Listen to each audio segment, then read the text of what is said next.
So in my headphones, I have, are you ready for some football? Yeah, I was listening to that too. Yes. Dude, it gets you so pumped up. It totally does. I feel like I grew up on the Fox Sports theme. It always makes me think of Thanksgiving. It makes me think of, I think it was a Jock Jams tape that I bought. Who got the truth? Is it you? Is it you? Is it you? Who got the truth now? Is it you? Is it you? Is it you? Sit me down, say it straight. Another story on the way. Who got the truth? Welcome to this special remastered edition of Acquired, the podcast about great companies and the stories and playbooks behind them. I'm Ben Gilbert. I'm David Rosenthal. And we are your hosts.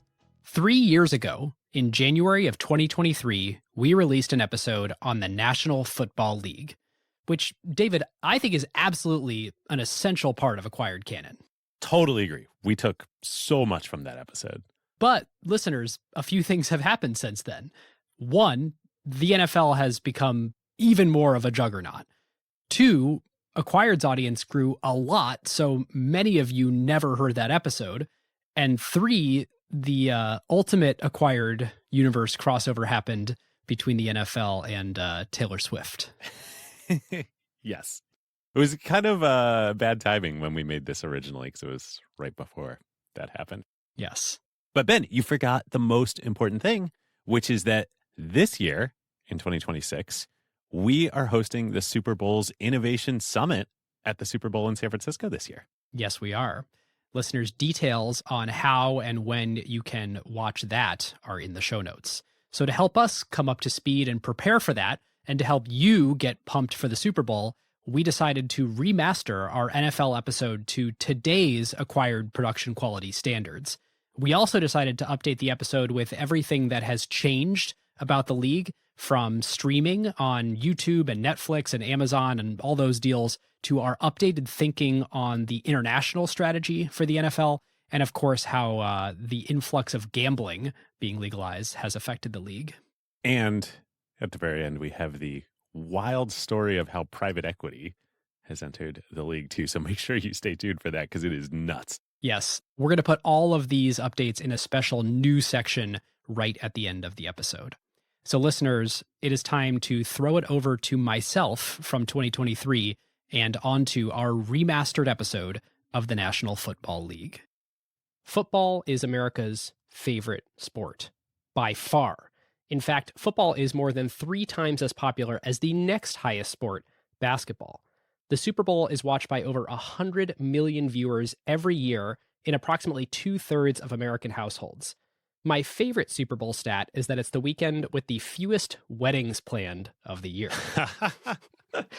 It is the NFL's world, and Americans are just living in it, especially the TV networks, which have been reduced from pillars of our nation in their heyday to largely distribution channels for the NFL today, plus some other lesser programming sprinkled in.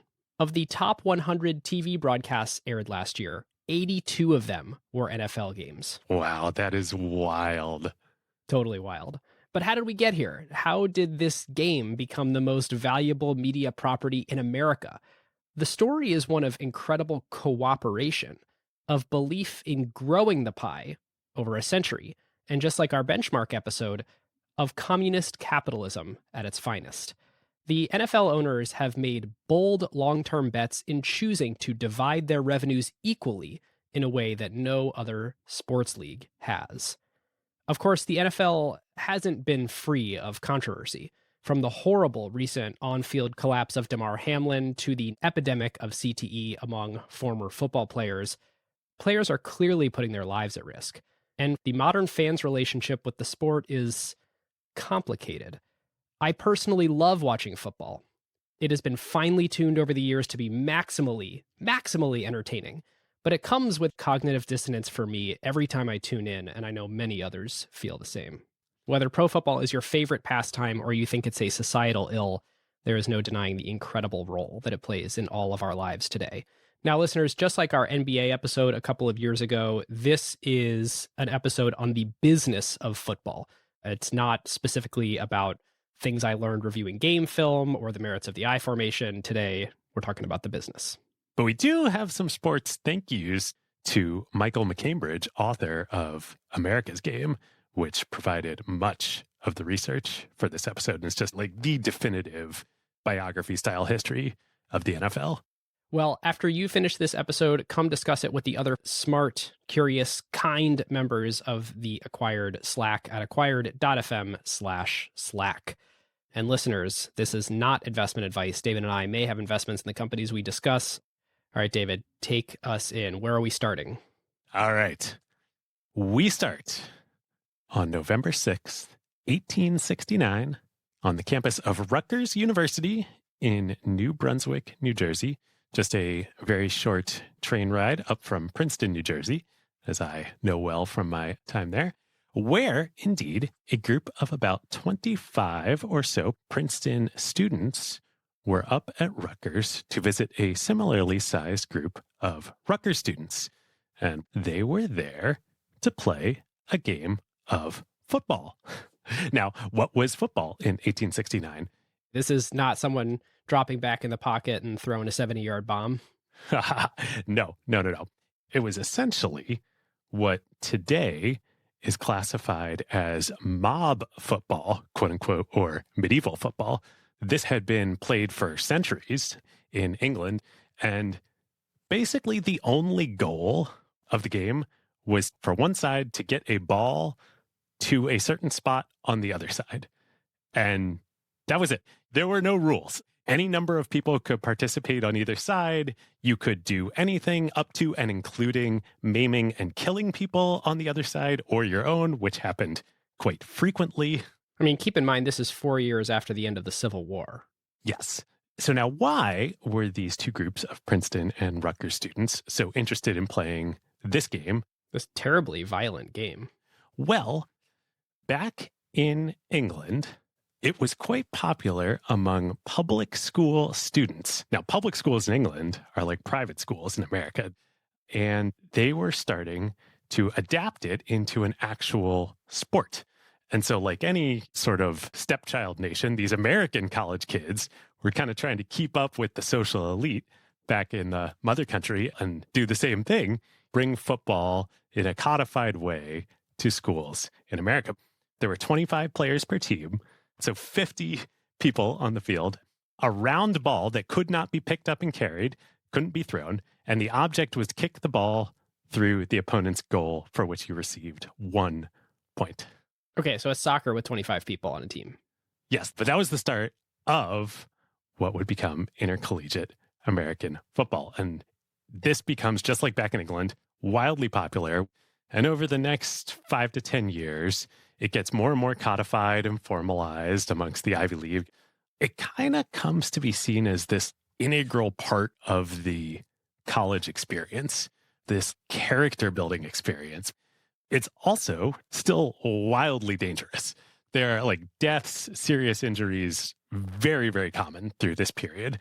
Finally, 1905, there are 19 fatalities in intercollegiate football in the U.S., and a serious injury at Harvard to one Theodore Roosevelt Jr., son of sitting president Theodore Roosevelt. So this is a major event. After that happens, Teddy Roosevelt calls a summit of all the major colleges and universities in New York City and says he's going to outlaw the game in the U.S. unless they adopt major changes to make the game safer.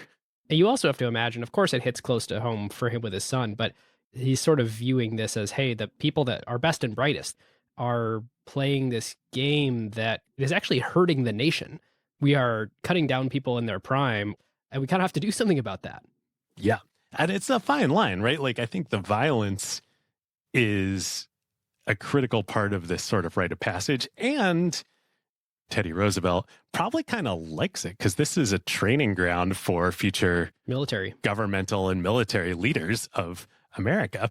So I had no idea until doing the research. This summit that Teddy Roosevelt calls, and then he basically tells all the presidents of the universities, like, hey, you guys got to figure this out or I'm going to outlaw this. In response, they create the NCAA. Like, that is the beginning of the NCAA. Oh, I didn't realize that. Yeah, it was to regulate and codify and make the game of collegiate American football safer. Huh. Yeah, crazy, right? So following that, this new institution that becomes the NCAA, they institute the creation of a neutral zone. They abolish the use of wedge formations. So they do make the sport safer. I mean, there's still like a lot of injuries. There's not a lot of protective padding being worn here. And a lot of this predates even leather helmets. People are just playing this in regular clothes. Yes. But they also make a change to the rules after this summit that would become the defining element of American football and fully differentiate it from soccer and rugby, which rugby itself came from soccer. Rugby is the set of soccer rules that the English public school rugby used, hence why it's called rugby. And this rule that the NCAA institutes is legalizing the forward pass. In 1905. And that becomes obviously a defining characteristic of football. And to underscore how much this changed things, football was exclusively a violent game to this point in history, American football. But when we think about American football today, and you're watching Monday Night Football and the beautiful popping color and all the lights and all the slow-mo, there's a beauty to the game.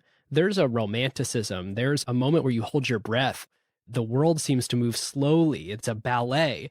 This introduced what would become the counterbalancing force to the incredible violence of football, which is the true beauty of watching it. Yeah. The beauty and the strategic element too. The offensive playbook, the defensive coverages, the audibles. There's no way a casual fan can understand all of it. And yet the ballet, as you say, is mesmerizing to watch. Collegiate American football just becomes wildly, wildly popular. It still is to this day. Like, it is a huge part of the American sports landscape, and it was even more so then. All right, so the NCAA is formed. We've now got the forward pass. So modern football, does that lead to the NFL? No. Again, very specifically, we're spending a lot of time on the origins of football in college here, but it's so important for understanding the NFL. This is a college thing. This is a American collegiate experience that these elite young men go through, this dangerous kind of warlike activity. There's the sacred element to it. So much so that while in the early 1900s, some professional teams do start to pop up around the country. And these are teams, not leagues. So these are barnstorming teams that would go around like there's no organized schedule of play. But they're viewed not only just as second rate to the college game, they're like dirty. Why are you taking this esteemed thing that our best and brightest participate in and turning it into this entertainment act? Yeah, it's even more than that. Many people, especially the elite, viewed professional football as actually immoral because it was profaning this thing with money. The gripe that they had against it was the money. It wasn't the game. It wasn't how the game was played. It was the same game, often the same people who played in college. Oh, I see. Like, it's supposed to be amateur. It's supposed to be amateur. This should not be a professional activity. This is a rite of passage for young men. So to the teens and 20s, like, that was very much the attitude. And for professional sports, there was one game in town, and that was baseball. Michael McCambridge has a great quote in The Beginning of America's Game where he says, "To say that baseball was the number one sport in America is to imply a hierarchy where none existed. Baseball towered above the sporting landscape like a colossus, the unquestioned national pastime, the only game that mattered.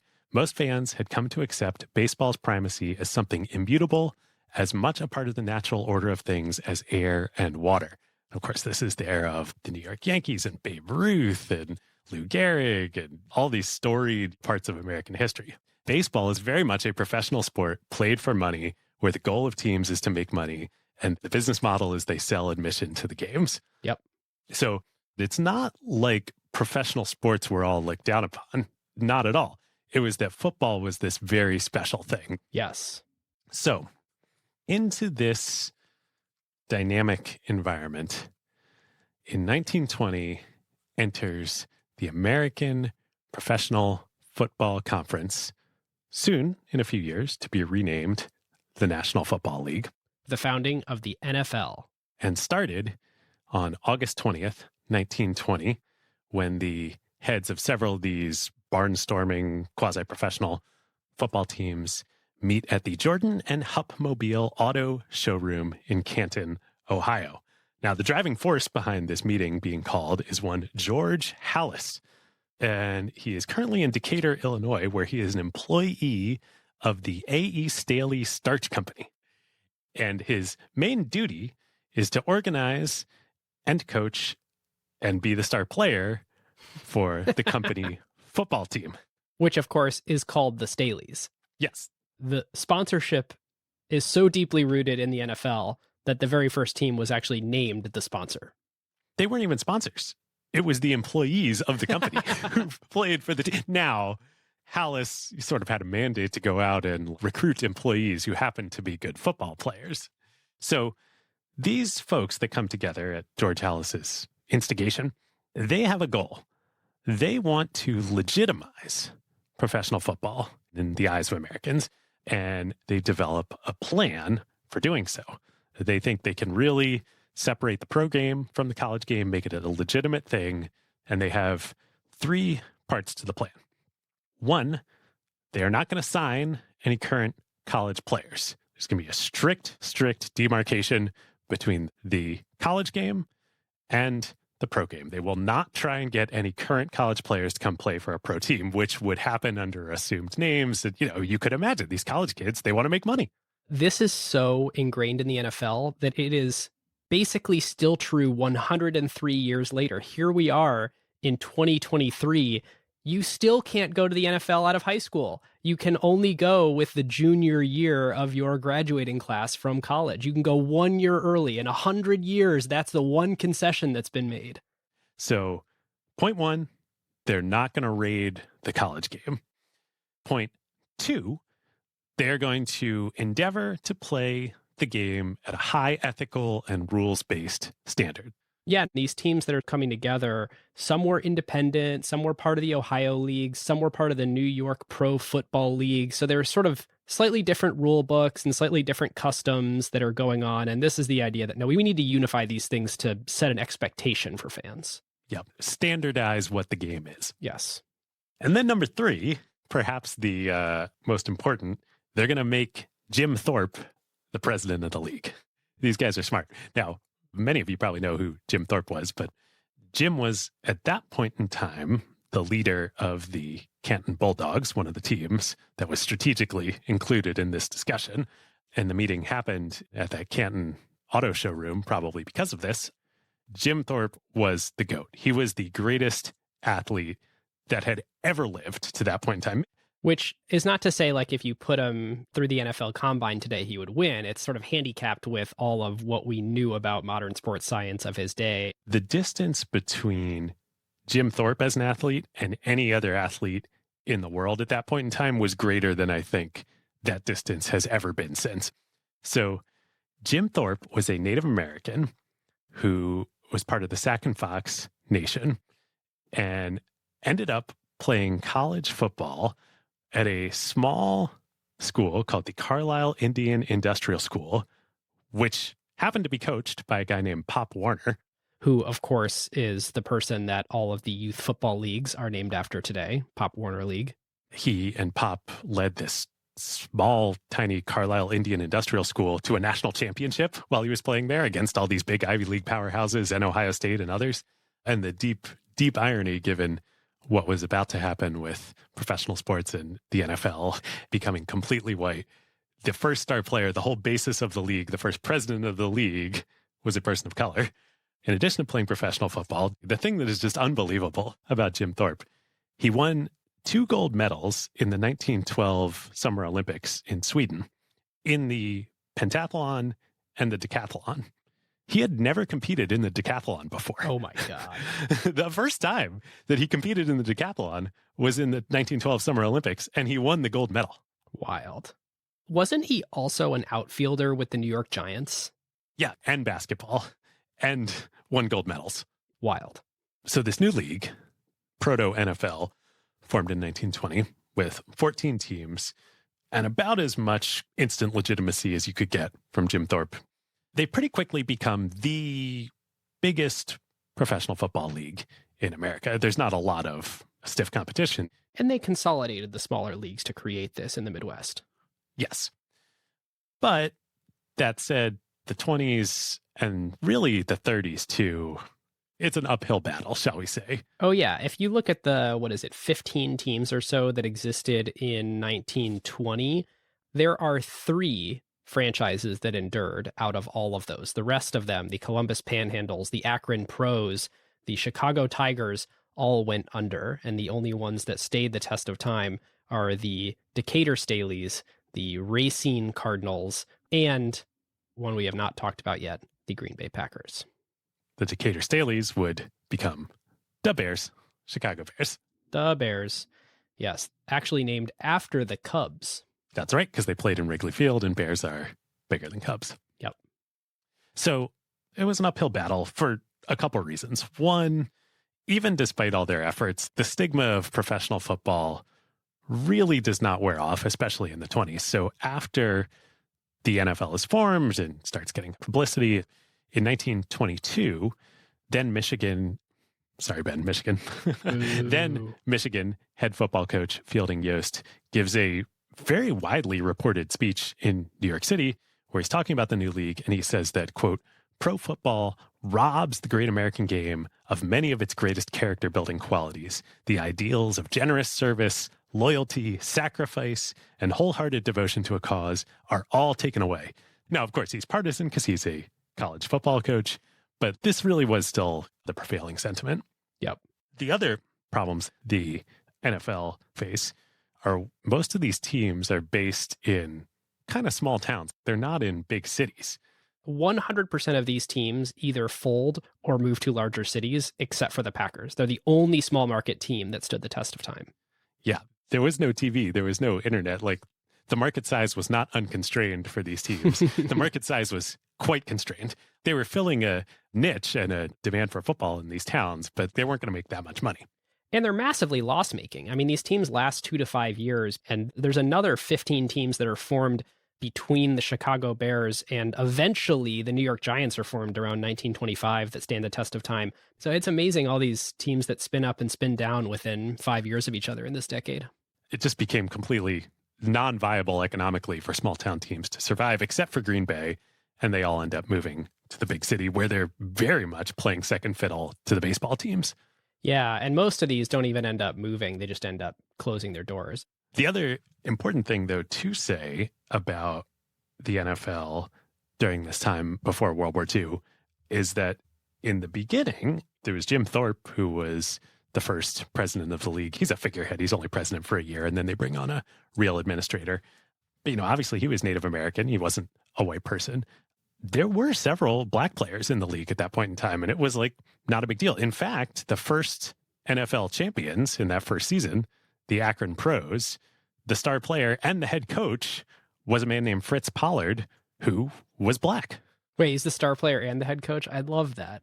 Unfortunately, in the mid-30s, supposedly after George Preston Marshall comes into the league as owner of the Boston Braves that became the Boston Redskins and then moved to Washington, D.C., at his behest, they adopt the same policy as Major League Baseball and completely kick blacks out of the league. And it wouldn't be until after World War II. And for the Redskins, not until 1961. The Redskins, commensurate with keeping that name for as long as they did, they were very, very, very late to integrate the team. I think they had some really big fan base in the South, and there weren't a lot of NFL teams at that point in the South. And so it was both because he was racist and also because he realized he would probably lose a lot of his fan base who were also racist by integrating his team, which is like a horrible thing that it was a strategic advantage for him to get that fan base by having a exclusively white team. So all this would continue kind of status quo, the league barely scraping along until after World War II, when both America and the NFL would change forever and pretty radically. So after the war, when all the troops come home and there's the GI Bill, there's this new middle class in America that didn't go to these elite private school Ivy League institutions or even the Ohio States of the world or the Carlisle Indian colleges, and they're coming home from the war. They don't have college educations. They may be now getting them through the GI Bill, but they have jobs. They have disposable income. They increasingly have radios and soon to be television sets. They want entertainment. You sort of have this opportunity to be a new thing in America that people do with their time and dollars. And keep in mind, every owner's experience to this point is subsidizing losses. If you're bringing on other people to try and be co-owners of a team with you, or you're deciding that your family is going to sort of carry the weight the whole time, or that your company is going to carry the weight of the team, you're just subsidizing losses. So every single person involved in pro football ownership at this point is not even lip service for the love of the game, like purely just for the love of the game. But now, interestingly, there's a business opportunity. Yeah. And all these American GIs coming home from the war and their families, they don't have the same hangups and preoccupations about the college football game that the elite did before the war, because they didn't go to college during their younger formative years. So there is this big opportunity now after the war for professional football in the NFL to become a much bigger thing. And they probably would not have realized it, except their hand was forced.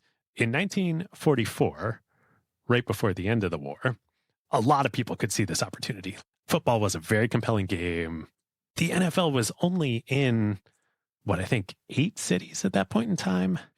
To really realize it, you had to expand. You had to be in a lot more cities. And there were wealthy business people in cities all across America, East Coast, Midwest, the South, Florida, who wanted to add teams and come into the NFL.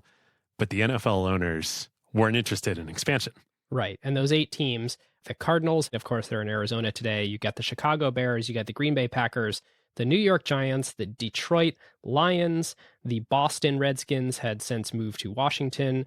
You've got the Philadelphia Eagles, the Pittsburgh Steelers, and at this point, and this is crucial, the Cleveland Rams. Yes, the Cleveland Rams, owned by the forward-thinking Dan Reeves. Yes. And this is the first Cleveland team that did not shut down, but instead moved. So the other potential ownership groups in other cities across America that wanted football leagues, at a certain point, come 1944, they were just like, well, the hell with you, NFL. We'll go start our own league.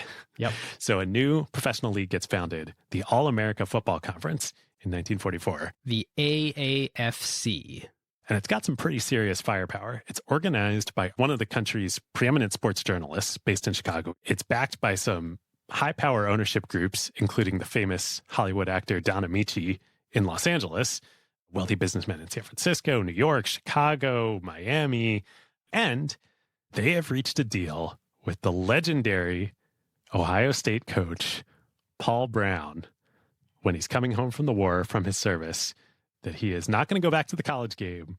He's going to come coach the new AAFC Cleveland franchise, named after him, the Cleveland Browns. Yes, the man who transformed football, Paul Brown. And this is the very first time in sort of the modern NFL era where you have this real threat of 2 professional football teams that people really want to see in the very same city, the Cleveland Rams and the soon-to-be Cleveland Browns in the AAFC. Yes. And in a head-to-head war between those 2 franchises, the writing is on the wall of who's going to win, and it's not going to be the Rams. Now, Dan Reeves thought that the NFL should be on the West Coast and should be truly national, and he wanted to move the Rams to Los Angeles. But the NFL owners, by the bylaws, you had to have 100% unanimous approval of all the owners to move a team, and they didn't want him.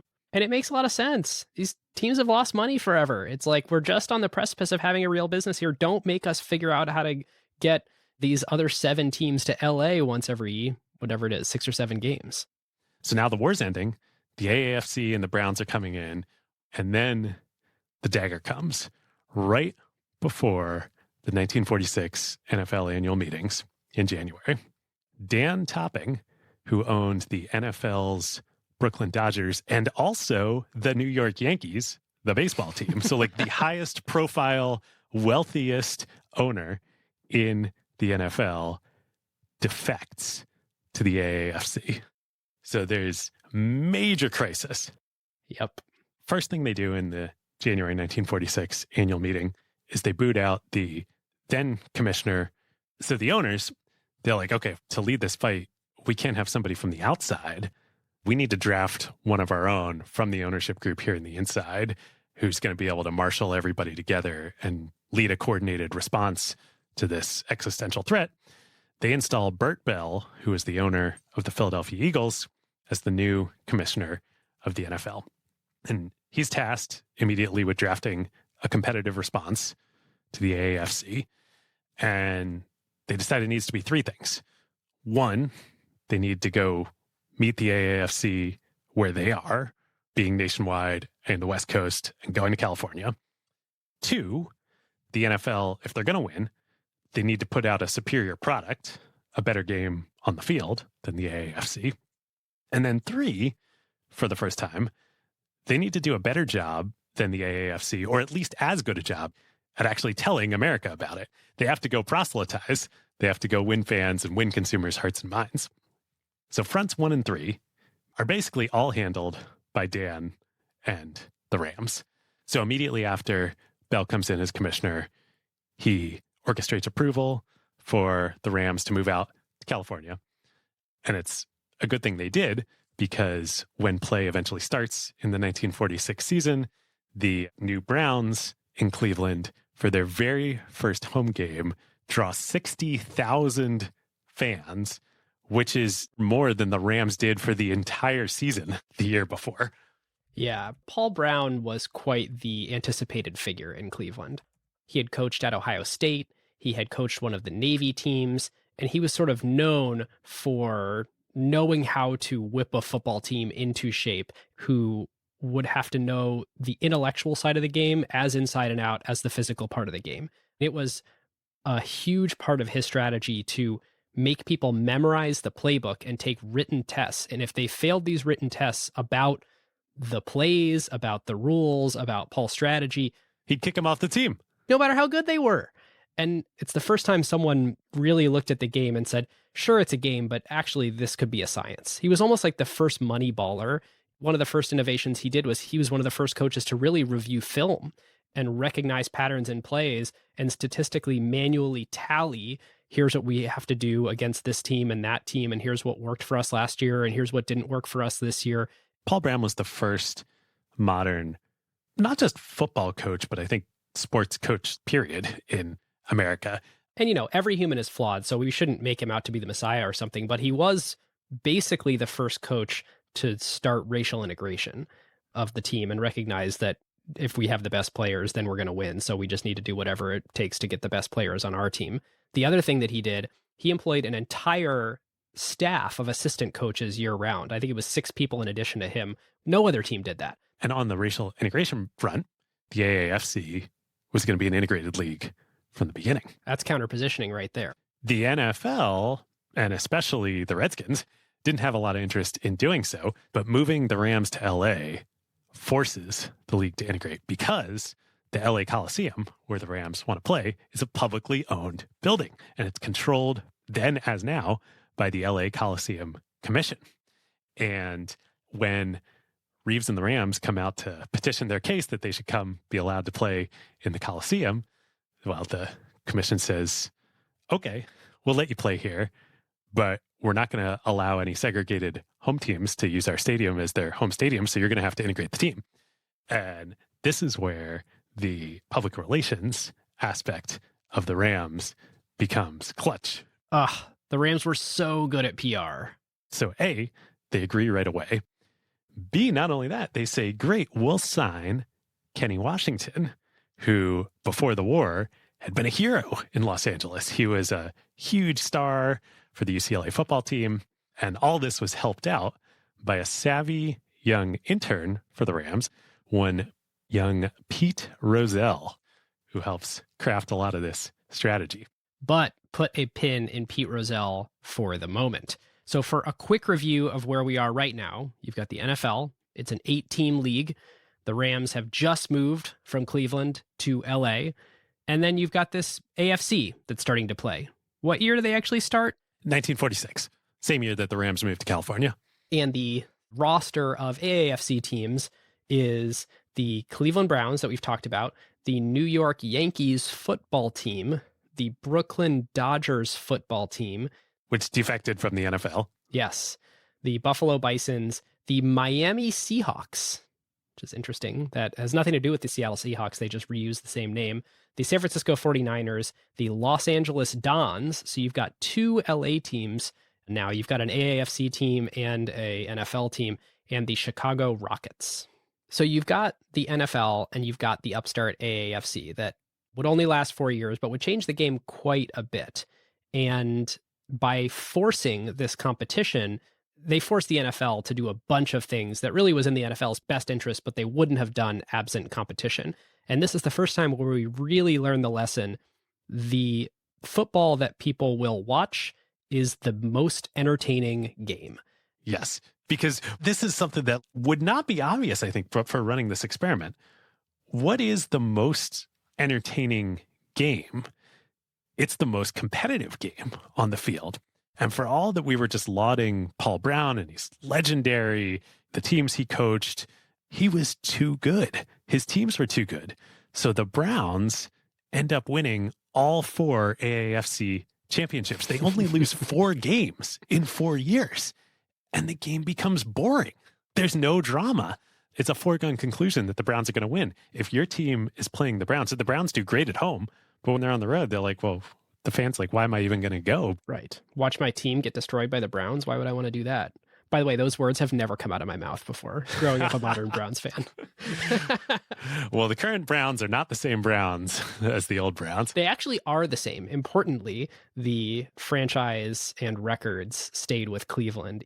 The Baltimore Ravens are a brand new team that started in the 90s, not a relocated Cleveland team, despite the fact that they took the whole front office and team and ownership. That's some serious rewriting of history there by the NFL.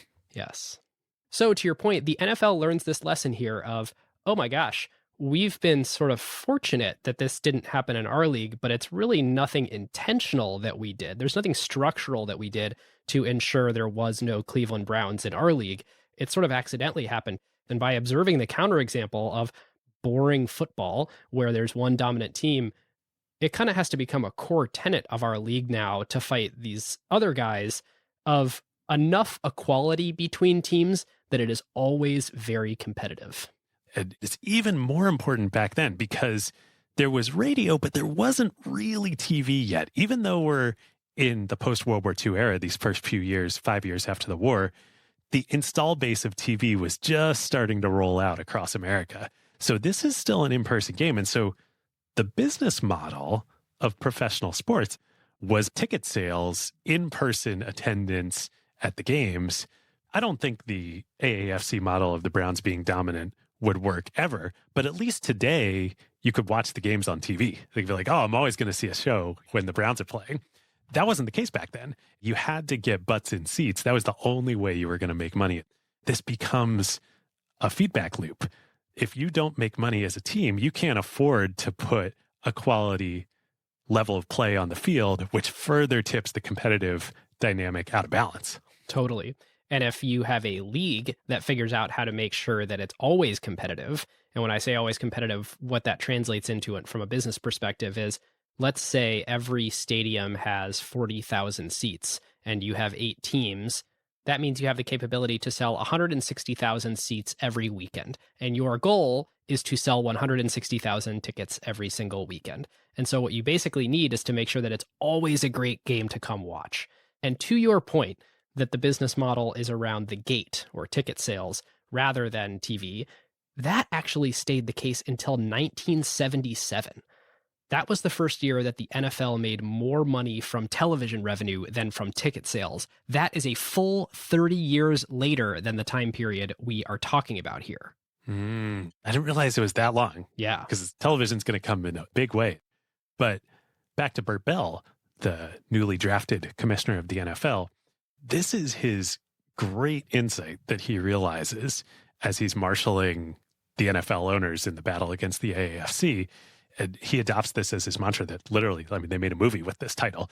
On any given Sunday, any team in the league should be able to beat any other team. And he pushes this through with the owners and gets them all to agree to this of like, hey, the only way we're going to survive and prosper is if we agree that none of our teams can get so dominant that we end up with a Cleveland Browns situation. Yep.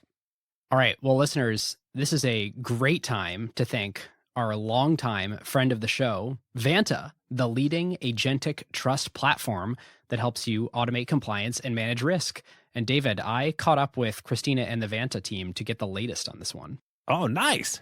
Yes. So listeners, you probably know that Vanta started by focusing on compliance automation, helping companies get SOC 2 and ISO 27001 and GDPR and HIPAA. Their big insight was they could build a system that would monitor all your compliance and risk continuously, not just once a year for your audit, so you can feel confident in your security posture all of the time. But they've realized that the business they're really in is making it easier for you to earn the trust of your customers. Yes, exactly. So when you start scaling, you end up with more compliance and more security requirements and more tools, which can get very chaotic. And Vanta has become the always-on AI-powered security expert that scales with you. And as they like to put it, they are the best security hire you will never have to make. Which makes total sense. I mean, Vanta has really evolved beyond compliance automation to actually building trust with your customers better than you could on your own. And that trust is what closes deals. Yeah, which is why the fastest growing companies in the world like Cursor and Snowflake and Replit and Linear and Ramp and Writer use Vanta to build trust with their customers and spend 82% less time on audits. That is a lot of time back for their engineers to focus on growth. Yes. So if your company is ready to join Vanta's now more than 14,000 customers around the globe, just head on over to vanta.com/acquired and tell them that Ben and David sent you here in 2026. And you will get $1,000 of free credit. That's vanta.com/acquired. All right, so David, Bert Bell, the new commissioner of the NFL, adopts this mindset of we have to keep the game competitive always. What do they do structurally? Any given Sunday. So Bert and the NFL do two things. First, he completely overhauls the way the schedule works. So in the past, the schedule would be just like, yeah, whatever, we're all going to play each other, in random order. He realizes that the schedule is actually an incredibly important strategic lever. And he looks at the results from last year's season and arranges the schedule such that the weaker teams from last year play the other weaker teams for the first half of the season. And the stronger teams from the previous season play the other stronger teams for the first half of the season. So that way he can come as close as possible to guaranteeing that roughly everybody's going to have statistically a relatively even 50-50 record going into the midway point in the season. So there's going to be drama about who's going to end up winning, even though the actual level of talent might diverge quite a bit within the league. Yep. Even if you're a great team, if you've only faced great teams for your first several games, you're going to be a little banged up coming into the second half of the season. And the NFL still does this to this day. I didn't realize that. Yeah, this is like a kind of critical sleight of hand in making the whole thing work. But this is kind of like camouflaging. If there is a competitive balance problem underlying everything, this is only camouflaging it. How do you fix it? Yeah. Well, there's no free agency at this point. No, there isn't. And that's important because there's no way to just go sign a veteran player whose contract with another team is up to make your team better. You need to get brand new rookies into the league. It's pretty ridiculous. There actually wasn't a concept of free agency at all until 1993 in the NFL. I know, which is ridiculous. And so the NFL and Bert come up with the idea of having a draft of college players. And not just any draft, but a draft in reverse order of where you ended up in the standings in the previous season, so that the worst teams in the league get the first picks for the next season's draft. And also, in doing the draft, we just continue to see over and over and over again the pro game having reverence for the college game because America has reverence for the college game. It's this idea that we will watch the college football game very carefully, and then we will create a day where on that day, that is when we will be eligible to go and pull the people out of that game and into our league. And it's incredible the artifice that grows up around this. Oh, 50 million people watch this thing today. I mean, We were watching YouTube videos and research of like Taylor Swift was at the NFL draft a few years ago when it was in Nashville. Like it's a huge event. And it was actually the first big coup for ESPN when ESPN started in 1979 and 1980 was televising the NFL draft. Genius. So these two elements, stacking the schedule and then the reverse order amateur draft, form the nucleus of Bert Bell and the NFL strategy that it's had ever since, which comes down to league first. League first, teams second. Yeah, and there is a structural thing that they did too, which was to create a shared pool of ticket revenue. 60% of that revenue I get to keep because I'm the home team. And at this point in history, super early on, it was that the other 40% would go to the visitors. Over time, the league would evolve a structural thing so that 40% went into a shared pool that got divided among everyone else to sort of lean in harder to this shared mindset. And this is sort of before the TV revenues that are shared today. So, David, maybe this is a time to talk about television's impact on the NFL. So, as we said, the AAFC only operates for 4 years. The Browns are too dominant. The AAFC folds after 4 years. Only 3 teams of the AFC's 8 come over to the NFL. The Browns, the 49ers, and the Baltimore Colts. Who are, of course, now the Indianapolis Colts. Here we are now. It's the dawn of the 50s, and television installed base is here. So TV set sales in America in 1946, the first year after the war, were 7,000 TV sets sold in America. In 1947, there were 14,000 TV sets sold, so the market doubled. In 1948, there were 172,000 Whoa. television sets sold, and it only grew exponentially from there. Oh, I love that you looked this up. By this point, in the early 50s, there are 25 million homes in America with a television set. Man, did history turn on a knife point. For the NFL's sake, from their perspective, like, thank God, the AAFC went into business and forced the NFL into a competitive response to expand, to change the game, and to start to discover and understand this league first mentality. Yep. And then also, thank God, they beat them by the end of the 40s and the beginning of the 50s, because now the NFL is the only game in town for professional football in America. And they're the only national league right as TVs are showing up.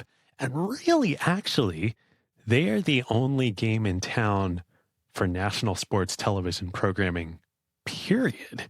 Because there are other sports, most notably baseball, as we've been talking about. But baseball, if anything, they were a victim of their own success because it was the dominant professional sport. They made so much better attendance numbers. They had all the games, 162. The ticket sales were so important to baseball that with the advent of television, the baseball owners thought television was bad, and they end up fighting it. Well, so did the football owners for a while. Well, so did the football owners, but they had a lot less to lose. Well, yeah, because pro football is still an underdog sport here. Even in the early 50s, they're like up and coming. They're trying to get more people to go to games. And baseball generates a ton of stadium revenue from filling their 40,000 person stadiums. Indeed. Baseball had a lot to lose. And to be fair to all of them, in the early days, and I think for a long time, local market home television airing of home games absolutely depressed in-person attendance. Totally. When the very first NFL TV deals were signed, and of course, these were individual local deals signed by team ownership and their local television broadcasting affiliate. It wasn't with CBS broadly. It was with, whatever your local TV station is. They would black out all the home games because they would say, we need to fill this stadium. Because until 1977, the stadium, the gate, was actually the biggest form of revenue. And so why on earth would we cannibalize our experience when someone could just watch it from home? Absolutely not. It would later take a presidential order from Richard Nixon to end the home blackouts. And even then, only if the home games were sold out would the blackout be lifted. It wasn't until after September 11th that blackouts were lifted, even if the home game wasn't sold out. But it's a mess. But Ben, as you say, in the 50s, these early television experiments are being run with sports. And it is pretty bad. So the LA Rams, they do an individual deal in 1950 with the Admiral Television Company to broadcast the Rams games. But they put a clause in the deal because they'd seen what had happened with baseball, that Admiral would guarantee revenue back to the Rams for any loss in attendance. And this is a really bad deal for Admiral because attendance declines 50%, 50. Which is crazy. Like, for how bad the broadcasts were, the fact that that is a suitable replacement to going to the game. I mean, they would put like one camera up on the 50-yard line and they wouldn't do like any microphones. And they would just be like, all right, this is the game. And maybe they'd have some commentators. Oh, and it was in black and white on a tiny screen. Like, yeah, all of these things. But the industry was new. Everybody was figuring everything out. The TV set manufacturers, the networks, the content, the sports leagues. One of the big marketing messages was the game comes to you. You don't have to leave. Buy this appliance, put it in your home, and it's like a magical window, like you have a seat at the game. And it really did depress attendance.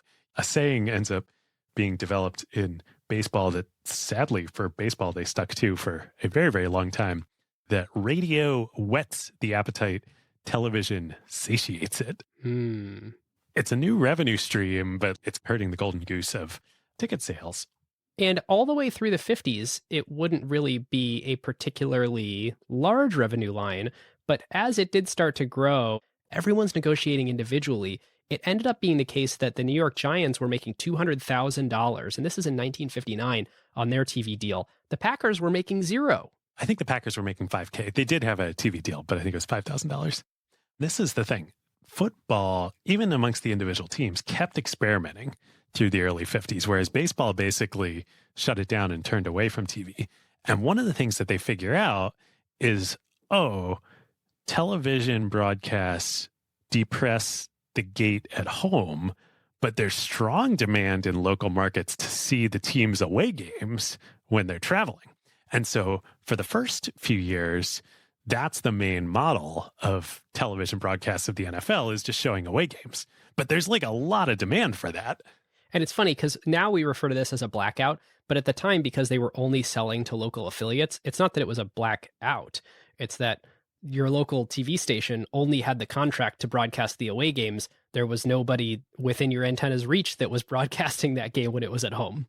So this becomes a pretty meaningful revenue stream, even though, as you say, it would be a long time before TV would surpass the gate in revenue for the NFL. By the end of the 50s, the league as a whole, with all the 12 separate contracts, was making over $1 million in TV revenue annually, whereas at the beginning of the decade, it was less than $100,000. And it also becomes clear that certain football games, there's like a really big audience on TV for them. In particular, the 1958 NFL championship game, known as the, quote, greatest game ever played between the Giants and the Colts, led by Johnny Unitas, a sudden death overtime dramatic win, garners 45 million TV viewers across the country, including President Eisenhower. So was this a national broadcast? National broadcast of the NFL championship game that year. Importantly, this is not the Super Bowl. David and I aren't being coy by not calling it that. Like, that is not what this was. And we're still missing about half the teams that will end up competing for the Super Bowl. Right. But 45 million viewers, this was unprecedented. There is a huge opportunity for professional football and television. Yes. Which, once again, the NFL was not the one to totally recognize. Competition does create the best product. And the NFL, time and time again, has had their hand forced and then reacted really well to a new upstart. Totally. So in this case, as the 50s draw to a close, once again, just like towards the end of World War II and the end of the 40s, there were a whole bunch more cities and ownership groups that wanted in. There's a clear business opportunity, and there are only 12 teams at this point in the NFL. But once again, the NFL owners are kind of dragging their feet. They're like, we don't really want to expand. Maybe we'd be open to the Chicago Cardinals. They're kind of struggling. If the ownership group that owns them were to sell, maybe we would allow them to be moved, but, go talk to them. And I really don't think this is like a business decision of we don't want more people taking our pie. I think they sort of recognize that there could be more money made if you have more cities. But it was more that the NFL owners at this point are a tight-knit fraternity of people who all think the same way, who respect the game, largely who owned the teams when they were massively loss-making. And so they kind of don't want to let anyone into their club, even if it would be good for business. And the NFL, as we know it today, is a business. But at that point in history, it was really like each of these teams are kind of on their own island. They're deeply competitive against other players. They don't think of those people as fellow employees of the league. It's more like we each have our own club, but the owners of each club sort of have this thing with each other, this fraternal bond. They're willing to submit to this league first mindset because they know it's good for all of them, but that doesn't mean that they want to expand or change things. And David, I am excited we are finally here, the birth of the American Football League. The AFL. Yes, their competition with the NFL and really the era of national TV contracts. This is the story of how the NFL became the league that we know today. Let's go. So the story goes that one of the potential new professional football team investors, a gentleman named Lamar Hunt, who was a young heir to a very large Dallas, Texas oil fortune, kept trying to talk to Bert Bell, the NFL, do anything he could to get an expansion team or buy the Cardinals. He just wants to own a football team. Yep. So he's flying back from seeing the Cardinals and having been rebuffed, and he has a eureka moment on the plane. He's been hearing that there are all these other people who want to buy the Cardinals too and get in line, and this person in this city and that person in that city. And Lamar says, wait a minute. I don't need the NFL. I don't need the Cardinals. I've got a list of all these other wealthy people who also want to have professional football teams. Why don't I call them and we'll start our own league? Yes, and thus begins the most successful attempt to challenge the NFL. By far. So in August 1959, he and several other owners form the American Football League with 6 teams, soon to become 8, the Dallas Texans, Boston Patriots, Buffalo Bills, Houston Oilers, Miami Dolphins, New York Titans, soon to be changed to the New York Jets, the Denver Broncos, the LA Chargers, and the Oakland Raiders. You've probably heard of most of those teams. Yes, this one ended very differently than the AAFC did. Very, very differently. So at first, Bell and the NFL, they're sort of trying to be pretend supportive until it's legit threatening. Yep. But then in 1959, right after the new AFL announces that they're going to start their league and commence operations, Bert Bell dies suddenly. And so once again, just like back with the AAFC, the league is in crisis and forced to act. And unlike the AAFC, things are going to be a little different this time because of the television aspect. Yes. And this is all being led by, you mentioned Lamar Hunt, who was the Dallas Texans owner. People might know them better as the Kansas City Chiefs today. Yes. So Hunt, he's been studying the NFL. He knows about the league first mentality. He's also been studying baseball. He's been meeting with baseball owners, including Branch Rickey of Brooklyn Dodgers and Jackie Robinson fame, who at that point in time was out of Major League Baseball and was trying to start a third independent league. Independent baseball league. A third independent baseball league, yes, with some pretty radical ideas, really borrowing from the NFL and the league first mentality. He wanted to embrace television in this new baseball league and have a radical solution where all the clubs in the league would share all of the revenue from a television deal. Pretty crazy. So Lamar Hunt and the new American Football League, the AFL, they take this cast aside idea from baseball and they run with it. Hunt says, we'll just centrally negotiate one national television contract for the entire AFL, and then we'll split the revenue completely equally amongst all the teams. This is like the epitome of the league first mentality. It'll be great for us and it'll help us compete with the NFL. And in some ways, it's easy for the upstart to do this in counterposition because they have no existing TV contracts, but they do kind of get laughed out of the room. They go to the TV networks with this, and each of the TV networks are like, oh, cool idea, but like, who cares about your league? No one's going to watch this. So We hear your pitch. We understand that this is very innovative and breakthrough and very different than what the different NFL teams are doing. And we don't really care that much. And the two major networks at the time, CBS and NBC, had deals with NFL teams. But there was another upstart TV network out there, ABC, and they were the perfect match. So Hunt goes to ABC and they find a young executive there.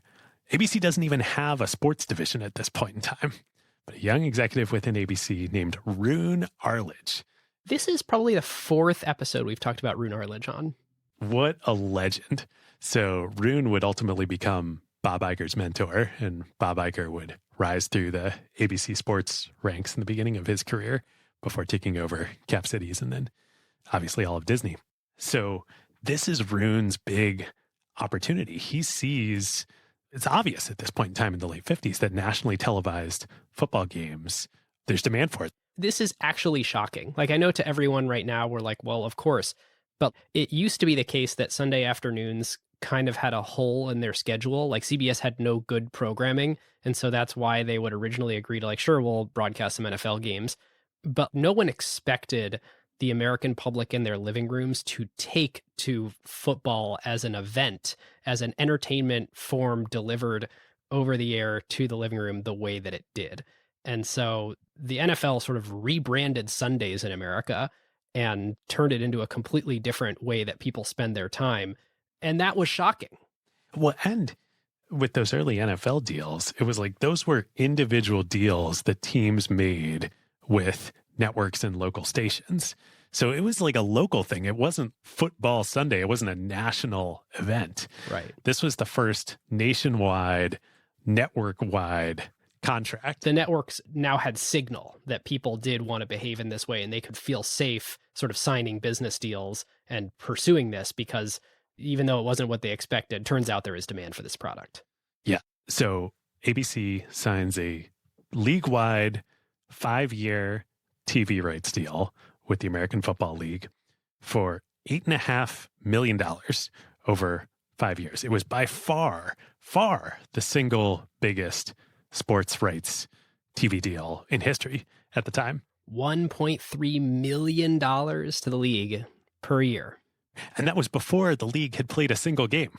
So here we are now in January 1960, back to the NFL. They don't have a commissioner. Their upstart rivals, the AFL, who haven't played a game yet. They have a multi-million-dollar contract. An $8.5 million 5-year TV deal with a national network that the NFL doesn't have. This is a real existential crisis. And unlike last time where they're like, okay, great, we'll just draft one of our own, Bert Bell, owner of the Philadelphia Eagles, to come in and lead us through this. They can't agree on a new commissioner. So it takes 11 days and 23 separate votes of the NFL ownership groups in a total knockdown, drag-out negotiation. There's multiple camps backing multiple candidates. Yeah, the NFL has just gotten too big. Each of the owners has too many of their own interests to argue for. They're in dire need of something or someone to unify them. Indeed. By the end of the process, none of the original candidates are still in it. Right. So in some ways, it's a tough position to be in because all the most qualified people are out. So you kind of have to pick someone that nobody hates, but probably won't be very good. But fortunately for the NFL, they were very, very, very wrong about that. Lucky. Better to be lucky than good. Yes. They choose as the compromise dark horse candidate, 33-year-old general manager of the Los Angeles Rams, former public relations intern, Compton College graduate, Pete Rozelle, to be the new young commissioner of this league in crisis. And create the NFL that we know today. And it was totally brilliant. I mean, Rozelle grows into this just incredible leader, visionary who does so many things that we're going to enumerate now for the league, for the game, for television, for America. But it was so not the owner's intention. They had to go to this compromise candidate and this young person who most people hadn't heard of. Anybody else they were considering would have been of a different generation, wouldn't have understood the new America in the late 50s and early 60s. Like, these were all old folks who were running the league at this point in time. But Pete, nobody better embodied everything about America in the 50s and 60s, like young families, suburbs, West Coast, Los Angeles, television, PR, advertising. Yes. Coming out of the PR background was the perfect positioning for him because he knew that every foot that we have to put forward has to be really polished. We got to stop doing things that are confusing or cannibalizing each other or send mixed messaging or perhaps put a bad taste in Americans' mouth. And we need to figure out the very best media strategy, the very best strategy to make it so all the newspapers and all the TV stations talk about us all the time. The NFL and our teams and our players need to be on the lips of Americans as much as possible. And as GM of the Rams for only 2 or 3 years, the Rams were not a successful team on the field, even during his tenure, but he makes them into the most profitable team in the league. They actually start making a lot of money because he gets it, right? They're in the second biggest TV market in America, in LA, a very wide geographically spread out market where people want to watch football games on TV. He opens up a Rams merchandise store. He partners with Roy Rogers Inc. The actor Roy Rogers had like a white label merchandise brand to bring actual high quality branded Rams jerseys, hats, mugs, etc. That becomes a huge revenue line for the Rams that nobody else has. So he's got the right background here. And he comes in. This is pretty crazy. I mean, this is a very volatile, charged situation with a lot of elder and opinionated folks around the league that he's going to have to deal with. And within a year, he completely changes the NFL. So the first thing he does when he comes in as commissioner is he ratifies an expansion plan for the NFL to meet the AFL. Remember, one of the big reasons why Hunt and the AFL owners started the league in the first place is they wanted to bring pro football to more cities. The NFL was dragging its feet. Just like back with the AAFC now, they realized they got to go meet the enemy on the field where they are. So the plan is to expand to both Dallas and Houston immediately to meet the AFL there in Texas. Oh, and meet Lamar Hunt head to head right on his own turf. I mean, he's leading the AFL effort, and the idea of you're just going to open up shop and say, we're going to give away the franchise to a new owner of the Cowboys right here in your backyard. Yep, right down the street. Speaking of proximity and right down the street, the next move that Rozelle makes, remember, he's from LA. He gets the importance of media, advertising, everything. At this point in time, the league offices were in Philadelphia because Bert Bell was in Philadelphia and he had been the owner of the Eagles. He's like, Philadelphia is not the place where we can run the modern NFL. And Bert ran it a very idiosyncratic way too. I mean, he had obviously no computer system, but like it was post-it notes and phone calls is how the NFL ran. Like just not a professional organization. Oh yeah. Famously, the stacked scheduling, he would do it with dominoes on his kitchen table. So Rozelle's like, no, this is not going to work. We're going to move league headquarters to New York, to Manhattan, first to Rockefeller Center, and then to Park Avenue, where the league is to this day. We need to be right there next to the television industry, next to the media industry, and just as important, next to the advertising industry. Yes. These are relationships we got to cultivate with Madison Avenue. After he moves the headquarters to New York, Rozelle contracts the Elias Sports Bureau, which did professional statistics for Major League Baseball. The NFL up to this point didn't have professional statistics arms that would distribute game stats and box scores out to all the newspapers across the country. The only way anybody's going to write about us and give us space on the sports page is if we make their job easy and put the stats right in their hands every day.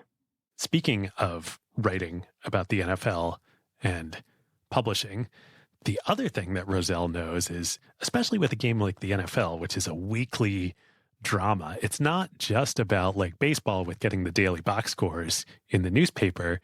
You also got to create human stories and arcs and mythology around the game. And so he intentionally cultivates a tight relationship with Time Inc. and specifically Sports Illustrated.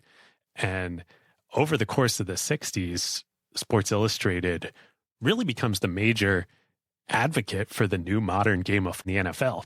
So much so that in 1963, just 3 short years later, Sports Illustrated names Pete Rozelle its Sportsman of the Year, the first ever non-athlete that it had ever named Sportsman of the Year. Like, think about that. The commissioner of the league being named Sportsman of the Year. That is just a huge mindset shift. We should also say the end of the 50s, beginning of the 60s, baseball's still a dominant sport in the US. The dominant football franchises are college football franchises. The NFL's still an underdog, and now they're being challenged by this new upstart. So they're sort of squeezed in the middle where, like, people don't care enough yet, but they also have a competitive threat. And so Rozelle is having to do some innovative things. David, didn't he hire writers in-house at the NFL to craft the storylines and then send those to all the reporters who were too busy to actually go to NFL games because they didn't respect the NFL enough? But maybe if we send them the stories, then they'll tweak them a little bit and publish them. Famously, he did this starting back when he was with the Rams, even when he was a PR intern there. He would just write the stories for the reporters, which one ensured that they would actually get in the papers, but two, he could control and craft the narrative. Man, you can totally still see this to this day in the NFL, this ethos. It was so important and strategically advantaged for them. The NFL keeps such a tight grip on the narrative, and all this starts with Rozelle. One other thing that he does immediately after taking over and moving headquarters to New York that would end up paying huge, huge, huge dividends is he also starts cultivating political relationships and influence. Yes. So this is a perfect lead into what happens in 1961, right after Rozelle is on the job, that would change the face of football forever. So it's obvious to Rozelle, once the AFL signs their big deal with ABC, that that's the path forward. Their $1.3 million a year deal. The league-wide revenue sharing national deal with the national network. Now, this is not how the NFL operates at this point. Nope. Rozelle corrals all the NFL owners and gets them to realize that the NFL has to do the same thing. They have to give up their individual TV rights. They have to pull together and fight the AFL. So finally, after wrangling and politicking with the ownership group. And the reason there's politicking is because Cleveland, Pittsburgh, and Baltimore actually will end up losing money in the short term on this, because Rozelle is pitching on, I'm going to go negotiate us a big group deal. And they're all three saying, we already have very good deals locally. We're very popular teams. We're in great football cities. No. But ultimately they do say yes. And it really speaks to the thing that has made the NFL successful, which is saying no to growing my slice of the pie to grow the greater pie. So Rozelle goes and negotiates with CBS, which was the dominant network, both in the country and had the majority of the individual team NFL deals. He negotiates a 2-year deal with CBS at $4.65 million in rights per year to be shared equally among the teams. Over 3x the AFL deal. A huge shot across the bow to the AFL. Fortunately and unfortunately, they immediately encounter political pressure in response to this. This triggers the Department of Justice to start an antitrust violation process against the NFL. This is like a clear use of monopoly power. Well, this is the very first question where you say, well, what is a monopoly and what is antitrust and what is the NFL and what are the teams? And in this situation, is the NFL the business or are the teams the business? Right. If the teams are the business, then yes, this is antitrust. If the NFL is the business, no, this is one entity acting on behalf of itself. There's no collusion. There's no monopoly. Plus, in this particular situation, they actually are in a competitive landscape against the AFL. So there's strong argument to be made that this is not antitrust. That argument does not carry the day. No. So pretty immediately, the courts strike down this deal. And there's about, I think, a 1 to 2 month period where it's all in limbo. And this is where the Kennedy relationships come in clutch for Rozelle and the NFL. So both the president and Bobby Kennedy in Congress whip up enough support to pass through new congressional legislation. A new congressional act specifically to advantage the NFL. And to allow for national sports contracts on a league-wide basis. It's called the Sports Broadcasting Act. It ends up getting passed towards the end of 1961. The day after the bill is passed and signed by John F. Kennedy, he literally hosts a party at the White House for the NFL, which is like, just tells you everything you need to know right there. Pete Rozelle, all the owners, they are invited to the White House to celebrate this new antitrust exemption that has been passed through Congress to allow them to negotiate this landmark deal because the president wants to watch his football. It's that, but Rozelle also makes the strong case that this is good for America. For a game that is growing in popularity and a game that unites communities. They're really starting to lean into this idea that this brings a lot of people together in a city. It is a shining example of teamwork and a shining example of hard work and celebrating sportsmanship.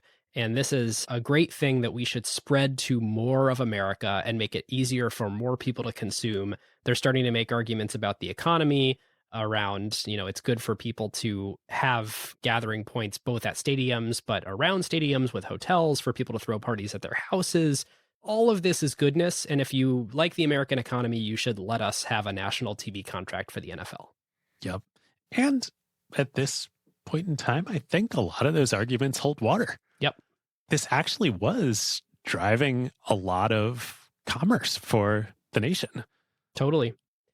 A fun aside, I did the math on that $4.65 million per year deal. That value of that contract would grow 2,500x over the next 62 years. Wow. Did you look at what it would be inflation adjusted? Yes, inflation adjusted, it's about 250x. Still pretty good. So on the back of this landmark TV deal, Rozelle does two other really brilliant things. First comes as kind of another accident. So the league every year sold the rights to the NFL championship game to make a movie out of it. And they were always like kind of bland. Yeah, they were kind of hokey, like a really rudimentary highlight reel type thing. In 1962, they get a bid for the rights. The bidding is a sealed auction. They get a bid that comes in from a guy named Ed Sable, who was a suburban dad in Philadelphia who liked to make home movies, particularly home movies of his son Steve's high school football games. This guy, Ed, bids on the rights to make the NFL championship movie for 1962. So the bids are unsealed, and Ed had done a little homework. He found out that the company that had won the past few years only paid $2,500 for the rights. So he's like, well, I can bid $5,000. He wins the auction. And Rozelle's like, who is this guy? Like, with no experience, what's happening? So Rozelle goes to visit him, and Ed pitches Pete on doing something completely revolutionary for the 1962 championship. He wants to make it like an actual movie, not a hokey sports movie, a real movie with montages, with cuts, with professional Hollywood quality cinematography, slow motion, voiceover, everything, sideline cameras, really a passion project to make this an incredible piece of content. Rozelle's kind of like, well, I mean, that sounds great. I don't know if you can do it, but it's like, what have I got to lose? So he lets Sable go with it.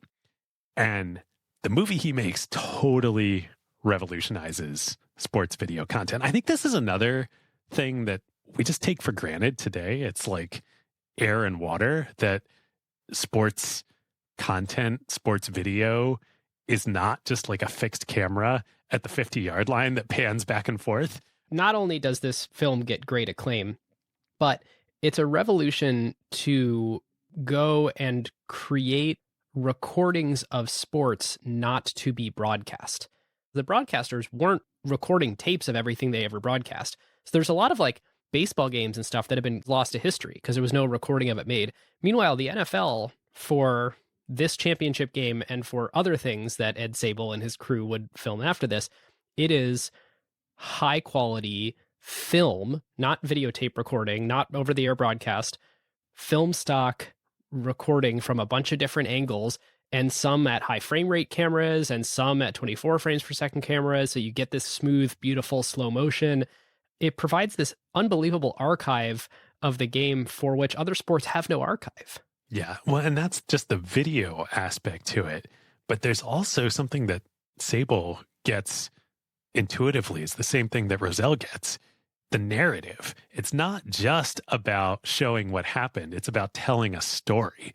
And it just completely meshes with Rozelle's philosophy and what's going to carry the NFL into what it becomes today. We can't just show these games. We have to tell a story. This has to be drama. This has to be made for TV content. And it has to be super polished and it has to be super controlled. And Ed Sable's little outfit that would become NFL Films is the ultimate embodiment of Rozelle's mindset. I don't think Rozelle could have created this on his own, but when you watch anything from NFL Films, it has Pete Rozelle's personality oozing all over it in terms of what we are creating is entertainment and polish. So for 2 years, they do the championship game. And then in 1965, Ed comes to Pete with the idea of like, hey, let's make this a core in-house division of the NFL. And they start NFL Films. Yeah, you should buy my little film company. What a radical idea. The NFL should become a movie producer. This is huge. Remember, there's no ESPN. There's not going to be an ESPN for 15 years. All of this content that we're just bombarded with today, it all starts here with the Sables and with NFL Films. Yeah. There's a couple interesting things to note too. Once Rozelle greenlights NFL Films, he basically says, okay, there's a lot of people in my organization that might want to do something with this at some point, but we want to be hands off. I just don't want your P&L to ever go negative. So you can run as a break-even business as long as you're fulfilling the mission of promoting the very best of the NFL and helping to create lore and story. And they build this completely full-fledged film studio that is actually the customer who buys the most film from Kodak other than the US Army in the entire country. Super high volume film studio because they start sending full film crews to every single NFL game every single week. And it's this unbelievable operation to then overnight mail or drive themselves back all this footage to start editing it right away so that they can use it for what we will talk about soon, but for many purposes. This is what's so amazing. They did all this as this investment, as a labor of love and passion on the Sable's part. On Rozelle's part, though, the motivation, as you were saying, it's not about making money. It's about raising the stature of the league. Yes. It's about putting the most highest gloss sheen on the product that we are producing, and the product is the game on the field. They couldn't even foresee how important this would become, that we'll put a slight pin on and come back to in just a minute. Yep. The other thing that Rozelle does in the next couple of years is the merch idea, the store that he was doing back with the Rams. He brings that in-house on a league-wide basis and starts NFL Enterprises. Again, totally radically. He goes to all the owners, all the teams, and says, whatever you're doing on merch, whatever you're doing on branded opportunities, you are no longer doing that individually. We're going to bring it centrally, collectively, in-house under NFL Enterprises. We're going to standardize the merch, the jerseys, the hats. We're going to set a quality bar so that anytime a fan, because it's all about the relationship with the fans. It's like a funnel. Bring them in from TV, get them to the game, get them to buy merch. They're just deepening the relationship. They have to have a great experience. They can't get some shoddy pennant from the Giants that looks like X and somebody else gets something from the Cardinals that looks like Y. Like, it's got to all be the same. And you got to remember the way that the NFL is structured, Rozelle is not their boss. In fact, he works for the owners. So they're all making money. And he's going to them saying, hey, just like TV, I want you to give up the rights to make money on your own, even though some of you are doing a pretty good job at it. And we're going to do this thing as a league and we're going to cut it equally. So I don't care if your team's bad and their team's good. All the revenue is going to be equal, just like TV. And He's so good at playing the politician with the owners that they keep agreeing to give up revenue generating parts of their P&L for the league to take over on their behalf. Yeah, I mean, like, let's take the Browns and Packers. How many pennants do you think the Browns sold, in the city of Cleveland, with as big and storied as the Browns are, versus the Packers in a town like Green Bay? What is Green Bay? It's something like the 200th largest media market in the United States, and they've got this NFL team. And what Rozelle is saying is, just like TV, I don't care how much merchandise you sell, the Packers are getting the same check from enterprises as the Browns are. Yep. We should probably take a 60-second aside, but the unique structure of the Packers is totally amazing. They are owned by a publicly owned nonprofit corporation. And so what that means is, rather than one individual who could just decide to uproot the team and leave them, the ownership of the team lies in this entity that is theoretically a publicly owned entity. Anytime they want to raise money, they go and sell more shares, more stock in the Green Bay Packers. And there's hundreds of thousands of people who have bought this stock. So there's this very distributed ownership group of the Packers. Not with any expectation of financial return, literally just so they can hold a piece of the Packers. Or control, because nobody can own more than a certain number of shares. But this mechanism has kept the Packers in Green Bay, even while capitalist forces and individual whims of billionaires have moved many other teams around. Yeah, it's such an amazing little quirk. Have you ever been to Lambeau Field? I've not. I really want to. Oh, I went once, not for a game, but I was at a wedding in Green Bay. And I was like, oh my gosh, I got to go see the field. And so I took a run. Green Bay is this very quaint little town in Wisconsin. And there's this giant NFL stadium in the middle of it. It's wild. And for a lot of the analysis we'll do later, the data comes from the Green Bay Packers annual report, because no other team publishes their P&L, but the Packers do. Okay, so the last thing Rozelle does in this miracle run in his first couple of years as commissioner is he creates the Pro Football Hall of Fame in Canton in 1963. So cool. I've never been. We got to go. We should do an acquired field trip. We should. That would be fun. So there's this amazing flywheel. Like, it really is like the Disney story that he gets. The most important thing, everything he's doing is through the lens of how do we raise the stature of the league? Not a team, but the league, the NFL as a league. How do we add higher gloss sheen to the product? To the shield, one might say. Exactly. And his logic is doing that will attract more fan interest and deeper fan interest. And the more and deeper fan interest that you attract, the more TV dollars you're going to make. And this is revolutionary too. Back in the day, you were limited to the number of seats you had in your stadium.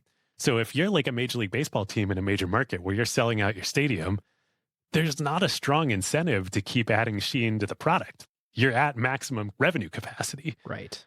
But with the NFL and now with the new TV model, there is no ceiling to revenue capacity. Yep. So more fan interest, more TV dollars shared evenly amongst all the teams raises the level of play equally. As the overall level of play goes up, as long as the competitive balance stays intact, well, that improves the product, which then adds more sheen, which then drives more fan interest, and it becomes this amazing flywheel. And there's so much more to the story, but that's the core of it. That idea is what leads to, what's the current annual national revenue for the NFL, like 10 billion, 11 billion? That comes through shared agreements is $11 billion. And then there's another 6 or so that comes from local revenue that teams individually generate. Yep. That's per year. Right. Just to be clear, that is per year. It is this flywheel that makes the NFL teams collectively worth something like $140 billion today. So remember that initial landmark deal that they got the antitrust exemption from Congress for in 1961? For the 1962 season, that was 2 years. The AFL is locked up for 5 years. The NFL gets to renegotiate every 2 years. Rozelle opens up the bidding to all 3 networks, of course. CBS wins again. Another 2-year, $28.2 million bid. $14.1 million per year, up from 4.6 2 years earlier. So every single team in the league now gets $1 million before the season even starts. A cool 3x from the last deal he negotiated 2 years before. Pretty freaking incredible. And also just says so much about the commerce that the NFL was driving. Like, the TV networks were getting a great deal here. These were landmark contracts, but the attention, the viewership that the games got, and then the advertising units that were sold, and then the ultimate products that were moved as a result of those ad units, this was a steal. And you could argue that the TV networks were getting a great deal for many, many, many more years. And I think at the end, I want to discuss, are they getting a good deal today? But everyone was getting a pretty good deal here because the fan base was growing so much more quickly and the number of viewers was growing so much more quickly than these deals could get renegotiated. Well, it just takes time for people to realize the power of a new medium. Okay, so Rozelle, unbelievable first 5 years in office. Literally cannot imagine executing better. The NFL going from major crisis, death of its owner commissioner, Bert, to the place it's in the mid-60s. Incredible. What about the AFL? What happened to them? They're doing pretty great too. They're thriving, and it's all because of television.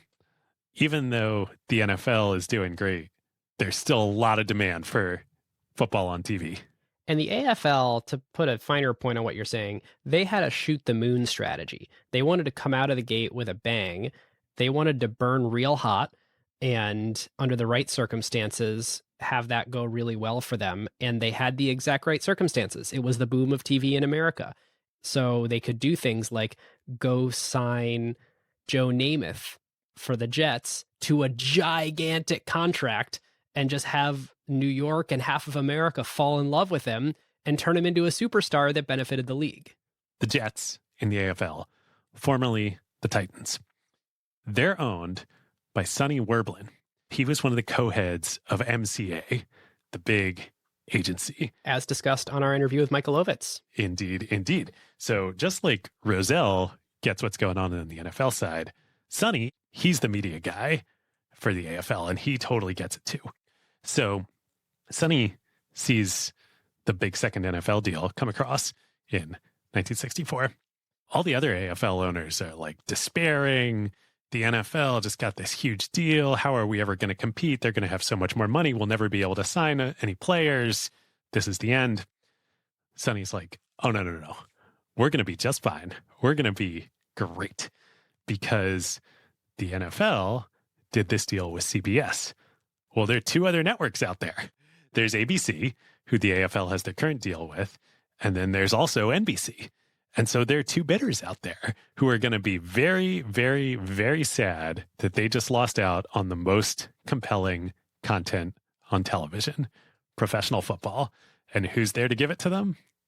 The AFL. Yep. We'll take second place when there's a bunch of sad people willing to throw money at second place. And throw a lot of money. So the very next week after Rozelle and CBS announced their deal, the AFL and NBC announced that they've just signed a new 5-year, $37.5 million deal. So bigger overall dollar number for a longer number of years. Even though it's like less than half the per year amount. Yeah, it's $7.5 million per year. But by this point in time, the NFL has 14 teams. The AFL still only has 8. So on a per team basis, it's pretty close. For a 5-year-old upstart league, this is a big success. So just like you were saying, right on the heels of that, Sonny and the Jets, they know what to do with that money. They turn around and they give a huge chunk of it to Broadway Joe Namath. And probably a lot of listeners are going to know the name Joe Namath. I only knew it because I saw him on a Brady Bunch episode. It's like this cultural touch point where Joe Namath was so big that he actually appeared on a Brady Bunch episode. And that's super unusual for a sports star in that day. Dude, I mean, he had his own talk show. It's not just that he was on the Brady Bunch. So everything we were talking about a minute ago with NFL films and Rozelle and all the brilliance there and how it was so important in this realization that football and the NFL would be made for TV, Joe Namath was the first modern cultural celebrity athlete. He's also a heartthrob. There's like millions of teenage women in America like throwing themselves. That's exactly what I was going to say. He was the first professional athlete that appealed equally to men, women, and children. That's a great point. So he comes and he's playing in New York, right? In the biggest market, the brightest lights, right there with the TV industry, right there with the advertising industry. He knew exactly how to play it. He wore white cleats. Everybody else wore black high tops. Famously, he wore a mink coat on the sidelines. Just like amazing. Like he starred in movies in the off season. Broadway Joe was it. Well, and continuing that thread from earlier where I was talking about how CBS had this like hole in their schedule and everyone was skeptical that sports would fill it. Everyone thought sports were like a very male thing. And especially as sort of brutish of a sport as football, they didn't think it would do well. Certainly not in prime time, but not even sort of in the Sunday afternoon slot, because, you know, it's just going to attract the husbands to come and watch it. And it doesn't have a family appeal. And Joe Namath is the first big example where everyone realized, oh, football totally can be for everyone. Yep. All right, listeners. Well, now is a great time to thank some new friends of the show we are very excited about, Sierra. Yes, we're pumped to be working with Brett, Clay, and the whole team over there. And a fun fact for this NFL episode, Sierra works with Wilson, the official exclusive manufacturer of NFL footballs since 1941. 1941! I know, it's so cool. But wait, David, we should explain why we are so excited about Sierra first. So one thing we've learned from Making Acquired is that a great company is often defined by its customer experience. Yes, but of course, always being great is hard. Talking to customers is expensive, and while websites and apps are great, they're also slow and clunky. Your customers have to learn them, they don't learn you. Sierra changes all that. They build customer-facing AI agents that can do an insane range of things. Finding the perfect home, picking TV shows, originating mortgages, shipping a sofa, returning shoes, authenticating patients, ordering credit cards, saving subscribers from canceling, and on and on and on. In just 2 years, they've become the leading conversational AI platform with hundreds of incredible companies like ADT, Clear, Minted, Ramp, Redfin, Rocket Mortgage, SafeLight, SiriusXM, Wayfair, and yes, Wilson, trusting Sierra for their customer experiences.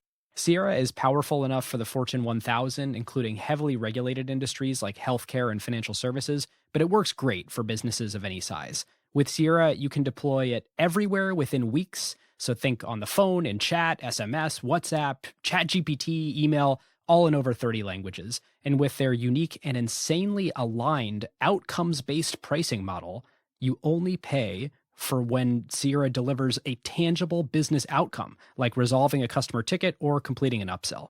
Yep. Ben and I think so highly of Sierra that we even invested in the company. That we did. So to find out how you can build better, more human customer experiences with AI, visit sierra.ai/acquired and just tell them that Ben and David sent you.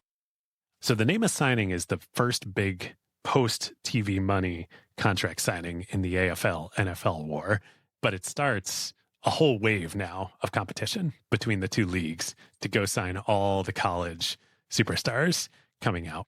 So it gets pretty crazy. At one point, the NFL starts what they refer to as a babysitting program. This is literally a kidnapping program where they will send agents to top college athletes who are seniors about to graduate and literally keep them out of the hands of AFL teams, not allow them to sign contracts, and pressure them into signing with the NFL first. They just put them up in hotel rooms and they don't tell anyone where they took them. So nobody can tell the AFL team rep, this is where you can find the star. It's just like, you got him captive till you sign him. The interesting thing too is that the leagues aren't respecting each other's drafts. So it doesn't matter if you draft someone in your league, I'm signing him to a contract in mine, and that contract is valid in the United States. I don't care what your draft says. This is the battlefront. It's with rookies and the draft. What they don't do yet is start signing each other's players. That's like hitting the nuclear button option. Right. So they're keeping this to rookies, but still, like, pretty quickly contracts for rookies get into the close to $1 million range, which is way more than the veterans are making. It starts causing all these problems. And by the beginning of 1966, The owners group in the NFL realizes that, hey, the AFL isn't going away. And this is not going to be like last time. We're going to have to play ball with these guys, literally. And it begins a super delicate dance of they're my sworn enemy, but there's some owners who see the writing on the wall very early and say, we're going to have to combine these. And it's probably not actually legal for us to combine them, but we're going to kill each other if we both keep going. So what do we do? And so it begins this multi-tiered negotiation where certain people at the top don't know they're negotiating. Meanwhile, certain owners are forming side deals with other people who own teams in the other league. It's this fascinating spy game. Oh, this is so fun. What happens next is like a Godfather film. So a few of the most influential owners come to Rozelle in 1966, and they say, the way things are going with the AFL, we're not going to beat them. This draft situation with the rookies is out of control. The contracts we're paying, we're losing too much money. This is going to kill the league if we keep the war going. We got to get to a truce, which that means we're going to have to merge. So we're going to direct you, Rozelle, to go start merger negotiations with the AFL. Rozelle doesn't want to do it. He thinks they can win. He wants to fight. But he's like, okay, I work for you. One of his superpowers, the way he's able to achieve all of this, is he really is good at pleasing everybody, finding solutions that work for everyone. And so he says, okay, I'll move forward. So he drafts the Cowboys GM in Dallas, a guy named Tex Schramm, to secretly open negotiations with Lamar Hunt. Lamar at this point has moved the Texans to Kansas City, where they've become the Chiefs. Also, how great is it that the first Cowboys owner is named Tex? I know, so great. He was the GM. I don't think he was the principal owner, but I think he had an ownership stake. So Tex approaches Lamar in early 1966, says, hey, I'm the emissary of the NFL. You know, Rozelle sent me. I'm here to talk merger, but we got to keep this under wraps because if word gets out, then like all hell's going to break loose. So they start working, discussing. There are no notes. There's no written notes. It's just like them chatting with each other for a couple months. As they start, the other owners don't know about it. Which is hard because when you're not the designated representative, you can't say, I'm coming to you with something I know will work. You're saying, hey, enemy, I know you can't know for sure that I can get this done, but you have to trust me enough that I'm pretty sure I know my fellow owners enough that they would agree to this. So if you and I can kind of get close to agreeing to something, then I can take it to them, but this is all subject to them blowing it up. Yes, very delicate situation. And especially as the war and the TV money start escalating between the leagues, the AFL owners, they decide we need somebody who's going to kick some ass for us. They draft fellow owner, head coach, GM of the Oakland Raiders, Al Davis, to become the new commissioner of the AFL. All right, so now we've got this cast of characters to pay attention to. On the NFL side, there's the commissioner, Pete Rozelle, and Dallas Cowboys GM, Tex Schramm. And on the AFL side, there's new commissioner and Raiders owner, Al Davis, and the Chiefs owner, Lamar Hunt. And Lamar Hunt, of course, was the guy who started the whole AFL in the first place. And Al Davis, legendary. There's a quote about him in America's Game.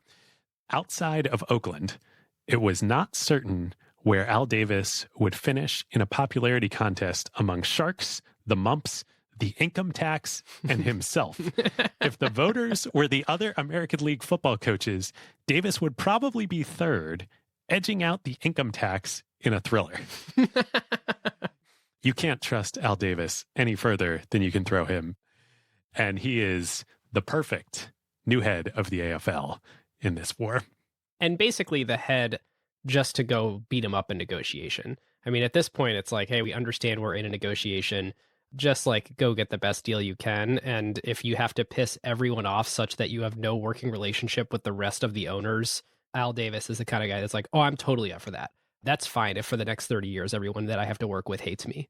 They don't let him know about the merger negotiations. They don't actually want him to negotiate. They just want him to start a war and improve their negotiating leverage. I see. In literally one of the most incredible unforced errors of all time, the NFL fires the first shot in the new war as soon as Davis takes over. So in May 1966, the Giants in the NFL break the gentleman's agreement. They go over and they poach a veteran from the Bills in the AFL, a kicker, literally a kicker. They start a war over a kicker. And it makes sense it's the Giants because they're the most harmed here. I mean, they have in their own city, the Jets, with Joe Namath. Once this happens, though, the other NFL owners are just apoplectic at Giants owner Wellington Mara. They're like, you're throwing this all away over a kicker. So the owner of the Colts, the quote, "God damn it, Mara, if you wanted a kicker, why didn't you just ask me? I'd have given you one." So any of the 30 million Americans who play fantasy football can relate to this situation. So Davis gets the news that the gentleman's agreement has been broken and the kicker has been signed. The kicker signing heard around the world while he happens to be literally in the middle of meeting with the Bills owner. Supposedly Davis, he just sits there in his chair and he leans back and he smiles and he says, "Well, we just got our merger." And the Bills owner is like, "What are you talking about?" And Davis says, "Because now we're going to go out and sign all of their players and we will destroy them and they will come begging to the table." Some Dr. Evil shit right there. Totally. That night, the New York Times asks Davis for his comment on all this, which, by the way, you couldn't design better drama, especially during the NFL offseason to like keep America interested in football. Amazing. The New York Times asks Davis to comment and he responds, quote, "This is something I've been aware of and I anticipated the probability, but you don't make threats at a time like this. Our answer will be an action. This is not the time to speak." Ooh. I want to steal that word for something in the future. So his first reaction, he doesn't really want to go into all-out war because he knows that's going to end badly for both sides. He wants to send a targeted message, like the equivalent of a fish wrapped and delivered on the doorstep. Or a horse's head in your bed. Exactly. The horse's head that he decides to send is he is going to target Rozelle's old team, the Rams, and he's going to sign their quarterback away. We just went from a kicker to a quarterback. That escalated quickly. Well, you're going to send a message. You're going to come at the king. You'd best not miss. Yes. So within 3 days, the Raiders have signed away veteran star quarterback for the Rams, Roman Gabriel. And the NFL makes another tactical error. They don't respond to that. They don't come to the table.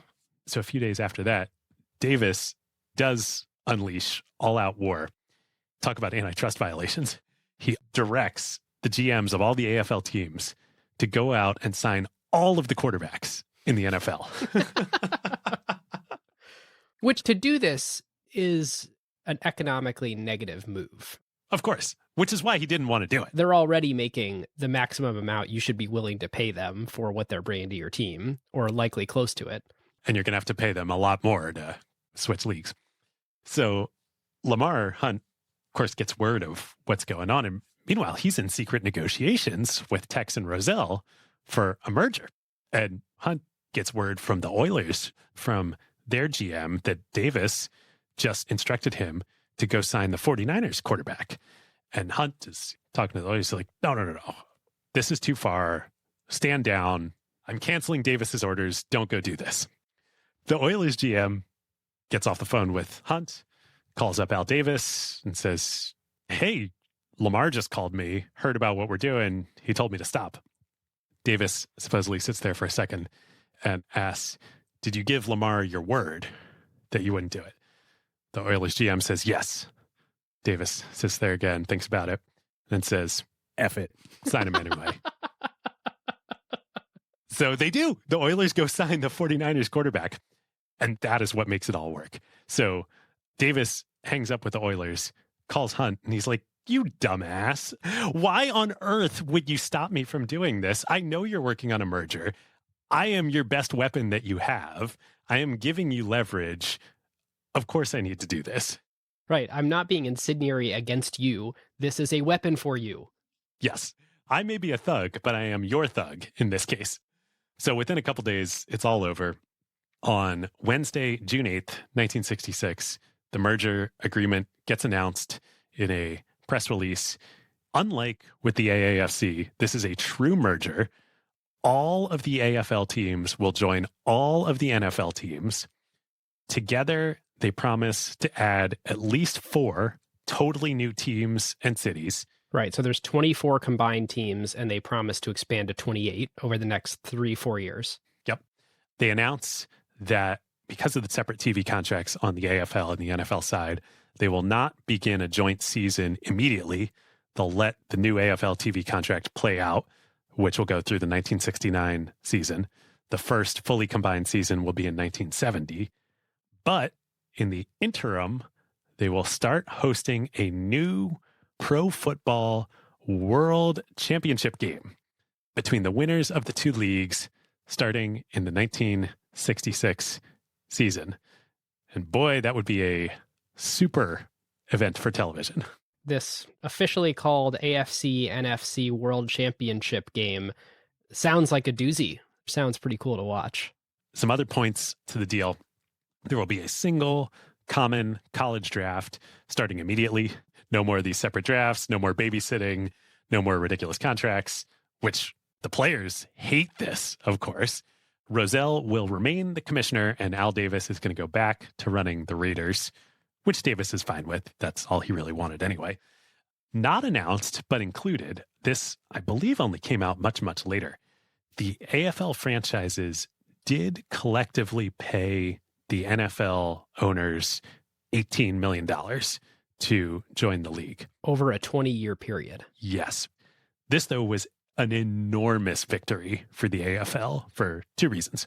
One, the NFL obviously had the larger TV contracts, so that's just like found money right there.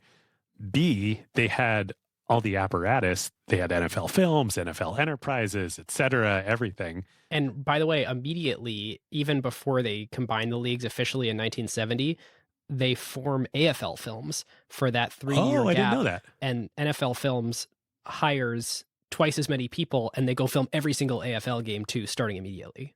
So those are both in themselves huge reasons why paying only $18 million was a win for the AFL.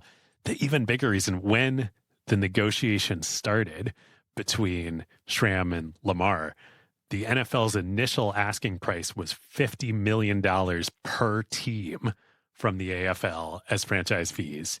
So to go from $50 million per team to 18 total, paid over 20 years, all thanks to Al Davis.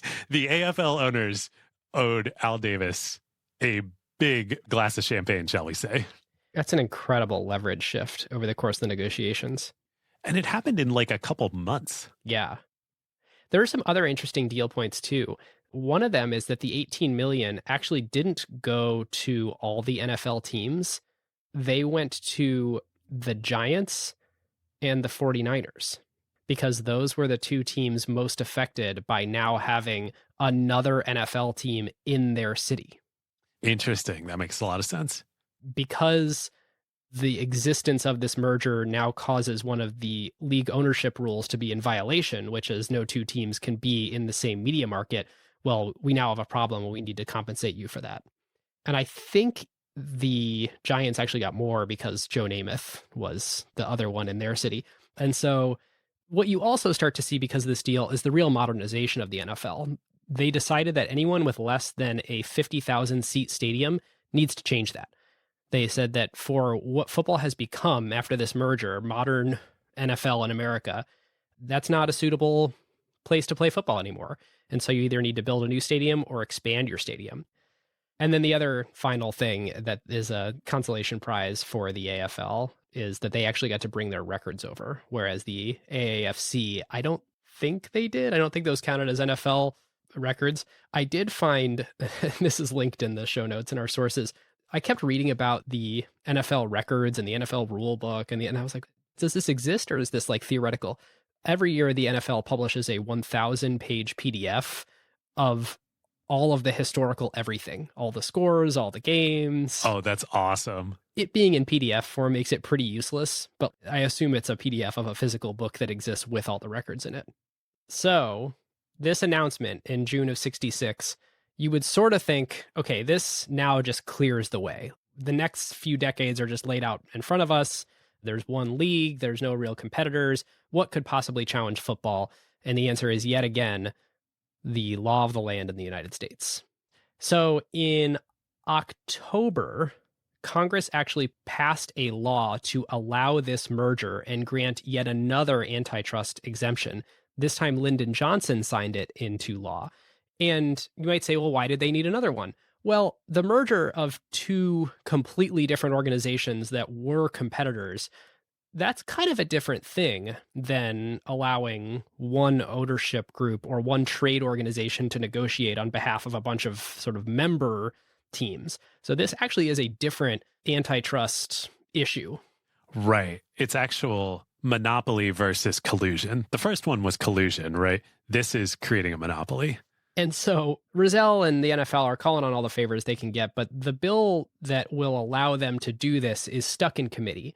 And so here's the paragraph out of America's Game. Rozelle, seeking a way to break the logjam, called his friend David Dixon to see if he knew a North Louisiana congressman on the committee. For someone as sophisticated as Pete, he was rather naive when it came to politics, said Dixon. And so he eventually finds his way to the House Majority Leader Hale Boggs, who is an old fraternity brother of Dixon's at Tulane. And he said, I can find the votes for this. I'm going to quote this again. Walking up the stairs of the rotunda, when the vote looked like a sure thing, Rozelle was ever his usual humble self. Congressman Boggs, I don't know how I can ever thank you enough for this. This is a terrific thing you've done. What do you mean you don't know how to thank me? He said. New Orleans gets an immediate franchise in the NFL.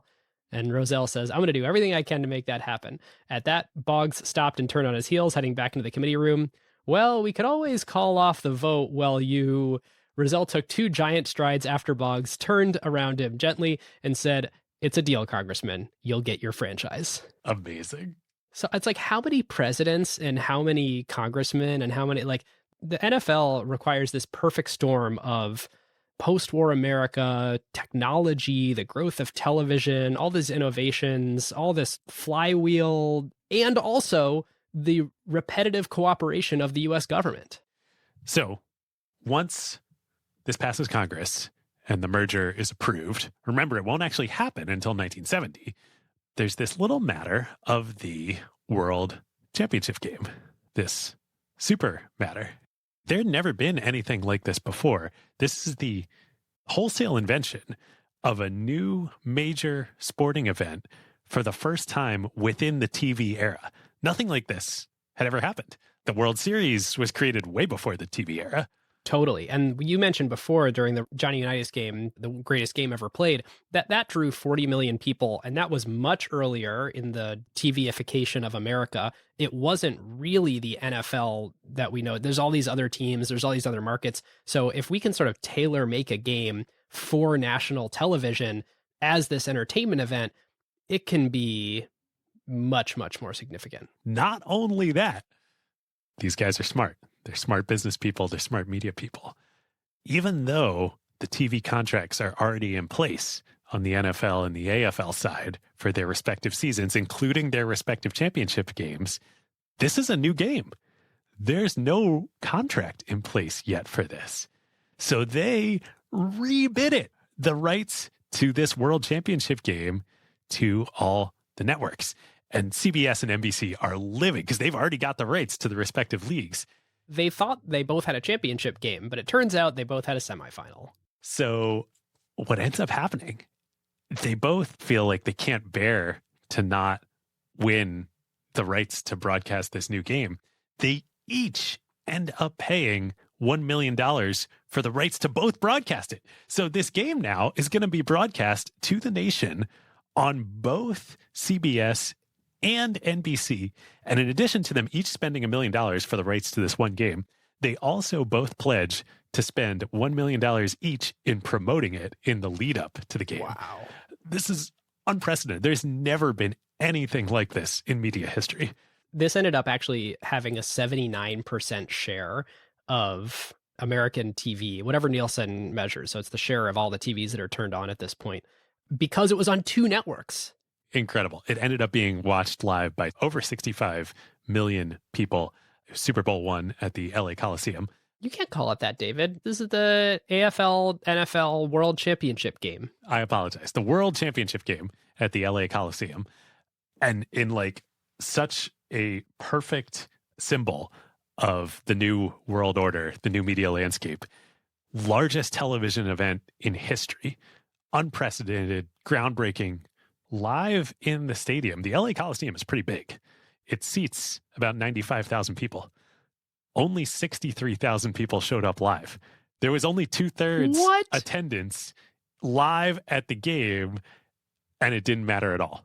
When I tweeted about Super Bowl I, some like pictures from it the other day, and I didn't realize you can see there's an area of the stands where people aren't sitting. I assumed it was like too late or too early. That's like during the game, they didn't fill it. That's during the game. Wow. They didn't fill the stadium, and everybody got rich anyway.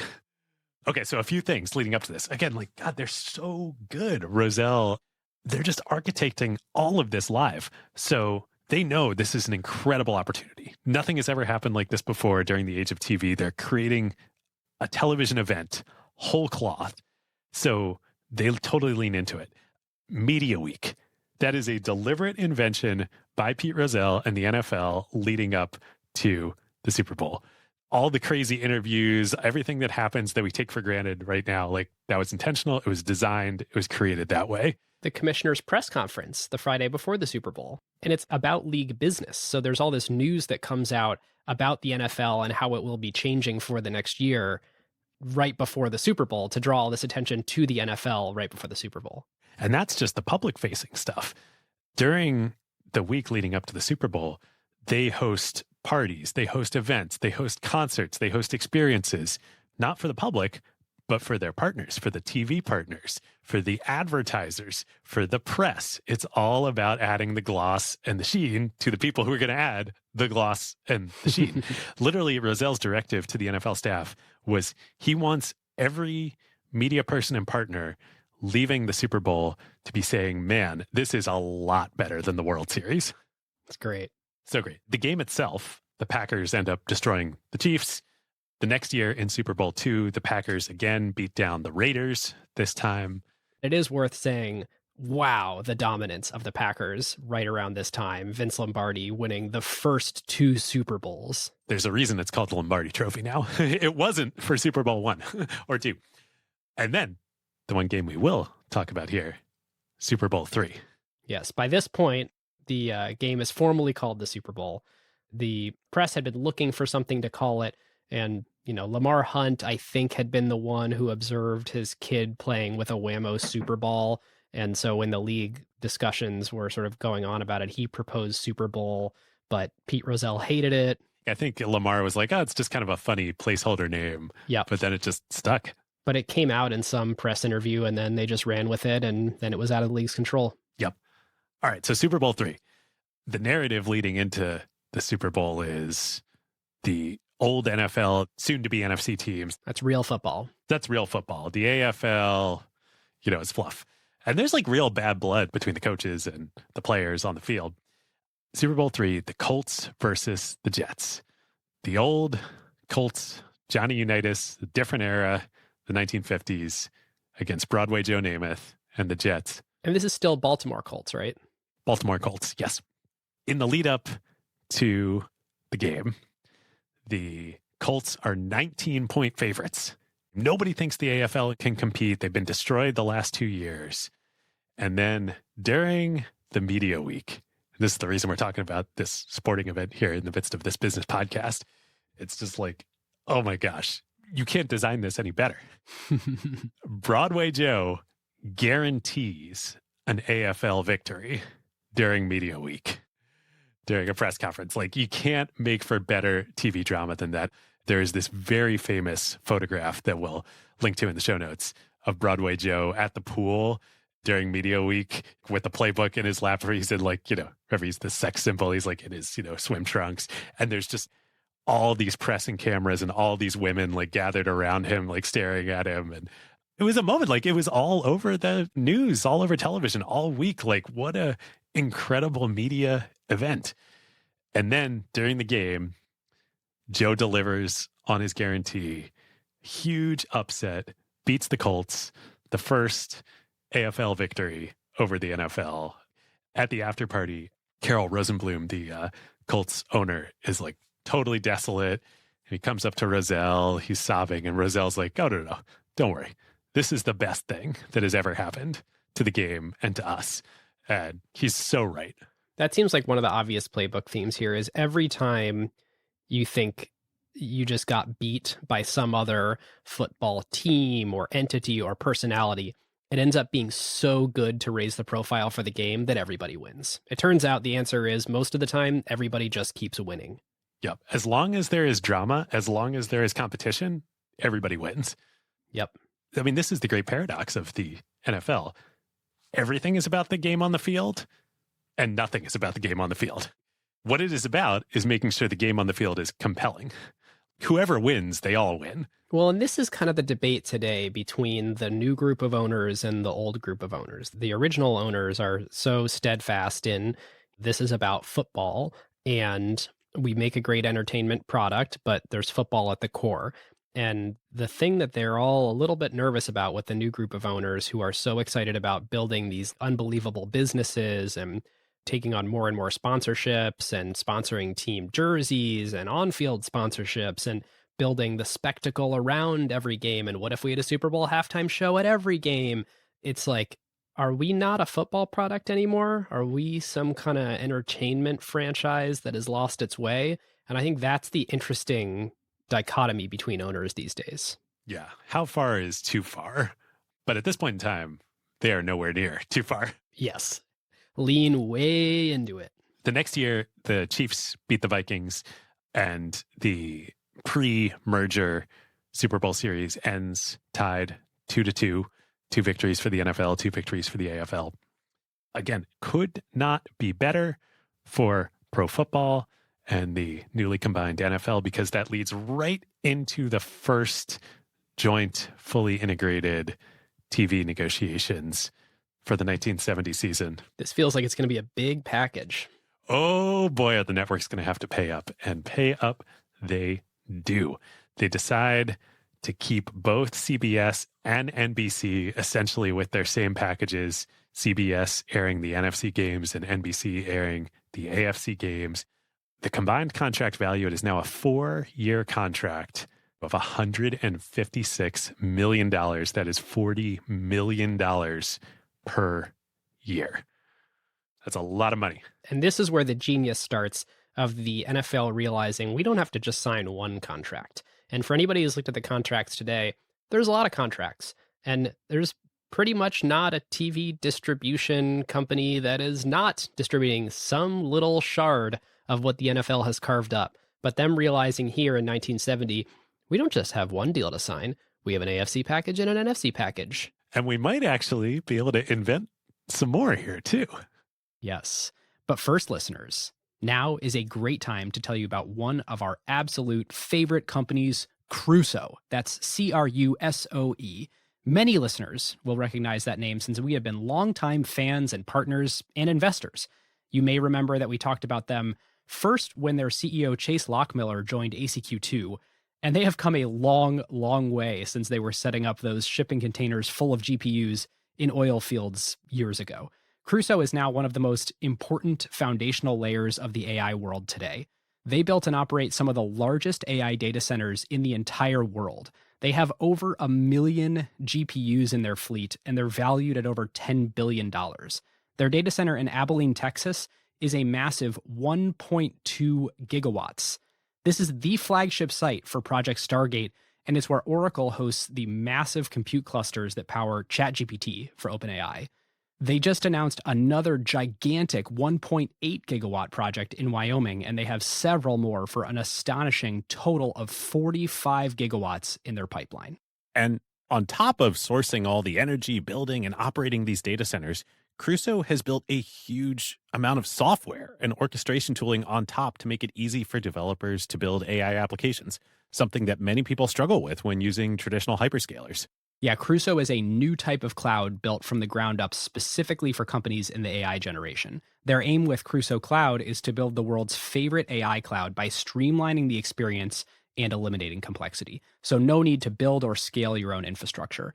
Just recently, they launched managed inference to make it even more turnkey for developers, delivering up to 10 times faster time to first token, ensuring end users get a great experience. And they also have a second offering, which is their data center business, where they handle all the physical build out and operations for the very largest AI companies in the world, including many of the tools that you use every day. But their real secret weapon is speed. While the industry average to bring a data center online is 7 years, Crusoe has compressed that entire life cycle down to just 1 year. Crazy. So if this sounds interesting and you want to learn more, head on over to crusoe.ai/acquired. That's CRUSOE.ai/acquired. And just tell them that Ben and David sent you. So, David, take us to Monday night. Oh, let's go to Monday night. So they got CBS, they've got NBC. Remember ABC? ABC's been out in the cold for several years now. Which is a real shame because you've got Rune Arledge there. He's a visionary. This is still before ESPN, right? Still before ESPN. Well before ESPN, 10 years. So yeah, that's still far off in the future. But ABC is clearly interested in sports. Yes, clearly interested in something. So Rozelle and Rooney start chatting. Rozelle has always had the inkling that football and the NFL would do really well in a primetime slot. But this is crazy. Like you were talking about a little while ago, Sundays were perfect for football, Sunday afternoons, because the networks didn't have anything else to air.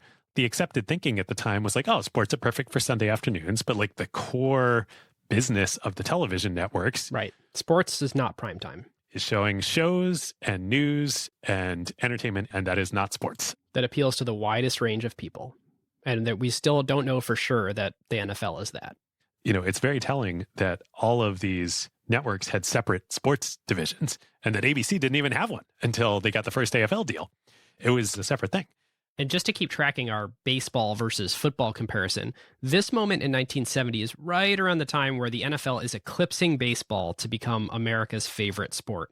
It's been slowly gaining ground over the last 30 years, and the merger plus the creation of the Super Bowl really puts the NFL here squarely in the lead, making it the perfect candidate for this sports primetime experiment.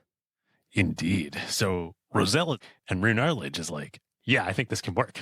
So they brainstorm and together come up with the idea for one single game every week with incredibly high production values, broadcast in prime time in the evening on Monday nights after the full slate has concluded on Sunday.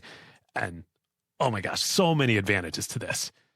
On the Sunday games, there always have been so many games that happen on Sunday. You can't watch them all at once. They're all happening concurrently. You're seeing different games in different markets. There's not a national event to watch because the way the local affiliate works, it's still at this point in time where you can't watch a home game at home. So whatever is on TV in your city is wherever your team is playing, if they're playing an away game, and no NFL on Sunday if your team is playing a home game. Either you're going to the NFL game on Sunday or it's a non-event for you that week. Right. And that's on the viewer side. From the production standpoint for CBS and NBC, they're sending each of them like 5, 6, 7 TV crews out all across the country. Like their resources are getting totally diluted every Sunday. They can't put all their effort into one primetime game. And the broadcasts, other than the Super Bowl, and honestly, like even kind of the Super Bowl at this point in time, are pretty bad. We talked earlier about they got better and they learned. They didn't learn much. They were still referred to around this period of time, 1970, as football in a cathedral. You had no fun camera angles. You probably had 3, maybe 4 cameras in the entire broadcast. And most of it really is just that 50-yard camera that sort of zooms in and out. And the announcers are kind of relying on the fact that you're watching the game. So they're not really commentating that much. They would just sort of help you know that there's audio associated with the broadcast you're watching. Yeah. I mean, step back and think about the last NFL game you watched. The transitions between the camera angles, the music, the sound effects, the microphones, the analysis, the sideline reporting, The lower thirds. the graphics. None of this existed. The notion that there's play-by-play in color. this idea that there should always be someone talking, saying something interesting while you're watching a game. Yes. So this whole vision for Monday Night Football that Rune Arledge and ABC can make happen for the NFL and new media rights for the NFL to sell more revenue. They've got it all ironed out, all the details. And right before they're about to sign a deal, Rozelle's like, oh yeah, by the way, we have these partnerships with CBS and NBC. We got to offer this to our partners first. Which, Rozelle, brutal. He has this reputation, and history treats him as like a incredibly kind, incredibly accommodating. And I'm sure that's true. But he had a little bit of Al Davis in him too. He knew exactly what he was doing here. He knew that there was no way that NBC and CBS were going to take this package. Yep. He just wanted a stalking horse. He's like, I don't want to leave any money on the table with this. Whatever we're signing here, they have to fear that we're going to walk. Totally. Rune, of course, freaks out. This is his baby. This is his career within ABC. He's been pre-selling this to his bosses, so he looks bad if they lose this now. So they come in with an over-the-top deal.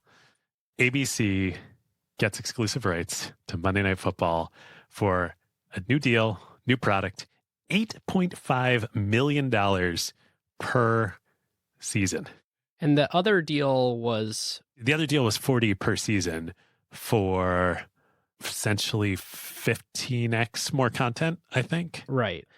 Each TV network is paying about 20 to have either the AFC package or the NFC package on Sundays. And ABC is coming in and now spending 8.5 just for one game on Monday nights. And you might say, whoa, that's terrible. They're way overpaying for the amount of content that is. But actually, what you want to be paying for is the smallest amount of content possible that gets distributed to the widest audience possible. So you actually should be willing to pay up to 20 million as long as the aggregate number of viewers that you get on that day is the same. Because if I'm ABC, I'm like, wow, those guys, that really sucks for them having to produce 4, 5, 6 different games. I only have to produce one, and it's nationally broadcast across all my affiliates. This is amazing. We are going to go hard on costs on the production side to make it the most dazzling possible experience. And we're going to make it back. Boy, did they ever. The first Monday Night Football game that airs that season is watched by 60 million U.S. households. That is like Super Bowl level. I mean, Super Bowl I was 65. They invented a holiday out of nowhere, and it's every week. They totally invented a weekly holiday. It's amazing. CBS and NBC must have been pissed. Seriously, because it's also, they signed the contract thinking between the two of us, we basically have a lock on all the football, and then they invented more football. Exactly. And for the NFL, they invented more football. They invented revenue. Amazing. And by this point, the NFL's starting to wake up to this idea that, they're still not willing to play with the blackouts at all, but maybe people watching on TV can be better than people coming into the stadiums. Maybe there's enough money in this that for us to be nationally broadcast on a Monday night, I still think it was blacked out in the home market, but they recognize the value of everyone else watching and how that's even more important than the stadium itself. Okay, so I made a list of things that Monday Night Football invented that was not a part of your typical football NFL broadcast before Monday Night Football. And it is astonishing. This is everything that you expect in every NFL and frankly every college game that you watch now. And it was brand new for Monday Night Football. And in fact was Monday Night Football exclusive for 20 or 30 years in a lot of the cases.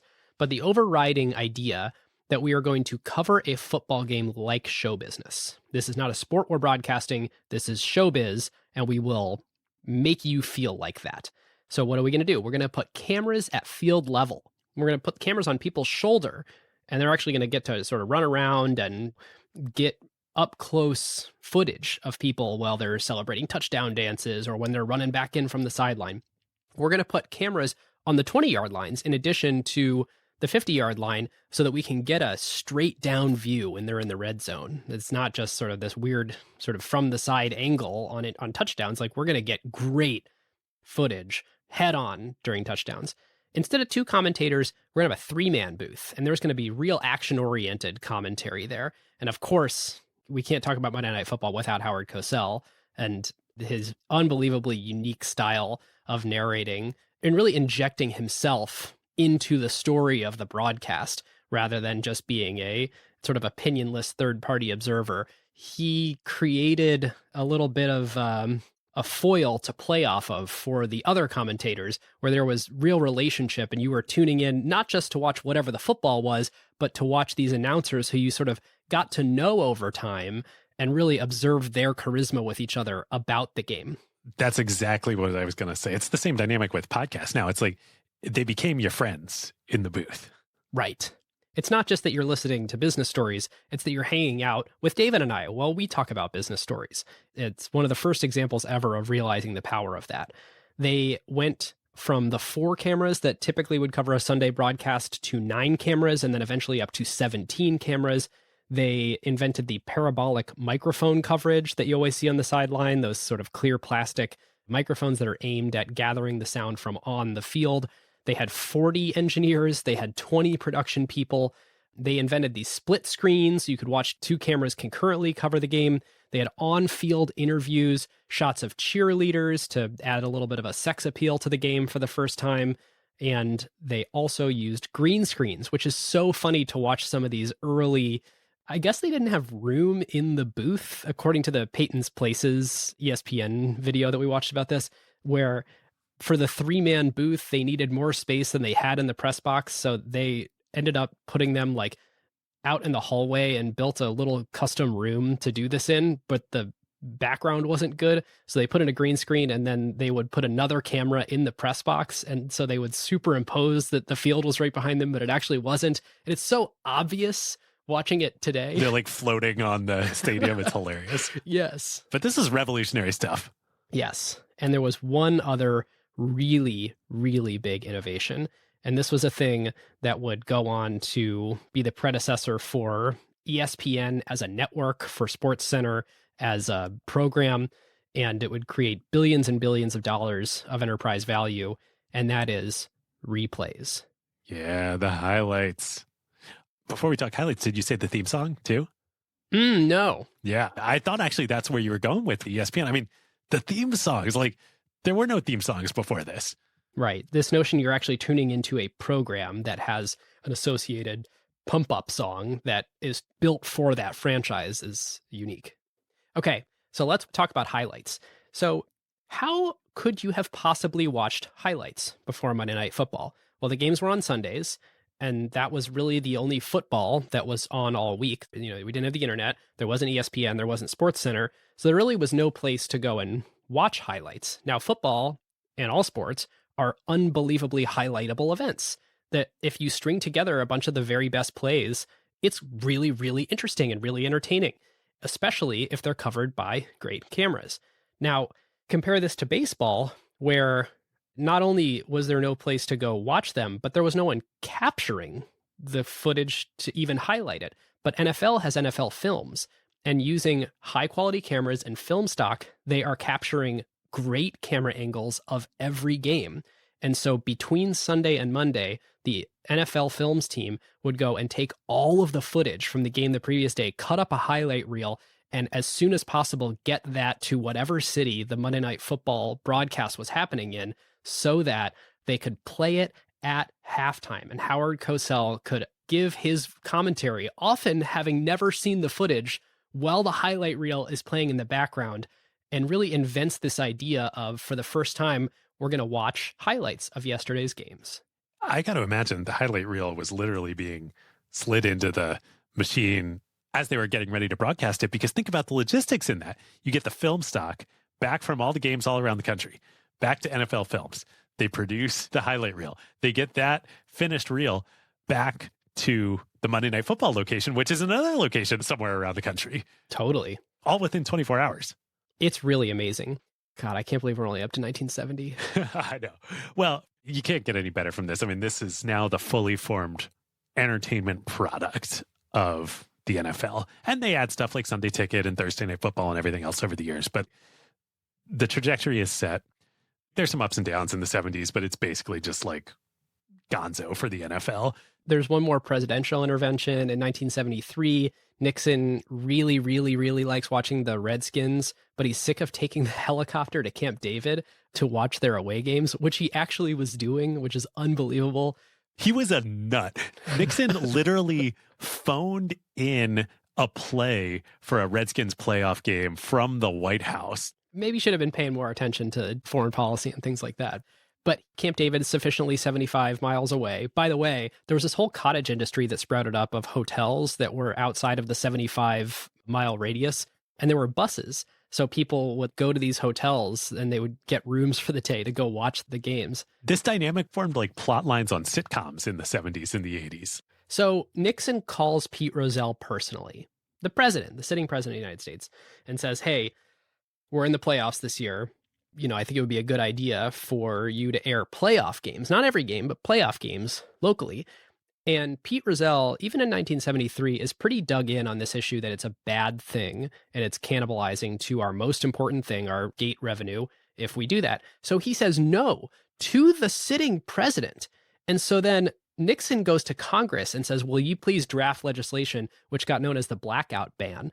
And so because Rozelle denied the president, there is actually legislation that was passed in order to force the NFL's hand in broadcasting away games locally. And this is one of the things that Rozelle got super wrong. The right thing was, as soon as possible, the NFL to get as much distribution as possible, because the TV rights would become the most important revenue line, but also the thing that most fueled the flywheel. The more people watching the games is better for everything, for continued fandom. It's like how Disney wants you to consume the content so that you go to the parks and you buy the merch. So it was one of his few strategic flaws, I think, was gating the content for too long. Yep. And I don't know if this is directly related, but I think so much of the 70s and the 80s and the 90s were also about just like the continued growth trajectory of the incredible marriage of the NFL and television. And the money just keeps getting bigger and the stage keeps getting larger and the viewership goes up and, all the things. Yeah. And this is probably worth saying that we aren't going to go blow by blow on the NFL timeline past 1970 the way we did during the Rozelle era. There's a bunch of stuff to skip, like the USFL and all the teams moving cities and Deflategate, to focus really on the strategic moments that created the conditions of the NFL's business today. Yep. So probably the biggest decision that happens during the time, the league first mentality kind of gets diluted with the stadiums that you referred to, because as all the teams start moving into the bigger stadiums, they start building amenities into the stadiums, and the stadium experience totally changes, which it needed to as television became primacy. There had to be a reason to go to the stadium. Stadiums become all about the luxury boxes, the suites, the experiences, the corporate partners, the advertising, the drink sponsors, all of this stuff. And that becomes huge money for the NFL, but it's not shared money. It's local money. Yes, this is my biggest criticism. The thing that got them here, this league first mentality, is eroding because of the way that the revenue splits are happening. So you look at the local stadium sponsorships. You look at every stadium is dedicating more and more real estate to luxury suites. The local merchandise sold in the stadiums is local revenue. And so the teams are making more and more money locally. So a greater percentage is coming from things the teams are doing on their own. And you got to wonder if that individualistic, I'm Jerry Jones and the Cowboys deserve all the revenue mindset will be the thing that eventually kind of causes them to get unseated in some way. And I think the thing that keeps the competitive balance in place, even as revenue diverges, is the salary cap. Yeah, this is a great place to talk about that. Well, let's go to 1993 and talk about the first time free agency and the salary cap comes into the NFL, how that's computed and how that impacts the sort of leverage going forward. The league has been negotiating with the Players Association for a while, I think since the 60s, in various collective bargaining agreements. But the 1993 one is unique. The NFL didn't really have free agency for a while. And in 1993, players finally got it, at least as long as a player had been in the league for 4 years. In exchange, there was a salary cap put in, capped at some fixed percentage of the amount of revenue that the league generates. Right. So that today is actually a pretty high number. It's 48.8% or something like that. So players are effectively a partner in the league because the league's success ends up being their success, not necessarily evenly distributed among all players by any means. In fact, quite the opposite. But at least players are virtually guaranteed in whole to make close to half of the league's overall revenue. But how does that work with local and national revenue? Well, since it is based on the total revenue, if a team makes a whole bunch of local revenue, they're going to have no problem making the obligation that they have to pay the players. And you're saying that that fixed amount is a league-wide aggregate, including all the local revenue from all of the teams. Yes. So this potentially could create a big imbalance. Right. It's okay as long as the local revenue doesn't become too big of a part. But at some point, you have to imagine that what is 48.8% of league average could be 90% of what I make as a team in a small market with a crappy stadium. And then because I have to pay players so much, there's no way I can pay for other stuff. And so, my coaching gets hurt or the production for fans gets hurt or something that makes me a less competitive team, even if the players on the field are paid just as much as the players on the field from other teams. Yep. And it's interesting because I think in 93, when the salary cap first came out, it was just of the shared revenue. But now that in the more recent agreements, it includes all league revenue and local revenue is actually growing as a portion of the overall revenue for the top teams. Unshared revenue for teams grew from 12% in 1994 to 21% in 2003 and is over 30% today. So there's definitely a meaningful and ever-growing part of NFL team revenue that really does come from just the team itself and what it can do in its local market, not from that sort of locked brotherhood of we're all in it together league revenue. Yeah. It is a serious threat to this magical flywheel that has made the NFL succeed well beyond any other sport on a revenue basis in the world. Even though football and the NFL is not the most popular sport in the world, it is by far the highest monetized and largest sport by revenue. I think, actually, I don't know if we said this up front, I'm pretty sure the NFL is the largest single media business in the world. Not an aggregate diversified media business, but like if you consider the league as a single property, then I think it is the largest individual single property in the world. It's a good question. The comps would probably be like Marvel or Lucasfilm. Yep. I looked at that, bigger than Marvel, bigger than Lucasfilm. Really? Yep. Because the NFL does $18 billion a year in revenue right now, which is expected to grow to $25 billion by 2027. Yep. I believe Marvel's not anywhere near that. Wow. Yeah, that's wild. Because it's an annual basis. That's every year. I mean, this TV contract that they just signed, the 10-year deal is for $112 billion across all these entities. Just wild. And just to share what that specifically looks like, CBS broadcasts a Sunday afternoon package for $1.85 billion a year. Fox has a Sunday afternoon package for $2 billion a year.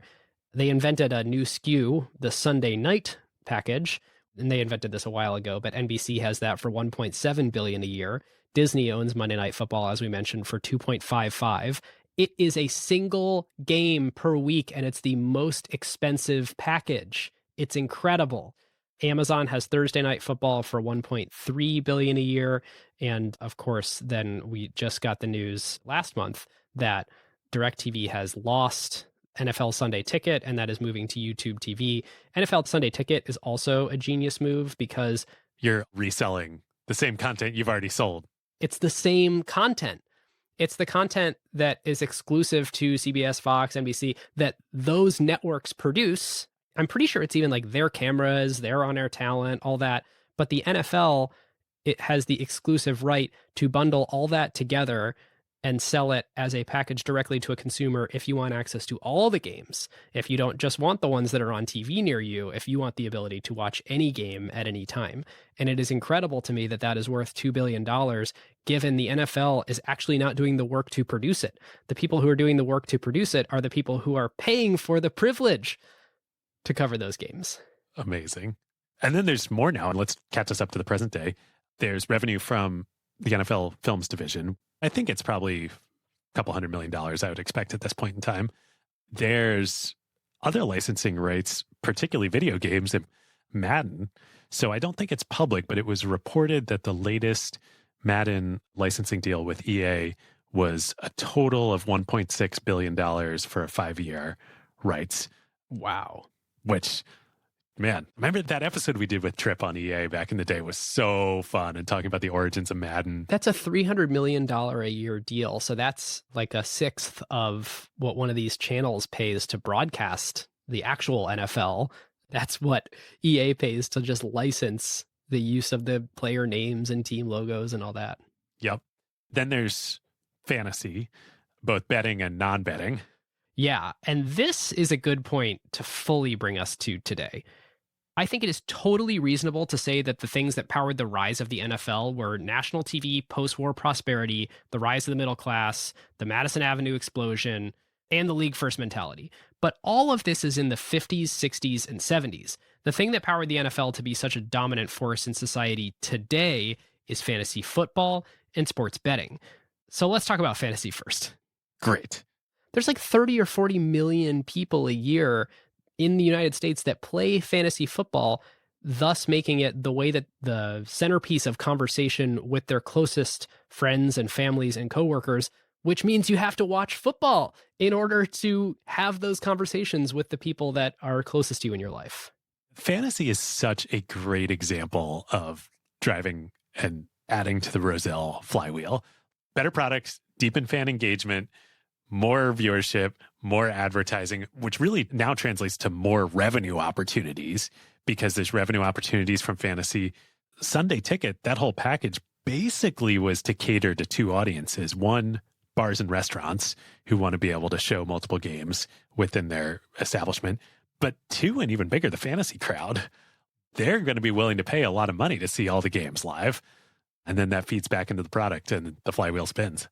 And of course, then there's sports betting, which is now becoming legalized in lots of states, but has been a force for a long time.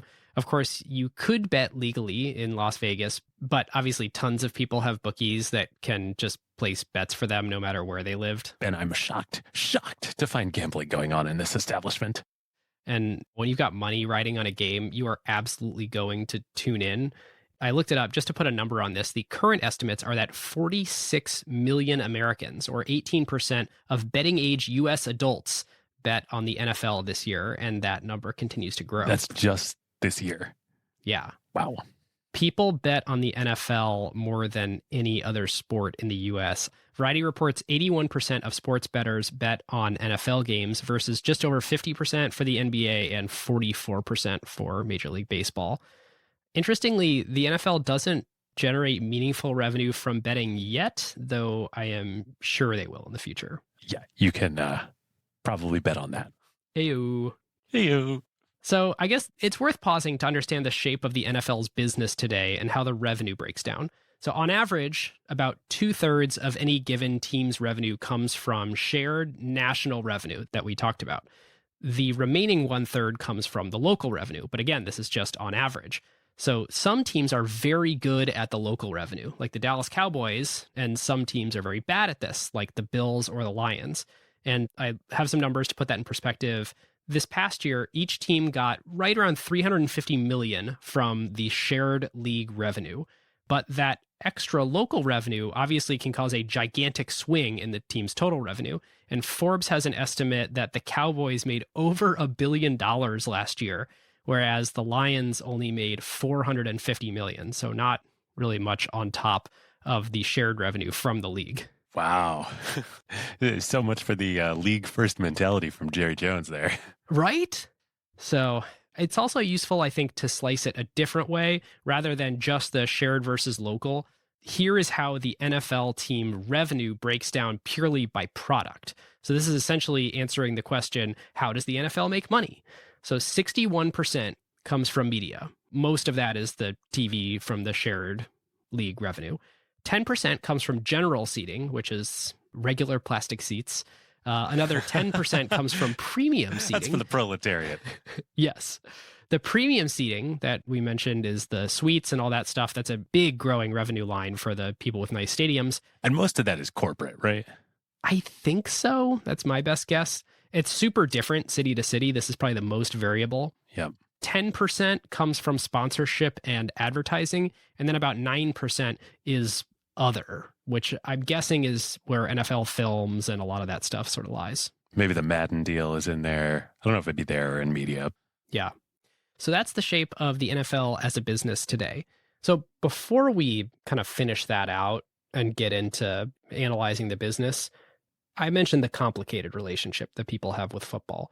In the 2000s, it became clear as day that CTE is very real and caused by playing football and causes shorter lifespans and immense physical harm to players.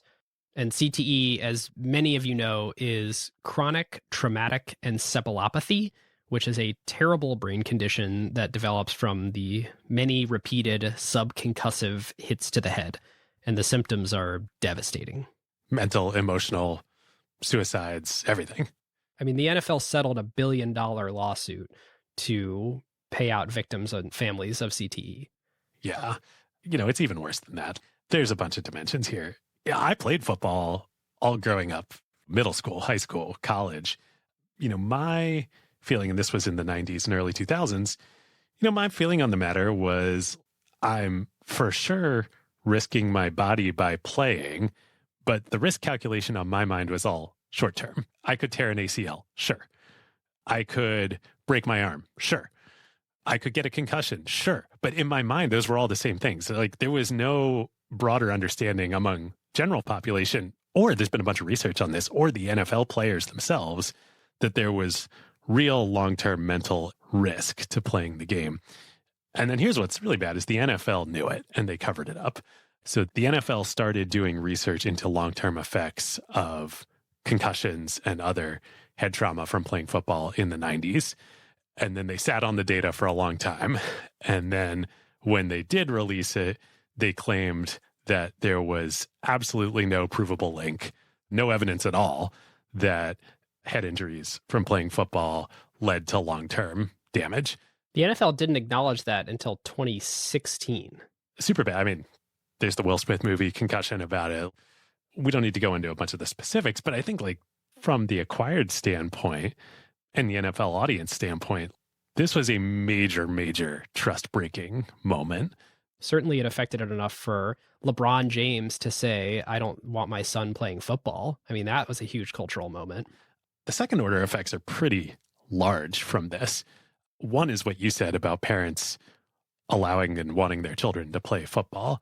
Interestingly, all youth sports are down. I don't think football is down much more than other youth sports, but video games, social media, phones. And the pandemic too. Yes. But I think the real risk, and this is starting to be shown out in the data, is how are future generations going to view the NFL and football? And if you look at the data, U.S. adults as a whole, 33% say the NFL is their favorite professional sports league.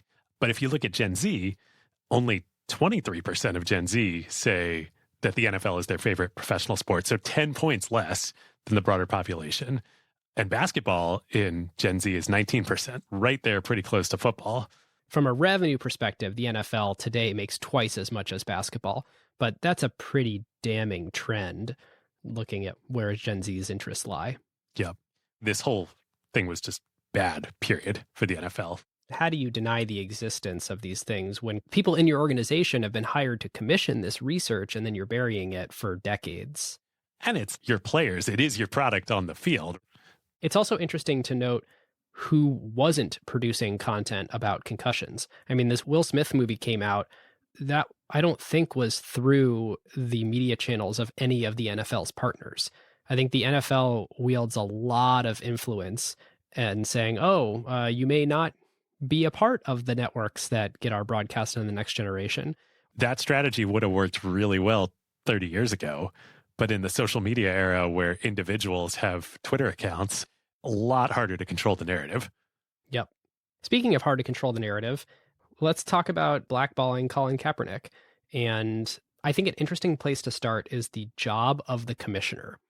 So the commissioner is not the president or CEO of football. The owners are not their executives, and the commissioner's obligation is not to the fans. The commissioner is hired to do one job, and that job is speak for and do things that are in the best interests of the owners as a whole. And so if the most powerful owners want something, that is what the commissioner does. That is what the message is from the NFL.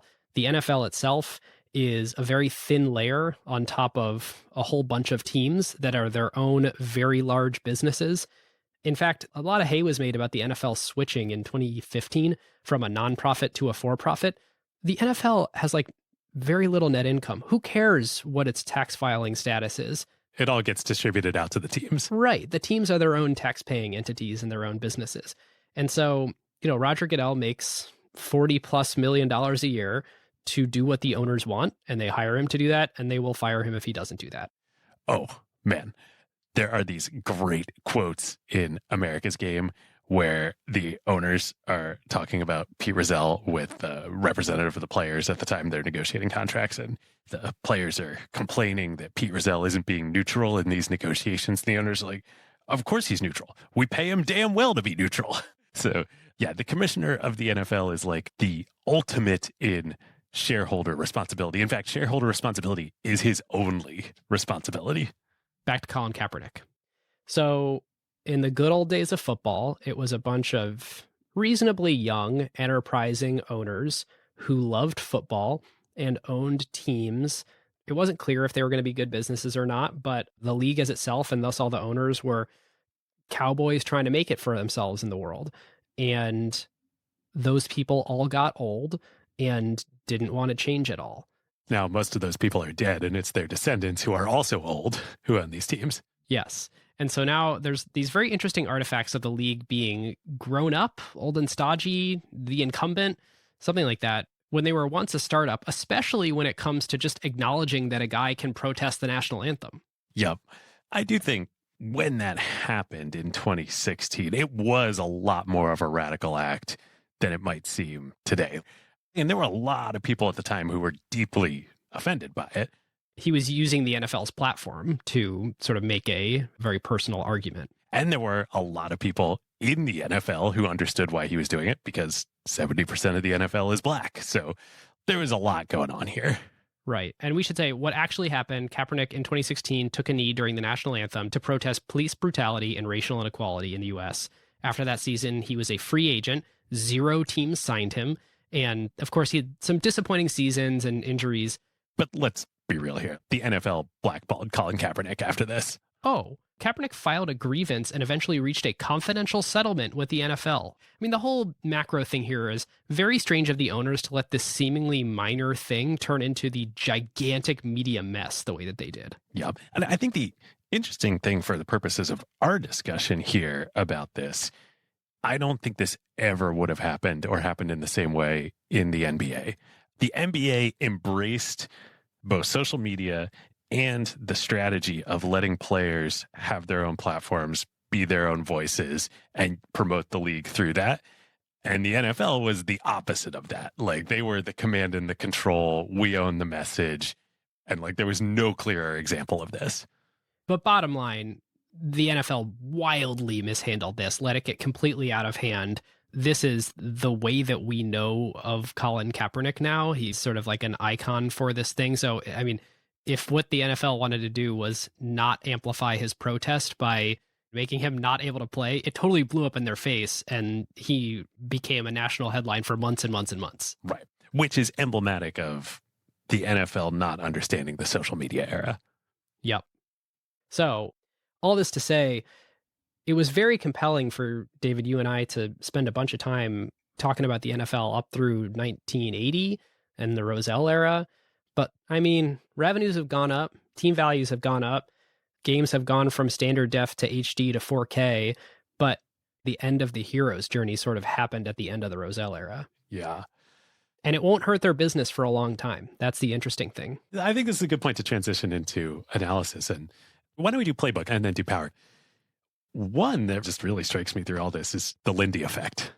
Despite everything you just said, football is bigger than it ever has been. $12 billion a year in revenue from the TV deals alone. A huge amount of revenue, and now diversified those revenue sources. It's not just old line broadcast networks trying to hang on that are paying them this money. Like, no, it's Google and Amazon that are paying them this money. They're paying what, close to $4 billion a year from the biggest tech companies in the world. Yeah, the NFL is going to be just fine. And that revenue is almost assuredly going to grow at a very healthy clip. So even despite all this, people love their football. I still love watching football. Totally. Me too. I feel like I'm a slight apologist for still loving football as much as I do. Two things. One, I mean, again, that just reinforces the power of the Lindy effect to me. The NFL is just fine and is going to be just fine for a very, very long time. Now, I do think the younger generations thing is a real risk. And I think related to that is, one, basketball definitely won the social media era in a way, not as to as big a degree as the NFL won the TV era, but basketball's on the rise. And related to that is number two, the NFL has never figured out international. Many fits and starts. Have you read about these home marketing agreements? No. It's really weird. The NFL now, because there's zero international interest in the NFL, like zero. Like they go play these other games in other countries, and the people who watch them are people from the US who fly to go watch their favorite team play in somewhere exotic. I mean, for God's sakes, baseball has a robust international presence. Right. And as we talked about on our NBA episode, I mean, basketball's entire future growth and current sort of groundswell of popularity is young people and international. So the NFL has tried NFL Europe, kind of shut that down, couldn't get the owners to care about it. This home marketing agreement thing that they're doing is saying that teams have an exclusive right versus other NFL teams to market in certain countries. Oh, no way. I didn't see this. I think it's like the Cowboys can advertise the Cowboys in Mexico. It's that sort of thing because they want to try to build affinity for teams where there's like some theoretical mapping to that country based on ethnic groups in the area or proximity. That does not seem like a sound international strategy to me. No. And the question kind of becomes, how can the NFL continue to grow? Or can it? Because the average number of people who watch any given NFL game, pick your metric. Is it the average Monday Night Football game? Is it the average kickoff game of the season? Is it the average Super Bowl? It's like up and down over the last 20 years. It's amazing that it's as high as it is when people don't watch anything else on TV. But I'm having a hard time understanding how they grow the fan base. Well, the core to growing the original NFL flywheel is increasing fan reach and engagement. And that's no longer happening. Right. And then you have this interesting question of, is college football starting to pay players competitive to the NFL or additive?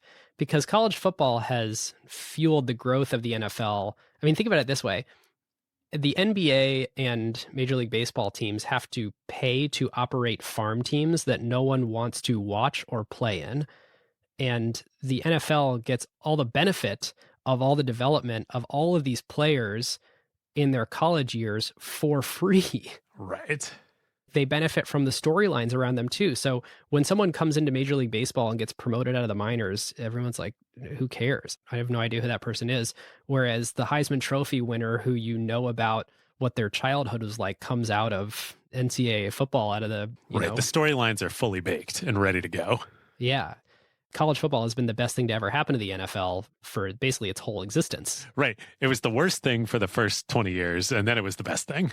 Good point. Yeah. I think the biggest players getting paid in the NCAA right now, with the sort of weird way that the booster stuff works, is like $2 million. They're not competing for talent, and I don't think the NFL will start trying to sign earlier college players. So I don't think they'll be competing directly or in the same order of magnitude. The revenue that big colleges make and that these conferences make isn't NFL size, but these are huge deals. So the NFL, for comparison, has a $12 billion aggregate set of media rights that it sells. The Big Ten deal is $1 billion a year. They just signed a 7-year deal at $1 billion a year, which is twice their previous deal from 2016. All this to say, the business of college football is still much, much smaller than the NFL, but it'll be really interesting to see sort of how it, as players start to get paid more, where it finds its footing in the landscape and if it changes at all from where it is today. Yep. A thing in Playbook here that I think is interesting to talk about is the relationship that the NFL has with its players as a supplier and with the networks as a customer. So it got itself into this trap for a while where it was negotiating with the networks. And so it would sign a big deal to get a bunch of revenue and then would quickly have a negotiation coming up with the players.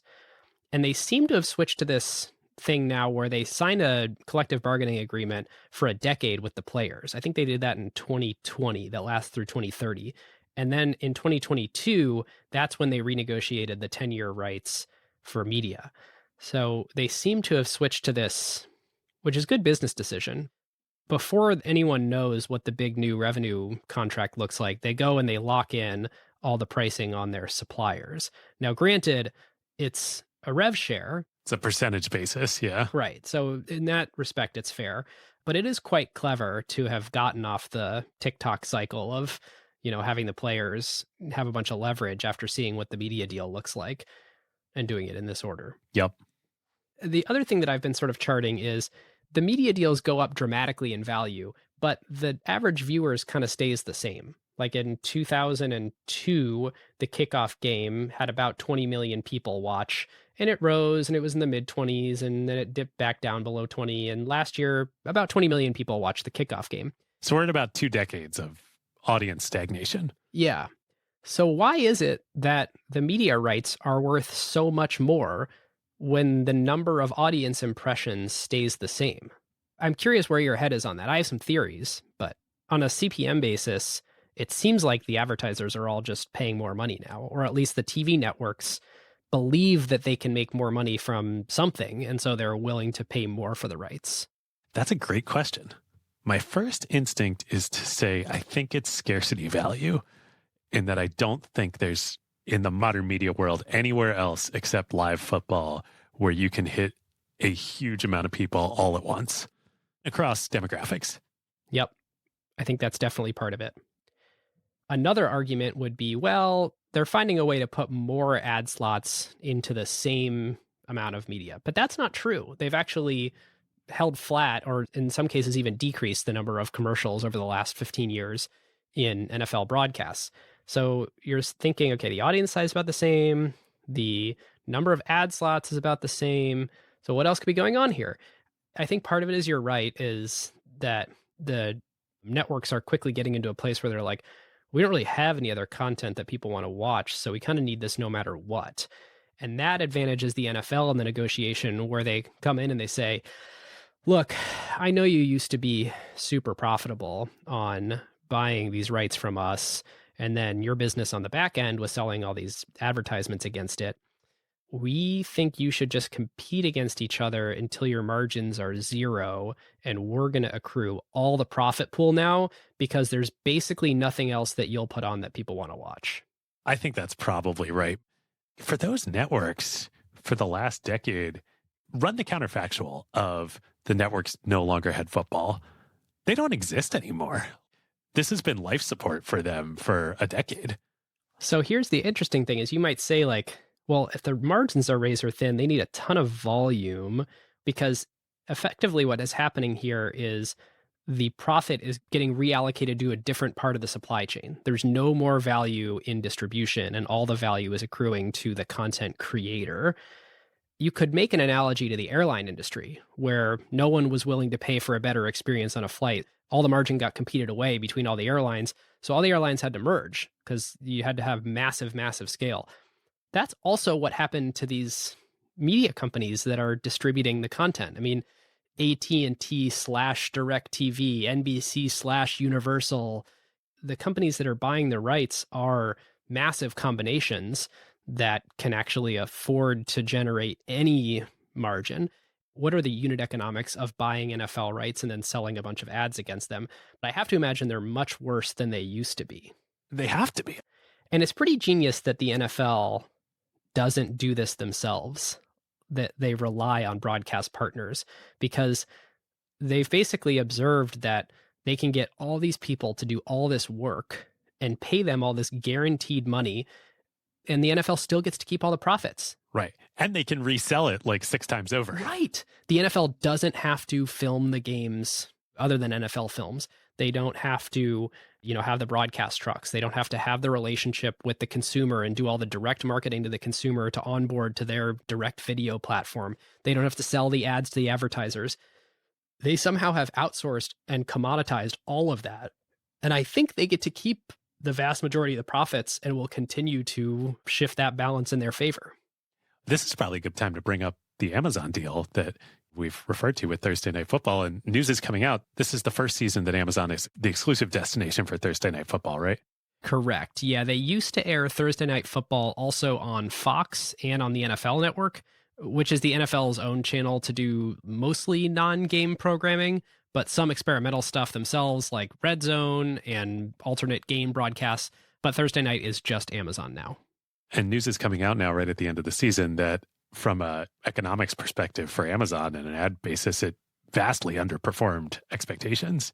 Yeah, so then Amazon is having to do make goods with the advertisers because Amazon wasn't able to get enough people to watch the streams because, frankly, I think a lot of people want to watch the NFL on TV, and it's kind of complicated to figure out how to stream it and watch it through Amazon. And I know it can just happen on my little set-top box and my Apple TV, install the app and this, that, and the other thing. But it's easier for most people turning on channel 3. So it's totally fascinating watching the balance of power in the value chain. You might think, well, is the packaging component that the NFL does of the talent and the coaches and creating the storylines actually where all the value lies? It's interesting to me that the players, the NFLPA has managed to negotiate for half the revenue. Good on the Players Association for getting that big a piece of the pie, because they've actually done a pretty good job of managing to shift some of the value from the NFL even further upstream to the NFL suppliers rather than letting it all sort of collect in the packaging component that the NFL has. Yep. Doing this whole episode has made me really realize that there is a huge amount of value add that the NFL and their partners bring to the product beyond the players. Now, nobody should ever shed a tear for the NFL and the owners at the expense of the players, ever. But if you were to make an argument that the players are everything, they are the product, the game on the field that they play is the product, full stop, they should get much more. I don't think that's a fair argument. They play a football game, but the NFL's product is sports entertainment. Yes, completely agree with that. There is a very interesting one, which is on a revenue basis, it's an $18 billion a year revenue business. The NFL actually owns way more mind share than its revenue would illustrate. A strange statement to make is the NFL is an oddly small business for how large a role it plays in our lives. And to contextualize, who else makes $18 billion in revenue? General Mills, Adobe, and Halliburton. The NFL's share of lips is way higher than any of those companies' products. I continue to think that networks are just on this treadmill where they're just going to keep paying more and more and more for NFL rights until it is actually non-economic for them to do so. But then they'll be in so deep that it's pretty hard to recover from that. Yeah. I've got one more playbook theme. Buying any professional sports franchise 10 to 15 years ago was an incredible trade for 2 reasons. By the way, just to add some numbers to it, the average NFL team value, $1.2 billion in 2012. So that's a decade ago, average $1.2 billion. And today is about $4.5 billion for the average NFL team. We're not talking Cowboys. We're not talking Giants if those were to change hands. Yep. Those are based on Forbes valuations.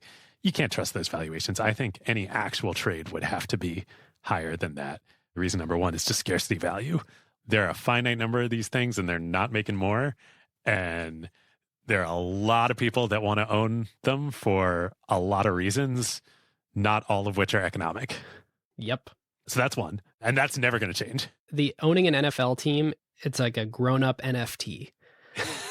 It is the ultimate NFT. If you are a gajillionaire and you want to flex on other gajillionaires, this is a way that at least is very likely to have a lot of durable value for you to get to keep doing that, regardless of its underlying cash flows. That is a net present happiness value positive trade for a lot of billionaires. But I will say, when you have something that increases in value because of social signaling and desirability and not tied to underlying cash flows, that is a potential sign of a valuation bubble. No. Not always. There's luxury watches that have kept their value for centuries, but it should make you wonder. I mean, team values have ballooned to the point where there are very, very few people who can buy one today. Yep. Which means that a change in sentiment among that very narrow market will have a huge impact. Totally. But for now, I think the valuations are probably safe. Ooh, all right. We'll have to see in a few years. I think they've reached a plateau. I don't think we're going anywhere north of 8-9 billion in the near future. Oh, I agree. I just don't think you're going to see these things. You don't think they're going to deflate? No, they're not going to trade at fire sale prices. Yeah. The average revenue multiple in 2012 of a team went from about 4x to about 8x between 2012 and 2022. Wow. So yeah, multiple expansion along with the rest of the market. But I think this is going to be more durable. Potentially justified by the fact that most people don't actually own these things for their cash generating characteristics anyway. It's a very fancy gem. Yep, totally. Okay, so that's one. But then point number two is I think there was a narrative around cord cutting 10 years ago that was linear broadcast television is dead, live sports and especially football are the last bastion, but who knows how long this will last. And I think what I, at least, and a lot of people didn't see back then is that these leagues, the NFL especially, are going to be totally fine in a post-linear TV era. And no further proof is needed than Amazon and Google are the latest people to pay boatloads of money to the NFL. Yep, the NFL will make the transition to digital distribution. And it's pretty amazing that they didn't need to build it themselves. MLB did the whole BAM tech thing. The NFL has built basically no technology, basically no distribution, and basically no direct relationship with the audience, and they'll still be fine. And they'll still be fine. They outsourced all the hard parts. And they also completely whiffed on strategy for the social media era, but they're still fine. Yeah, it is wild. We talked about this a lot on the NBA episode, but just to recap here, because the story hasn't really changed. LeBron has well over 100 million social media followers. Instagram alone.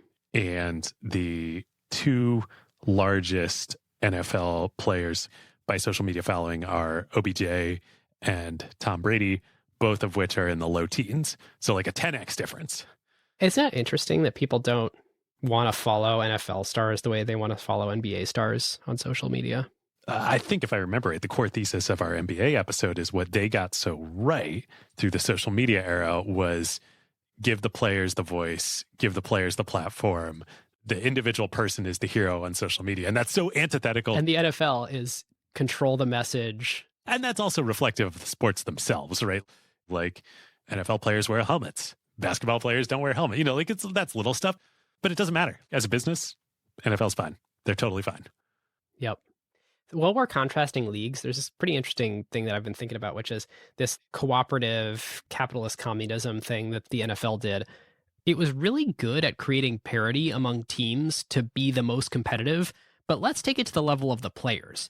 Interestingly enough, the NFL has been the best of any of the leagues at creating the narrowest band of player compensation in the same philosophy that they applied to the league competition. Now, of course, it is nowhere near equal pay among players. And yes, it's a bummer that while Aaron Rodgers makes $50 million a year, there's a long tail of players that only play 1 to 3 years, making league minimum and then churn out, which I think is mid-single digit millions of lifetime compensation from football. So still, that's good money. Yeah. Lifetime, though. So players are definitely variably rewarded based on their value to any given team, but the NBA and the MLB are way less equal than the NFL. the superstars in the NBA, like LeBron James, including sponsorships, makes $127 million a year. There is no one in the sport of football that comes close. There are 3 basketball and 3 soccer players at the top of the list before any football players. The NFL has managed to sort of smooth the curve more than other sports have. Well, I think this is also related to the social media thing. And really, this is like the big divergence between the players and the sports and the leagues. NFL as a league, great, they're fine. But the players, I think other league players, and especially the NBA, have been able to build wealth and businesses and revenue streams much better than NFL players because they're the platform and the audience value accrues to them so much more. Yep, agree. LeBron, I think, is already a billionaire, and especially once his playing days are over, he will be a multi-billionaire because of the influence that he has. Apparently, LeBron James has signed some secret deal with Nike for the rest of his lifetime that's something crazy high that is just not even accounted for in these numbers. Wow. This is actually a good place to flip to power. Awesome. For new listeners, this is the section we do an analysis based on the great book by Hamilton Helmer, where we run through each of his 7 powers that a business could have to earn long-term differential profits versus its competitors. And the 7 powers are counter-positioning, scale economies, switching costs, network economies, process power, branding, and cornered resource. All right. I think they definitely have a cornered resource. If you want to watch professional football played by this set of athletes, they are the only game in town. Yep, they absolutely have a cornered resource. Yeah, I think this is like maybe the most clear cornered resource that we've ever had on the show. Yep, completely agree. And clearly this is why the fight with the AFL was worth it. We need the greatest players on earth to play this game, and we can't have them spread across 2 leagues competing against each other. If we have all the best players, then we get to do all the incredible things that the NFL has gotten to do, like the media rights negotiations. Yep. I think during the dawn of the TV era, I think they were counter-positioned against Major League Baseball in that while decline in revenue from the gate by adding TV certainly was a hit to them, it wasn't as much of an existential hit in the way it was for Major League Baseball. And so the NFL was more able and willing to experiment with the new business model of TV as the primary revenue source than baseball. Yeah, certainly. And I think generalizing from that, I agree with even more that this for the greater good mindset was easier to do when everyone's individual franchise was smaller. But when you've got these teams that have already been around for 100 years, like good luck talking them out of a machine that already works well. Right. There's no way, even in 1949, that the Yankees would have agreed to a league first mindset. Yes. Let alone today. Yep. When they have their own television network, et cetera. Yep. You know, I've been thinking about branding. I actually don't think this one has branding power because the definition of branding power is if somebody offers you the same thing with a different brand on it, will you pay more? The thing about getting multiple congressional antitrust exemptions is that there isn't another game in town. I mean, there's sort of a rebooted XFL, there's sort of a rebooted USFL, but it's not that people don't care about those because the NFL brand isn't there. People don't care about them because it's not good football. It all comes back to cornered resource. They have the players. Right. Exactly. You could maybe put the antitrust exemption, you could kind of shoehorn that into process power. Or a cornered resource. Or a cornered resource. And like you said, no new league is going to have that. It's like totally fascinating that the government thinks it's good enough for the country to issue an antitrust exemption. It's like, well, having a big popular sports league is good for us. So let's enable that to be as big as possible. I think there's definitely scale economies here in the sports entertainment aspect of the product. Yeah, there's no way you could spend the amount of money it takes to produce a good NFL game without the audience that they have to justify that level of cost. Even a single Sunday game would bankrupt any startup league to put those kind of production values in. Right. I think it's about $44 million per game is effectively what the average broadcast partner is paying the NFL just for like one single game. Yeah, and just for the rights. Right. If you're the NFL, if you can go make $44 million by making a game happen, and that doesn't include anything on the field, selling tickets, or that's revenue just from piping that game to a TV network. Or they're not even doing the piping, allowing a TV network to come on the field. To show up and produce the game. Yeah. Right. Then you can afford to have a whole bunch of costs to make that experience happen. Yep. Value creation, value capture. And the way that I want to do value creation, value capture here is of the value created by the NFL in the world, how much of it do they capture? There's a thing we didn't talk about, which is taxpayer funded stadiums. All the research you read about new stadiums that are funded by taxpayers, and not every stadium is funded by taxpayers. Like the new Giants Jets one in New York is funded by the team in the NFL, whereas like the Bills one is going to be funded by the state of New York largely. And every piece of research you read there is like, yeah, they're at best break even for communities, unless it's part of some like larger economic redevelopment thing. So I think the NFL they're now unbelievably extractive of the networks. They've historically been very extractive of players, but now the players seem to have a pretty good, or at least better deal than they ever had before. And NFL teams are very extractive of communities in these stadium deals.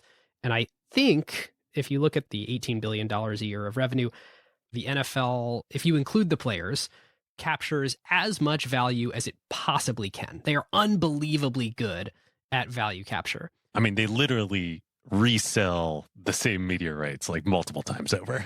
Yes. Value capture pioneers, I believe, is a phrase that we used on another episode. Okay, that's got to be another acquired merch store t-shirt. But it is amazing how much mind share the NFL does own, in my opinion, on top of the actual revenue number. They don't leave a lot of consumer surplus in dollars, but given our earlier conversation that 18 billion isn't that much revenue compared to other companies we've covered on this show, maybe there is some kind of unquantifiable consumer mindshare that does exist on top of any of the revenue they generate. How can you put a price on the fun of a Super Bowl party, or texting about an amazing catch with your dad, or, there's all sorts of things that are hard to value. Well, it's also a little bit similar to the trading value of NFL teams, and like what price would they actually trade at.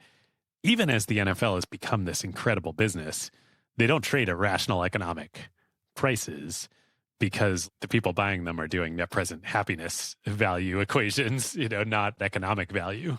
Right. As we talked about, these NFL teams are valued more like scarce beachfront property, more so than cash flowing businesses.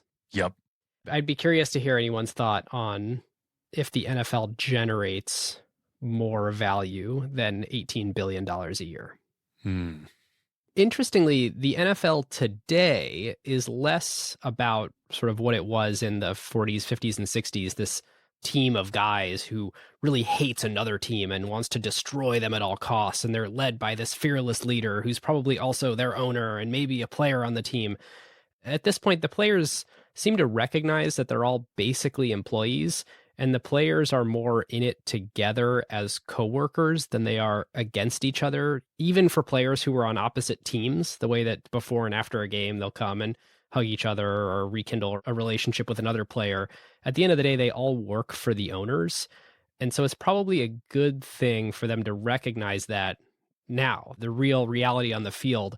And at least it means they're going to be better at arguing what's fair for them from a business that demands an immense amount and maybe even years off their lives for a lot of people. So let's not end on that note. Let's close with what's the bear case and what's the bull case for the NFL going forward. We've talked about a lot of the bears. The cooperative armor that has got them here begins to shatter, youth not playing, player safety issues, the failure of international expansion. But I'm curious to hear your thoughts on a bull case for the NFL. My bull case is what I've been saying here for a while now on analysis, is the Lindy effect. I kind of think all this is noise from a business standpoint for the NFL and a staying power standpoint. It's not going anywhere. It's one of the most incredible cornered resources in the world. It's going to be completely fine. I completely agree with you. And it's funny, all the negative stuff we've talked about, the NFL will continue to be a ginormous, successful, and growing business for a long time, is my opinion. And of course, we haven't even talked about the sports betting, which is now legal in the United States. I just want to say too, like doing this episode, It was really fun. And just like on a personal note, I've had I think, probably similar relationship to football with you over the years. More complicated too, because I played for many years. Yeah. I had, certainly a lot of mixed emotions over the past decade, including many years where I just stopped watching football altogether. And it was really fun doing this, like re-engaging with the game, re-engaging with all the content around the game, all the entertainment content. Like, it is great.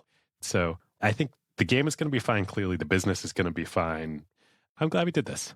All this to say, can't wait to watch the playoffs. Me too. You ready for some football? I am ready for some football. All right, 10-second carve out on my end. Go watch The Menu. It was a unbelievably fun movie, beautifully shot. That's all I have to recommend. David? My carve out was going to be Peyton's Places on ESPN Plus. Oh, so good. Which I know we talked about it, but it's so good. Nostalgia, Lindy effect. It's right there. Go watch it. It's true. All right, listeners. Hello again from January of 2026. David and I are back. Hello, Ben. From the present in our time traveling NFL episode. We have some updates to where we left things here in our NFL episode. And I am staring at a lot of notes that I've taken from a bunch of conversations that I've had over the last week and a half with folks in and around the league, reading a bunch of news stories and press releases of the earth-shattering things that have happened that have really changed the NFL's trajectory over the last 3 years. Me too. Can't wait to get into it. So we talked a little bit about international, and we were very sort of negative and poo-pooing of the league's prospects internationally.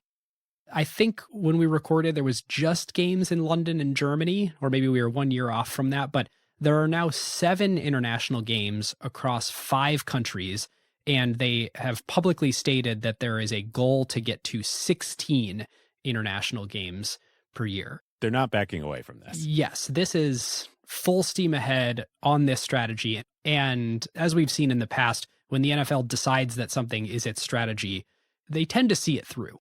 And this past season, I think it was kickoff weekend, right? Was the Sao Paulo game in Brazil, streamed by YouTube for free in front of the paywall globally? Yes, exclusively on YouTube. Yeah, that was huge. If you had told us in 2023 that that would be happening a few short years later, even with all we talked about how streaming and the tech companies and digital being ahead for NFL, I don't think we would have believed it. Yeah, they are starting to build some local fan bases there. Well, I think maybe next season we got to do a boondoggle and go to one of these games. For sure. Okay, my second one, viewership has hit an all-time high. And we sort of talked about how it topped out and it flattened and, the NFL is already saturated. It did grow. The regular season had its best TV ratings in 36 years. The league posted an average delivery of 18.7 million viewers per game. That is a 10% gain year over year. But if you look back 15 years to 2011, the number was 17.5 million compared to the record 18.7 this year. So if you look at it just over the last few years, it looks like this great growth rate. But if you look at it over the last 20, it kind of tells the story of we've hit this saturation number. Yeah, actually it dipped for a while and now it's back. Right. The Super Bowl, though, did legitimately hit an all-time high, 127 million viewers. And that is after the previous year was also an all-time high. This is the ultimate appointment viewing thing to watch on TV. It is the premier TV flagship event, and it only gets more and more and more premier each year. Well, we might have a little more to say on this, but certainly the Taylor Swift crossover helped with the Super Bowl viewership numbers over the last couple of years. Yes. One other point that I did miss while we're in TV broadcast land on the episode, David, I don't know if you knew this. Structurally, TV networks actually get paid in 2 ways. When we were sort of talking about, the viewership has sort of stagnated, so why do they get to charge more and more and more for ads? The networks buy the rights, Fox or NBC buys a rights package. They show the game. I assumed they were only getting compensated with ad revenue and then sort of indirectly for like retaining those viewers for whatever programming they also had on the network. There is a second very large revenue stream called retransmission fees. Did you know about this? Yes. Oh man, going back to my days as a media investment banker. Yeah. So starting in the late 2000s, that's at least when they kind of got material, the networks started being able to charge cable companies for the right to retransmit stuff that they have the rights to. Yeah, this is NBC, ABC, Fox charging the cable companies to bring those broadcast networks onto the cable companies, even though they are also available for free over the air to consumers. Right. But if you have a cable package and in your cable package you choose to go to the NBC station, then NBC gets paid by the cable company for bringing you as a viewer. I think that revenue stream was almost as large as the advertising revenue stream. So they have these two big pillars of their business, the direct subscription revenue that comes from retransmission fees and the advertising revenue. Obviously, retransmission is sort of dwindling as cable dwindles, but the belief is, well, hey, with Peacock or with Fox Sports or any of these apps, we have our own direct monetization. Or even, if we're included in YouTube TV. One way or another, we're getting the equivalent of a subscriber fee for this too. And obviously that's a subscription that is paid for all of the network's programming. But as we talked about on the episode, basically it's the NFL that matters here. Yeah, sports, and in particular premium sports, and in particular the NFL is really where ad spend is sort of shifting on TV spend. It's the reason consumers reach into their wallet. Yes. And sports are sort of eating a larger and larger percentage of the pie of TV ad revenue. And you could make an argument they were sort of under-earning for many years, but as the last thing that you actually watch on TV is these premium live sports, they are definitely commanding the revenues that they long deserved. So why has viewership increased so much? Or why have people been really wanting to pay attention to NFL games over the last couple of years? What could have possibly changed that would make people pay attention? Well, we said earlier in the episode that if you got money riding on a game, you are much more likely to care about it, even if you don't care about any of these teams. Gambling. So the Supreme Court decision came down, I believe, made it a states' rights issue of what type of gambling, sports gambling, to allow. I think that's correct. Many states made it legal. And so in the episode, we said 46 million Americans bet on the NFL 3 years ago. Estimates are that this year, that number has grown to 76 million Americans. Yeah. I mean, this is a huge new revenue stream for the NFL, and it drives the flywheel too. It's not just directly participating through their relationships with the gambling companies, but also this drives Sunday ticket subscriptions. This drives engagement with the game. Yes, it's a giant win for driving viewership. Yeah, I mean, that's like another incremental 30-ish million people that are now betting on the NFL versus a couple of years ago. Versus the 46 from a couple of years ago. Yeah. That's a lot more people that now care a lot more about what's happening on Sundays and Mondays and Thursdays. Isn't it funny that if something is illegal but people really want to do it, they do it? But then if you make it legal, a lot more people do it. Sort of like a lot of people use Napster, but then when you let people buy songs on iTunes, Easy Beats free, a hell of a lot more people started actually buying music than ever pirated it. Yep. Let's actually quantify it. The estimates are that the NFL's gambling-related sponsorships are about $200 million a year between DraftKings, FanDuel, and Caesars. And then there's these companies that they don't have a partnership with, but obviously drive a ton of interest with Polymarket and Kalshi, these prediction markets that have popped up. So you might say like, oh, 200 million a year, that's nothing compared to the NFL's top line revenue. But Nielsen estimated the indirect impact, like we were talking about, on the league in every way that it helps the flywheel to be about $2.3 billion per year that the league benefits from the legalization of sports betting. I mean, that's basically what, like another Sunday ticket package-ish on top of the existing revenue streams. Each of the packages is in the sort of $2 billion neighborhood. So that's exactly right. And then while we're talking about revenue, it just grew even more than they expected. So there's now, I think when we did the episode, we said something about 18 billion a year. The league now does over $23 billion per year across all teams. That's on track to surpass 25 billion, which was their goal by 2027. They're going to easily beat this number. I mean, I thought when we were recording, wow, by 27, they really think they're going to surpass 25 billion. But if they're already at 23 billion, yeah, they'll beat it easily. The wild thing is Roger Goodell made that estimate in 2010. Wow. Revenue was only $8 billion then. Wow. I think the takeaway is the league is extremely good at predicting what this revenue is going to look like. And because of the structure that we've talked about all episode with the way that the salary cap and the TV deals interplay and the length of the TV deals, it's just extremely knowable what the future of the league looks like. Also, we should say too, that is a superlative management performance to set a target like that and hit it. Yep. Purely as a like business manager, management team, the owners collectively, and Roger Goodell in the office of the NFL. Yeah, they're good at their job. They're very good at their jobs. Okay, so listeners, this is a great moment to talk about one of our favorite companies here at Acquired, Sentry. That's Sentry, like someone standing guard. And fittingly for this NFL episode, they are doing something very fun next week for the Super Bowl experience in San Francisco. On Friday, February 6th, Sentry and another friend of the show, Rozelle, are having a huge party at Joyride Pizza right in the heart of the fan zone in Yerba Buena Gardens.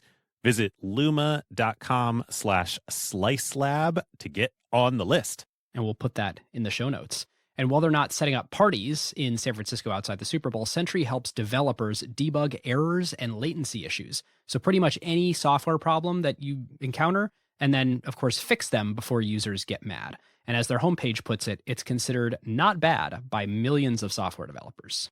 Yep. So one great example is how Anthropic uses them. Anthropic used to have some older infrastructure monitoring in place, but as their massive scale and complexity just skyrocketed, they instead adopted Sentry to help them find and fix issues faster. Crashes can be a massive problem in AI. If you're running a big compute job like training a model and one node fails, it can affect hundreds or thousands of servers. So Sentry helped them detect bad hardware so they could quickly reject it before causing a cascading problem. Sentry enabled them to debug massive issues in hours instead of days so they can get back to their training runs. And today, Anthropic relies on Sentry to track exceptions, assign errors, and analyze failures in real time, whether it's Python or Rust or C++, anything. We love Sentry. They've got an incredible customer list, including not only Anthropic, but Cursor, Rozelle, Linear, and more. So if you want to fix broken code like the over 150,000 organizations that use Sentry, from indie hobbyists all the way up to some of the biggest companies in the world, you can check out sentry.io/acquired to learn more. And they're offering 2 months free to all Acquired listeners. That's sentry.io/acquired. And just tell them that Ben and David sent you. Okay, so before I throw it over to you, I want to talk about streaming, because we alluded to that. It has become much more prominent as a strategy for the NFL and as a way to consume games, and it has gone much better than we expected. So we were sort of poo-pooing the Amazon Prime partnership and saying, oh, they weren't hitting targets and they had to do make goods. No more of those. That's not happening anymore. So in the 2025 season, Thursday Night Football on Prime averaged 15.33 million viewers, in the highest ever average for Thursday night games across its 20-year history. So that's still slightly underperforming the average game viewership throughout the season, but it's Thursday night and it's only available streaming. Yeah, I mean, compared to the Thursday nights on the NFL Network days, which we will get into in a sec, it's a big increase. And plus, we had a century of training people that you watch football on Sundays and you watch it on a broadcast network. And the fact that we're already close to parity with this completely different channel is wild. 122 million unique people watch Thursday Night Football. That's up 50 million people since 2022. And on the Black Friday game on Prime, that was up 21% year over year. And probably the biggest sign either that it's working or part of the reason it's working is Thursday night actually has great games on now. I don't think I've missed a Thursday night all season. Yeah, same. There was the YouTube exclusive game that we alluded to. This is just a very interesting prediction for the future. It was week 1. It was their international game, and it was exclusively available on YouTube. Globally. Yeah, so that's the sort of big thing here is YouTube is an expansion opportunity for the NFL. It's the way to reach a global audience, and that is the NFL's ability to expand. We sort of talked about how they've saturated America. So it's all these new eyeballs in exactly the markets where they're trying to expand to. It's different demographics, it skews younger. And again, David, your comment on the big bet to put it free in front of the paywall, that's sort of a tenet of the NFL is if you are a fan of a team, then you should be able to watch all of their games for free the entire year. But this is even one step further, which is that everyone in any market can watch this game for free, which is very different than how they approach most of their media rights. Yeah, I mean, if the NFL can figure this out together with YouTube, and then also Netflix, now they have the Christmas games with Netflix. Netflix is also a global streaming platform. I'm going to make everything else look quaint. You know, Fox or CBS in America, how many households is that going to? 100, 120, 130? How many users does YouTube have? A couple billion? That is a massive unlock. Yep. And Netflix just announced they have 325 million paying subscribers. Right. But yeah, I mean, if they can figure out YouTube and global, and Netflix, of course, will be part of that too, you can understand why they have been steadfast in investing internationally and investing in technology. Yes. Isn't it crazy to think that the growth governor for the NFL was the reach of the national television networks? Yes. That's the thing holding them back from having more of an addressable audience. And now with these tech platforms, you actually do have a globally addressable audience, one single platform that aggregates all these people from all these different places, and you can distribute your content wider. But I keep going back to the saturation point. It's nuts that CBS and NBC's reach was the problem with the NFL's growth targets. Right. Amazing. So last stat on, you mentioned Netflix. The Netflix Christmas games averaged 30 million people. Oh, wow. Yeah, that's significantly larger than an average game on network TV. Yeah, the 18 million figure. But the NFL completely overtook the NBA to be the Christmas tradition. Right. Well, hey, NBA's got a new big media rights deal. Nobody should shed a tear for them. Yes. Well, speaking of networks and media rights, one thing that we touched on briefly in the episode was that the NFL owned and operated its own cable network. Curiously, for a while, sort of counter to their strategy. Yeah, a little bit of strategy conflict there. Well, it looks like that strategy conflict is going to be resolved, I think, in a huge win way for the NFL.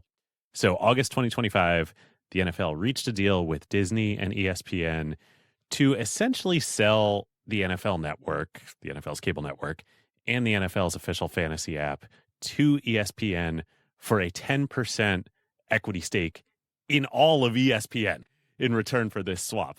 This is awesome for all sides, assuming this deal goes through. It's in regulatory review right now. And the strategy that they have with everything else is just so genius. Oh, we don't have to do the operational cost of producing the games, which I saw an estimate that over the course of a season, a broadcaster spends over $400 million rolling out cameras, paying cameramen and production trucks and everything. And it is funny that the NFL a little bit got into that business and built out a TV studio and had commentators. And I think this deal is awesome, assuming it goes through. The NFL, like we're saying, realized they don't really want to be in the business of operating a linear TV channel. This is just pure, like, non-strategic overhead costs that they're offloading. Similarly, though, it's not like Disney and ESPN are just taking this off their hands as a favor. They also know that they need to shift out of the linear cable TV business. And so the timing of this coincided right with launching the full ESPN direct-to-consumer over-the-top streaming service, ESPN Unlimited. which is, for people who don't know, there used to be, or there is a thing called ESPN Plus, which actually was basically ESPN minus. Yeah, it was like a neutered version of ESPN. It's like all the ESPN stuff except the stuff you want to watch, because you need to subscribe to a cable bundle for that, because we make so much freaking money on the cable bundle that we're not going to give it to you direct. Yeah. No Sports Center, no live NFL games, blah, blah, blah. No Monday Night Football. And now they have like actual ESPN that you can get over the top in an app streaming. Yeah.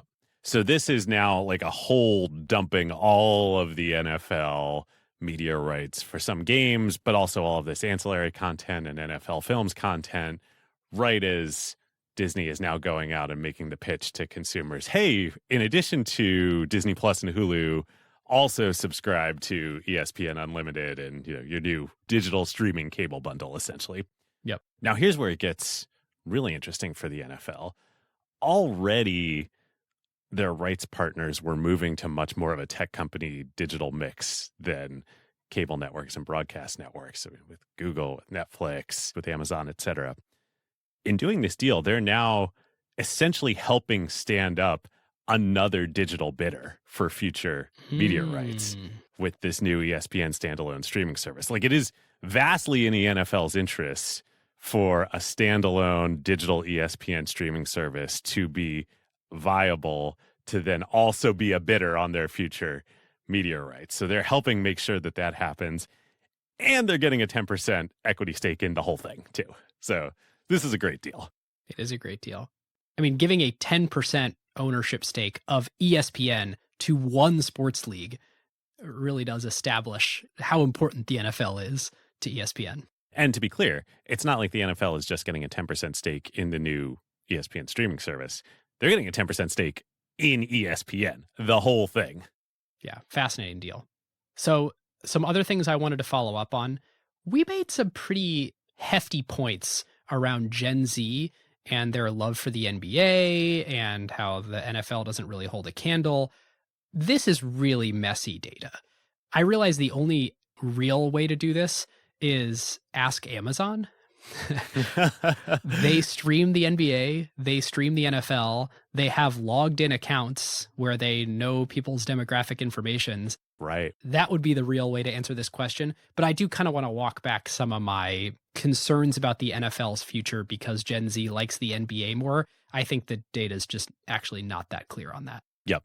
And we also talked a lot, even not with Gen Z, just about the rise of the NBA and popularity and fame and all this stuff. If you just look at the numbers, the Super Bowl draws 127 million viewers, and that is growing. The NBA Finals per game draws just 10 million viewers, down from its peak in the 25 to 30 million during the Michael Jordan era in the 90s.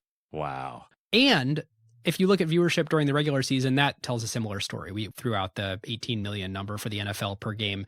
Even the NBA's national broadcasts, not just the regional sports networks, but the national ones on ESPN and TNT, those average 1 to 2 million fans. This is everything we talked about in the episode. The NFL is the most perfectly designed league, maybe with the exception of IPL, now that we've done that. That's right. The most perfectly designed American league for a media product. Listeners, even if you don't care about cricket, if you like thinking about the design of sports leagues, that episode was very fun to do. Very, very fun. But that said, even now, a couple years later, and even now after the Taylor Swift crossover, the social media gap between players in the NFL and players in the NBA absolutely still persists. So I believe Travis Kelce is the active NFL player for now with the highest number of Instagram followers these days. He has just under 8 million followers on Instagram. Patrick Mahomes has 6.5. Tom Brady has 15. Obviously, he's retired. LeBron James has 157 million Instagram followers. And it's not just LeBron. Steph Curry has 60. There are a bunch of NBA players with 20 to 30. You can debate the value of all this, but it's wild that number one in the NFL is under 8 and one in the NBA is 157 and number 2 is 60. Yes, the difference is staggering. I bet this is true when you look at follower counts, but if you think about it a different way, which is how much social media stuff do I get about NFL versus about NBA, most of the time when you follow LeBron, it's not like he's putting up game footage 3 times a day, so you're watching highlights. But I bet if you try to look at football content on social media versus basketball content on social media, it becomes clearer that the follower counts are more due to celebrity status versus engagement around the game. That's what I was going to say. Back when we originally made this episode, I think these numbers and the difference mattered a lot more. These days, whatever inning we're in social media, like we've shifted away from follower counts and more towards algorithm and more TikTokification of everything. So, yeah, I think pure follower counts is not a great measure. And I think also, an unmeasurable thing is just cultural relevance. And to me, it feels undeniable that the NFL's cultural relevance has grown a lot in the last few years. Well, yes. And a thing that's extremely measurable is how much money people make, and using that as a proxy. So we were sort of ripping on the fact that LeBron makes $127 million a year in disclosed deals between his contract and all of his sponsorships, and no one in the NFL even comes close. That's just not true anymore. Pat Mahomes is making 90 annually, and about half of that is his Chiefs deal, and about half of that is other endorsements: State Farm, Adidas, Oakley, Head and Shoulders, equity ownership. And then it's not just him too. You got Josh Allen at 75 million, Lamar Jackson, Joe Burrow, Aaron Rodgers. There's real comparable dollar amounts for sponsorships with these guys. Even just to stick on Travis Kelce here for a minute, I mean, the New Heights podcast reportedly signed a $100 million plus deal with Amazon. That's right there for, one show. Forget everything else that Travis and Jason are doing, et cetera. That's putting a dollar amount on cultural relevance for sure. Yes, exactly. I also just feel it in my life too. I mean, like my wife, Jenny, couldn't care less about football, but especially since Taylor and Travis, she knows whether Taylor's going to the games or not. She knows that Kyle Juszczyk on the 49ers, that his wife designed the jacket that Taylor wore to the playoffs last year. All of this might not be directly monetizable for the NFL, but it is growing the status and cultural relevance of the game. All right, so let's go to Taylor and Travis. So I spent a long time really trying to find longitudinal, directly causal studies, data, anything on this. The answer is very, very likely there was a massive increase from Taylor on the NFL in viewership and engagement and attention and new fans.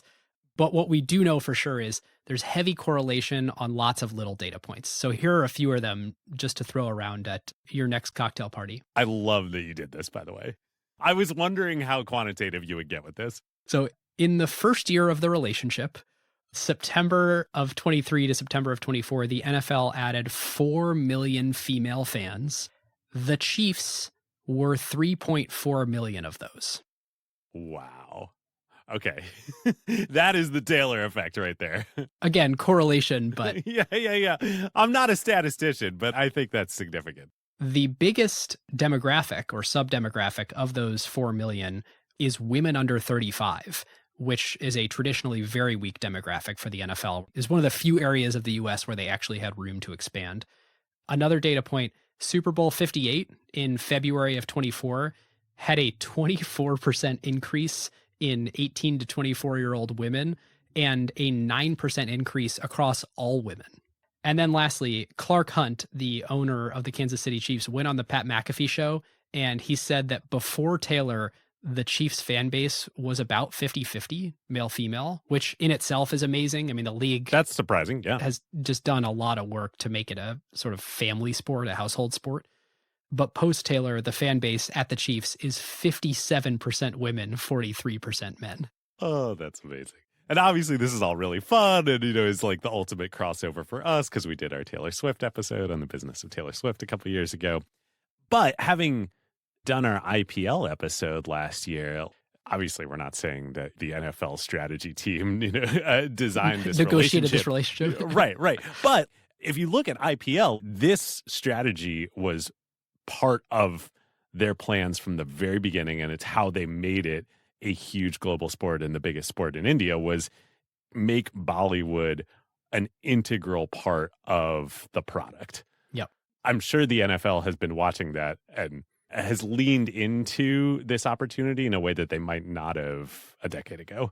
I'm fascinated that the NFL tried to take kind of a hands-off approach at first. And the first couple broadcasts, there was a lot of heat for stop showing Taylor Swift in the box. And so they sort of leaned away. But then the NFL definitely made a decision at some point that, okay, we trust this now. We're in on this. I mean, to me, that's one of the huge lessons from IPL is the more culturally relevant you can make your sport and your league, the better it's going to be for everything, including and especially media rights. Yep. A thing that I paid zero attention to that was brought to my attention is the rise of flag football. Yeah. Have you seen any stats on this? No, but I hear about it. So it's the way that a lot of women get into the game because girls actually play flag football now as kids and they were never playing tackle football before. The NFL actually has leagues or sponsors leagues, like local flag football leagues where they all are named after NFL teams. And it's getting a lot more kids into the game, especially as tackle football sort of wanes in popularity due to the concussion risk and injury risk. So from 2019 to 2023, tackle football decreased 5% for the youngest age group playing, but flag football increased by 16%. So this is, I believe, the fastest growing youth sport in America. It's growing really fast internationally as well, which this is the 30-year win for the NFL. Because if kids are playing flag football in other countries, it's only a short number of years before we see a meaningful presence of NFL stars who are not from America because they sort of grew up playing flag. And then when they hit 13, 14, 15, started playing tackle football. And that's going to be huge for the international growth of the game. Yeah, I mean, that feels like one of the last, if not the last, remaining big needle-moving piece for the NFL. You know, if you look at the NBA, if you look at MLB, if you look at Formula One, if you look at IPL, the fact that so many of the stars came from other countries and bring that fan base along with them is huge. And that has never happened in the NFL. Yep.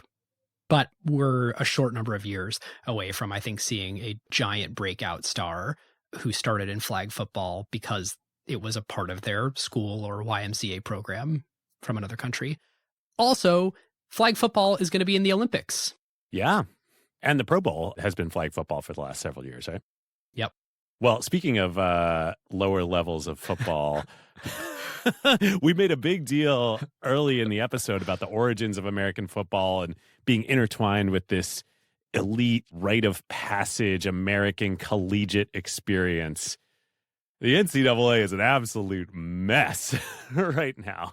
You could not have made it more disorganized and done more of a disservice to their sport, their game, than how this has all played out. I mean, if your goal is pay the players, there are 1,000 better ways to do it than the way it has actually played out. Seriously. So yeah, what actually happened? Okay, so forever, college football, it was illegal to pay players because they're amateurs and they can't receive gifts or cars or endorsement deals or anything. And then there was a Supreme Court ruling a few years ago where name, image, and likeness became legal to monetize. And what it sort of ended up happening is these booster groups popped up where groups of alumni or people with vested interests in the school, yes, would pool money, not through the school, completely different than the school. And they had funny sounding named organizations and LLCs and websites that looked a lot like the school's colors, but weren't actually affiliated. And they would do these weird deals where they would tell the AD, the athletic director, or the coach of a team, hey, we've raised X money. Go tell that high school recruit that if that recruit plays for you, then we will do a private side deal with them to pay them money while they come and play for your team. So you have this strange structure happening at the very same time that they created the transfer portal, which for a very long time, the college game had this rule where if you're going to change schools, you have to sit out for a year. So it was a big penalty. You actually had people who were sort of like loyal to their schools, who would play for their schools for 3 or 4 years before going to the NFL, who would sort of build a reputation with that alumni fan base. And with the transfer portal, every year, people just decide willy-nilly to enter it. I'm going to go where I'm going to either make the most money or have the best shot at NFL draft prospects by getting more playing time. The interesting thing is next year is when the schools actually will start being able to pay the players directly. And there's like a salary cap of sorts. The reality is right now, I think it's all still too messy and in flux to definitively say what the impact of all this will be on the NFL. But to me, it's just sort of like the final formal nail in the coffin that football in America is the NFL these days, in a way that when the NFL was starting, football in America was the collegiate experience. That's interesting. So it's now like come full circle and fully flipped that like the legitimate football league is the NFL, and the Wild West, illegitimate, who knows what's going on, is the NCAA. Uncoordinated, everybody just acting in their own short-term best interest, including the schools, the way that the super conference alignment happened and the Pac-12 completely blew up. And it's just so sad to watch as someone that is a really big fan of college football. One interesting take you and I both heard from separate people is that it's actually been good for the NFL because now that players can make money in college, there's not as much of an incentive to get thrust into the NFL before they're ready. They can sort of develop longer mentally and physically before coming to the NFL. So we may have sort of better rookie classes out of the draft in future years as you sort of see more sort of mature players coming out. Yeah, our teams can be more analytically confident in the draft choices that they're making as a result of this. That said, it's all still too chaotic right now to tell. Yes. All right. So our big ultimate thing here, team valuations have gone up way more than I would have predicted. Yeah, it's funny. You know, we spent the whole original episode and now this whole update section talking about all the business drivers of the NFL and all the trends and all the things that are going on that theoretically should increase the value of the league and its teams. And it's ironic that probably the one really big glaring area in the original episode that we didn't cover at all was the dynamics of team ownership and thus collectively in aggregate league ownership of the NFL. Now, this is actually probably good because this is also the single biggest thing that changed in the NFL since we made the original episode. Right. Okay, so what has happened over the last couple of years? The NFL has long had a pretty strict code around team ownership. So other sports leagues have regulations too about who can own teams and what ownership groups can exist, et cetera. But the NFL has always had the strictest set of regulations around this. So with the one grandfathered exception of the Green Bay Packers, which are a publicly owned nonprofit corporation. Sort of. Except for them, every other team in the NFL must be controlled by a single principal owner who is a natural person and not a corporation. And that person and their family must have a minimum equity stake in their franchise of 30%. And that must be pure equity, like funded with cash or by appreciation of, the value of your ownership of the team by one person, one family. You are allowed to have debt in your capital structure, but the league imposes a ceiling. That ceiling is currently $800 million with one exception. Oh, they denote it as a number. Yeah. It's not a percentage because it's debt. So in your capital structure, you can have a maximum of $800 million of debt that you carry. You can have about twice that if you are buying a team. So they let you go double it in the process of purchasing to have more debt to finance the deal. But obviously still, double that to $1.5, $1.6 billion. That's not going to buy you a lot of an NFL team these days. No. And we'll get to the real numbers, but at most, that's probably a quarter of what a team would cost. Maybe for like the Bengals or somebody, not for a real team. No, no, Bengals are great. Okay, so that's the principal owner needs this 30% stake funded with cash. In addition to the principal owner, that person is allowed to have up to 24 other minority owners as part of their ownership group. But those 24 other people must be silent with no operational control. And the way they actually structure this is hilarious. They structure it like an investment fund. It's a GPLP entity. So the principal owner is the general partner, and then all the minority partners are limited partners. Can they take fees and carry on their LPs, or is it a...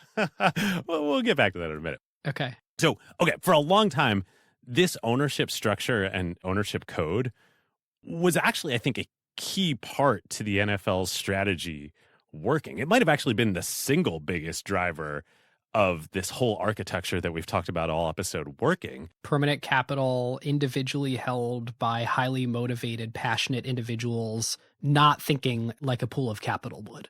Exactly. These are real flesh and blood people, not corporations. They have enormous skin in the game. A huge portion of their family's wealth is invested in the clubs. They run them personally. They make the decisions. They are, effectively the CEOs of these organizations.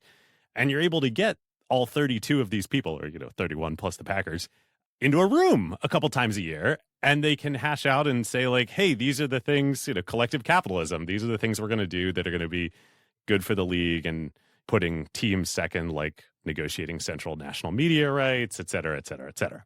Yeah.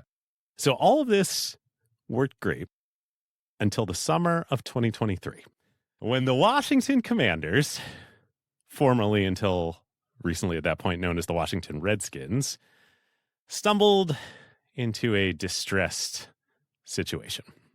We don't need to get into all the details here, but most folks who are followers of the NFL probably know that then principal team owner Dan Snyder, who had owned the team for almost a quarter century, essentially got brought down by a whole series of scandals. There was sexual harassment, there was workplace harassment, there was financial improprieties, there was the fact that he steadfastly refused to change the name of the team for like a decade, even after it's kind of untenable what the name was. Yeah. You needed an ownership change, and suddenly you needed it fast. Yeah. If you go to Dan Snyder's Wikipedia page, it literally says on his Wikipedia page, Snyder is widely considered to be one of the worst owners in the history of North American professional sports, and has a whole train of citations after that.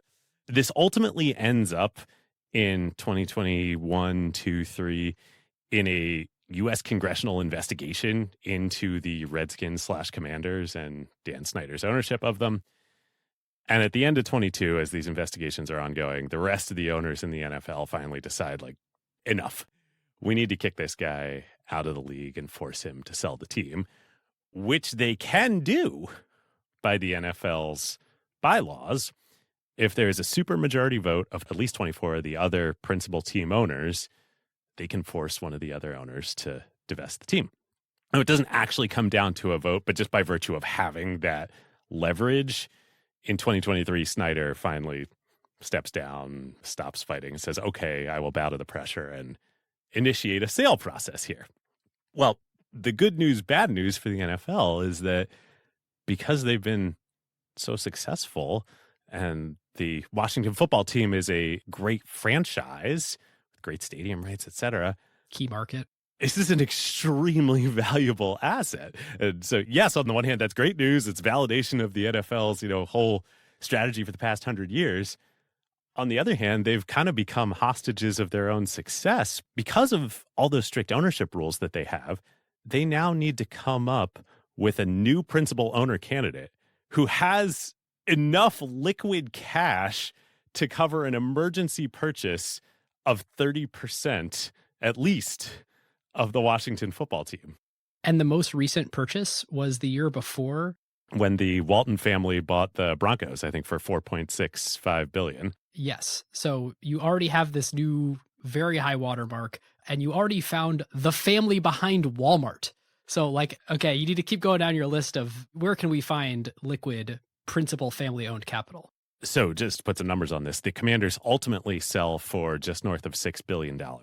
So the minimum required cash equity check here is at least $1.8 billion that you need somebody who just has that liquidity lying around that they could, in a fast process, invest in an NFL team. And, oh yeah, they also have to fit the Venn diagram of want to own an NFL team based in Washington, D.C. Like, this is not a large pool of buyers here. So ultimately, they do find a buyer, Josh Harris, who is the co-founder of the huge private equity firm Apollo, and already owned the Philadelphia 76ers in the NBA and the New Jersey Devils in the NHL. He comes in as the principal owner, the new ownership group of the Washington football franchise, along with 20 other limited partners. Because, oh yeah, that's the other problem here.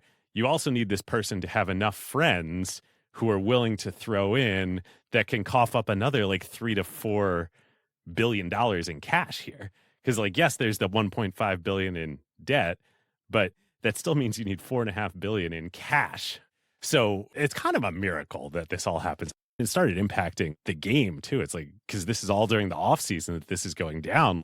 What's going to happen to the Commanders? Are they going to continue operations? It's crazy. Uncertainty is not good for the league. No, definitely not. They forecast revenue 15 years in advance. Yes. So once all the dust settles, the owners are like, all right, we can never have this happen again. We know we need to change something here. So the next offseason, in summer of 2024, they vote to allow private equity into the NFL. Ba-na-na. Basically, all the other major sports leagues around the world had already done this, and the NFL was the last holdout. And again, you can understand why. Like, having these strong principal owners that can all get in a room and negotiate, think long term, have a huge part of their family's net worth be the team. Yeah. It all makes sense. But private equity desperately wants to get in, and more than ever, you now need private equity's money. But the NFL still has leverage. It's still the cream of the crop thing to own, and they've watched private equity go wrong in all these other sports leagues. So this is where the NFL proves once again that they truly are N of one. So they meet with a bunch of private equity firms, talk amongst the ownership group, hammer out a new set of ownership regulations for NFL teams. And here are the 4 major rules that they draw up. Number 1, the NFL will approve a set list of private equity firms, large private equity firms, who have the opportunity, the option, the ability to invest in league franchises. That list is vetted by the NFL, subject to change. And if you are not on that list, you are not allowed in. And that set of firms right now is only 4. 4 very large private equity firms that have the anointed ability to invest in NFL teams. Number 2, those private equity firms are now allowed to own up to 10% of the equity in NFL franchises, but no more than 10% under any circumstances. That is the smallest cap of any major sports league out there, if they have caps at all, on private equity ownership. 3, these private equity firms will be fully silent, limited partners in the ownership group with no control and no rights, pari passu, exactly the same effectively as all of the previous individual limited partners in the ownership groups. If you're a random movie star who happens to own a little tiny bit of a team, you have the same rights as a PE firm who owns 10%. Yep. You have the same rights as Ares Management or 6th Street or Carlyle or, the small set of firms. And then number 4, this is the kicker. Upon any eventual sale or monetization of the ownership stake that private equity would have in an NFL franchise, a portion of the returns on that investment get skimmed off the top and go back to the NFL and then get distributed equally among all 32 NFL team ownership groups. This is wild. So you texted me this. I couldn't believe it, but suddenly everything makes sense. Yes. That's why there's an anointed set of 4. It's not just there's only 4 PE firms we trust. It's there's 4 PE firms that we went and we did a deal with where if they buy into our league, we effectively get carry on their investment because when they sell, we get some of the profits. It's funny. You asked about carry in the ownership structures. And I don't know mechanically and legally how this actually works, but in practice, this is exactly what it is. The NFL invented a way to charge carry on investor ownership on franchises in the league. It feels like the ultimate pinnacle of the collective capitalism mindset and ethos of the NFL. Now, one interesting thing, a way to look at this is that it is the NFL pulling yet another lever at their disposal to achieve competitive parity.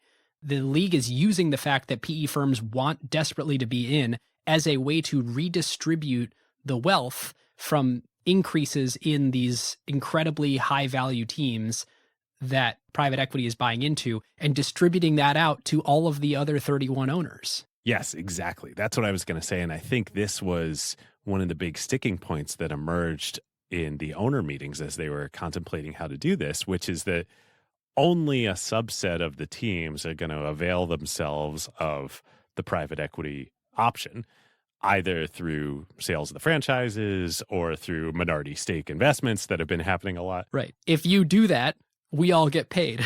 Right. But it would have created an imbalance, right? Of like, some subset of the teams have embraced private equity, gotten these big liquidity stakes, had their valuations get reset, and the other set of teams hadn't, for whatever reason. They decide, the family wants to keep 100% or near 100% ownership, et cetera, et cetera. This is just brilliant. Yeah. So quick, interesting math. So as of today, Forbes estimates the average team is worth $7.1 billion, up from $4.5 billion when we did the episode. Team valuations now are $228 billion in total, up from $140 billion when we recorded the episode. That's up 62%. And again, these are estimates because these are mostly not liquid assets, but interesting to know that. Well, it's funny you say mostly not liquid assets. A large number of them have become liquid assets. Have opened up sales to minority owners. Yeah, because what's basically happened, there have been no full team sales since the Commanders transaction that precipitated all of this, but a large number of teams have used this as a way, either with private equity or, interestingly, more often without private equity, usually with family offices, to sell minority stakes in the franchises and get liquidity for the ownership group. But private equity being able to buy in, since they're a bidder, drives up the valuation. So even though they're opening up sales to all these individual people, the prices are set, by institutional capital. So the Dolphins, Bills, Chargers, Giants, Eagles, 49ers, Raiders, Browns, and Patriots have all sold minority stakes over the last, call it, 2 years, and all at extremely higher valuations than they would have had this not happened. I also heard from some wealth managers that advise people who are buying into teams that they are allocating this to people's fixed income portfolio. Wow. That buying into an NFL team, you almost treat it like an annuity. An annuity, yeah. I just know that it's going to spit off this much cash each year, and it's like buying a bond. I mean, everything we've talked about in this update have basically all been extremely positive developments for the NFL and its business, but nothing we talked about until now would have caused 60% asset value appreciation in 3 years, except for this. Oh, multiple expansion is crazy. Forbes now estimates the annual revenue multiple in the NFL is 10.7x, which is up from 9x in 2024 and 6.4x 5 years ago. So in 5 years, it went from 6.4x to 10.7. It's funny how supply and demand will do that. Yeah, investors either think there's much more durability and growth in these franchises than they did before, or they just don't care and they want to own a scarce asset. Well, the NFL ownership group had so constrained the buyer investor market before to like such a tiny, tiny narrow window that buyers and investors actually had a lot of leverage. And this has opened that window much, much, much wider. It is funny to just do the quick math on what the sort of carry is on the carry type thing. So at 10% stake of a team that's worth $8-ish billion, so you're putting up $800 million as a private equity firm. Let's say that goes up 30% before you exit your position. That's a gain of $240 million. I have no idea what the spiff is or the carry. Let's assume it's 10%. I don't know if that's conservative or not, but it's less than 20%. That 10% would be $24 million that the rest of the owners just get for free as a little thank you for letting private equity participate in our league here. Which, hey, in the context of the revenue of the NFL, that's not a lot. But that's just for a transaction around an individual team. Collectively, the transaction potential is 32 of those. Right. So my last comment on valuations and how each of these teams are doing as businesses, give you a couple other data points here. Forbes now estimates the Cowboys are worth $13 billion. The Cowboys are the high watermark because the Cowboys have an exceptional amount of local revenue that they produce, as we mentioned earlier on the episode. The estimated 2024 revenue of the Cowboys was $1.2 billion, while posting an operating income of $630 million. That's actually a reasonable valuation. You're talking about yes, 10x revenue and 20x operating income. But to my point on the disparity here between the most thriving team and the least thriving, sure, the Cowboys can spit off $630 million in profit. The average team spits off 127 million in profit, and the least profitable team only generates 21 million in profit. So a couple points here. One, NFL teams are now just always reliably profitable businesses. That's not true in most sports, and it wasn't true in the NFL's history. But if you own an NFL team, you are going to get a dividend check every year since they're cash generative.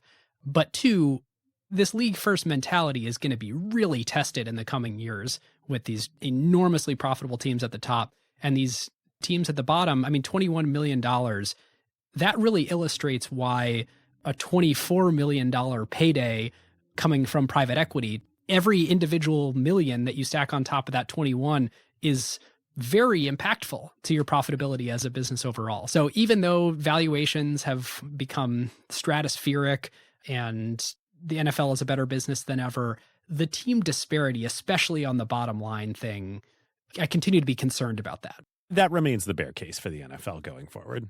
Yep. All that said, for the moment at least, communist capitalism is alive and well in the NFL. Yes.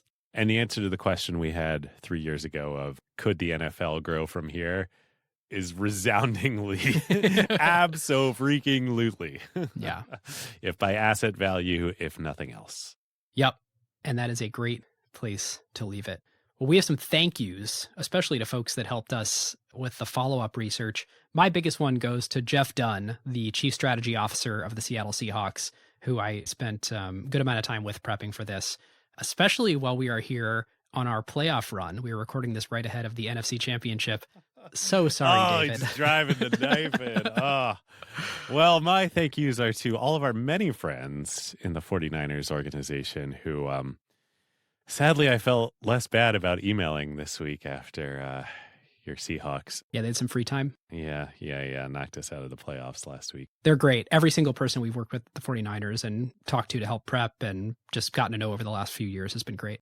They've been immensely helpful, become good friends. And we also have them to thank for helping bring Super Bowl 60 back to the Bay Area and launching the Innovation Summit and having us be part of it.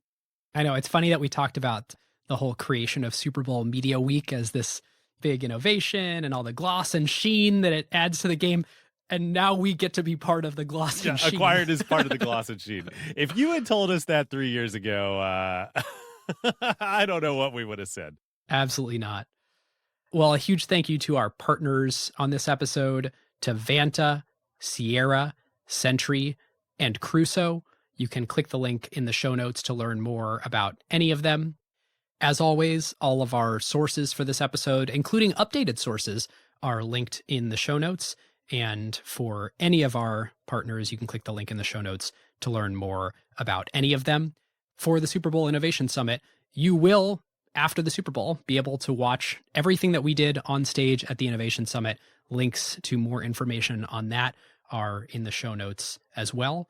If you want to discuss this, please come to the Acquired Slack. That is acquired.fm/Slack. We have a thriving, thoughtful community going there, discussing this in every past episode. If you liked this episode, check out our episodes on the NBA, IPL cricket, and recent ones on Coca-Cola and Trader Joe's that were super, super fun. And if you want to join our massively upgraded email list where you get interesting behind-the-scenes photos from our research that we find, or our big takeaways from the episode, or the key numbers that when you're trying to convince your friend you should listen to Acquire, the baffling stats that you learned, and things like help us pick future episodes by weighing in the polls that we do each season, you can join that at acquired.fm/email. So thank you so much to everyone who is on that list. And with that, listeners, we'll see you next time. See you next time. Who got the truth? Is it you? Is it you? Is it you? Who got the truth now?